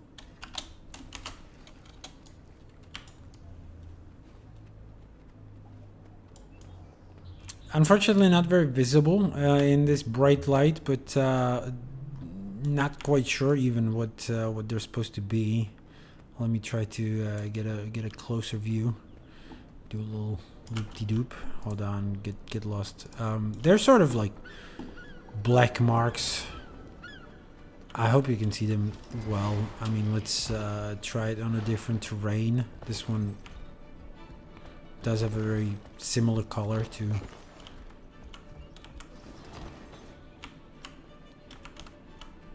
Right here.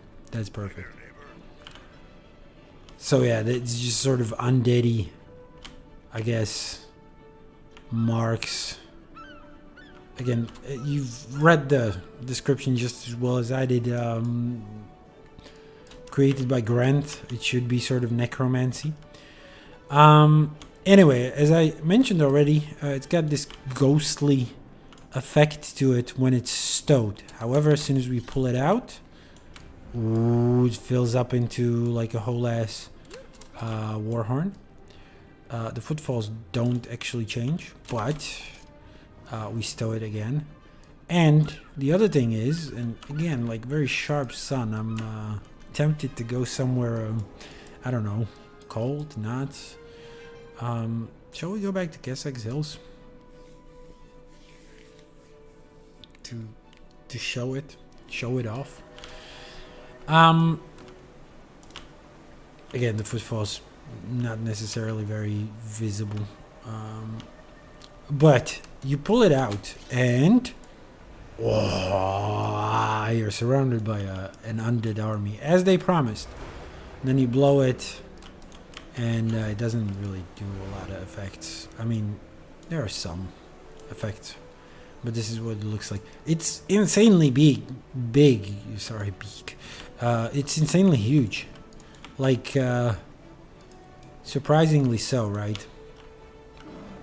And it does still like do this little undead mist when it's out, and yeah, as we blow it, it gives a lot of these like misty effects. So very cool, very nice. But as you may have noticed, that's not all. That's not all here. We also get,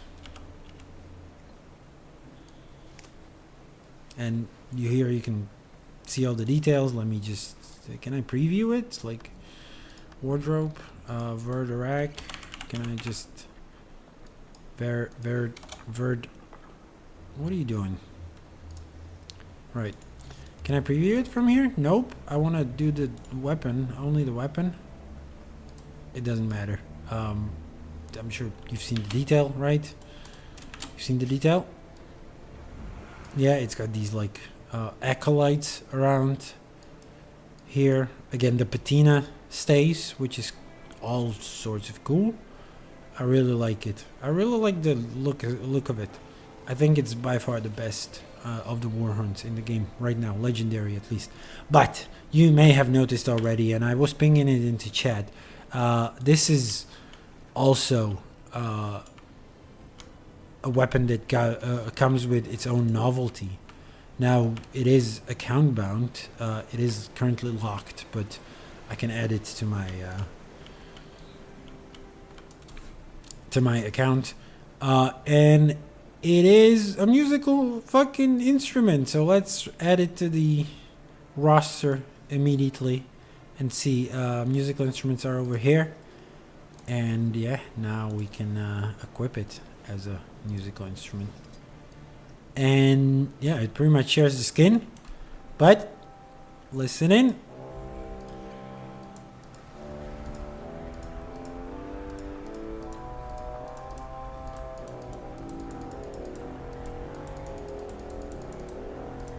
It's cool. It comes with its own musical instrument, which makes this even cooler. Like, the design, I already like it most out of all the legendary war horns. But the fact that it comes with a fucking novelty as well, with your own fucking little horn. You can go into a marching band. Look at this, look at this. And you can do the meme where you're like following someone around and shit. And you're annoying them with the giant horn, right? So that's awesome. That's awesome. I really like this legendary. So yeah, that's Verdurak, and that's Kessex Hills. That's Kessex Hills. So we did it, guys. Another episode of Legendary Journey. What was that? It was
I'm actually going to engage with these guys a little bit. I just want to know legendaries. Verdurak.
So yeah, anyway, for me that's pretty much it. I'm just gonna keep chit-chatting for a while before I log off.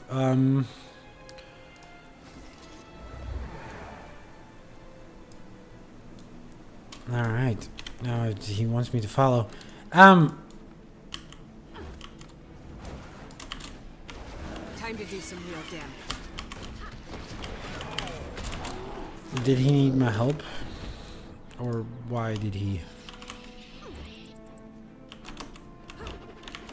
I could outrun a centaur.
Okay, yeah, that's it for me now.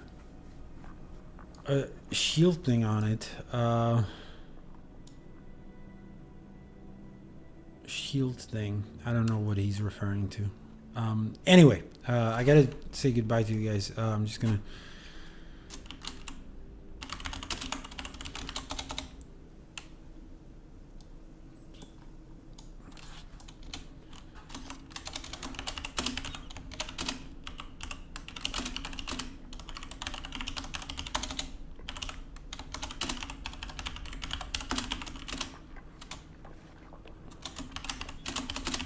Oh my!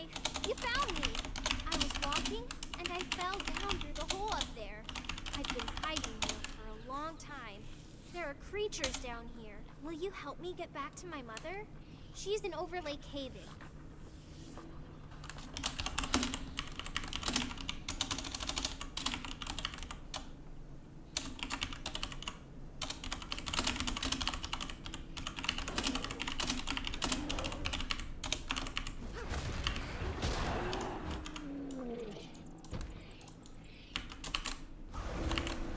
I could outrun a centaur.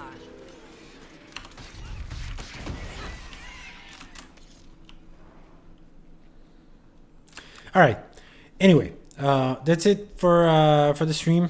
Then, thanks for watching, guys. Hope you enjoyed it. Next time, I'm guessing Doom again, and I think it's gonna be a while before we do another legendary journey.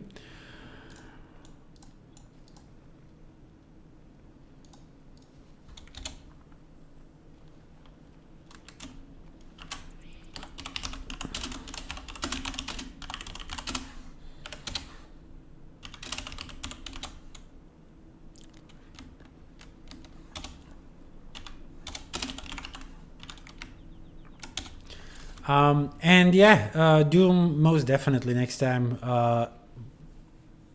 because another legendary journey will probably need a bit of preparation. But yeah, we did achieve a bit, and thank you. Thanks for watching.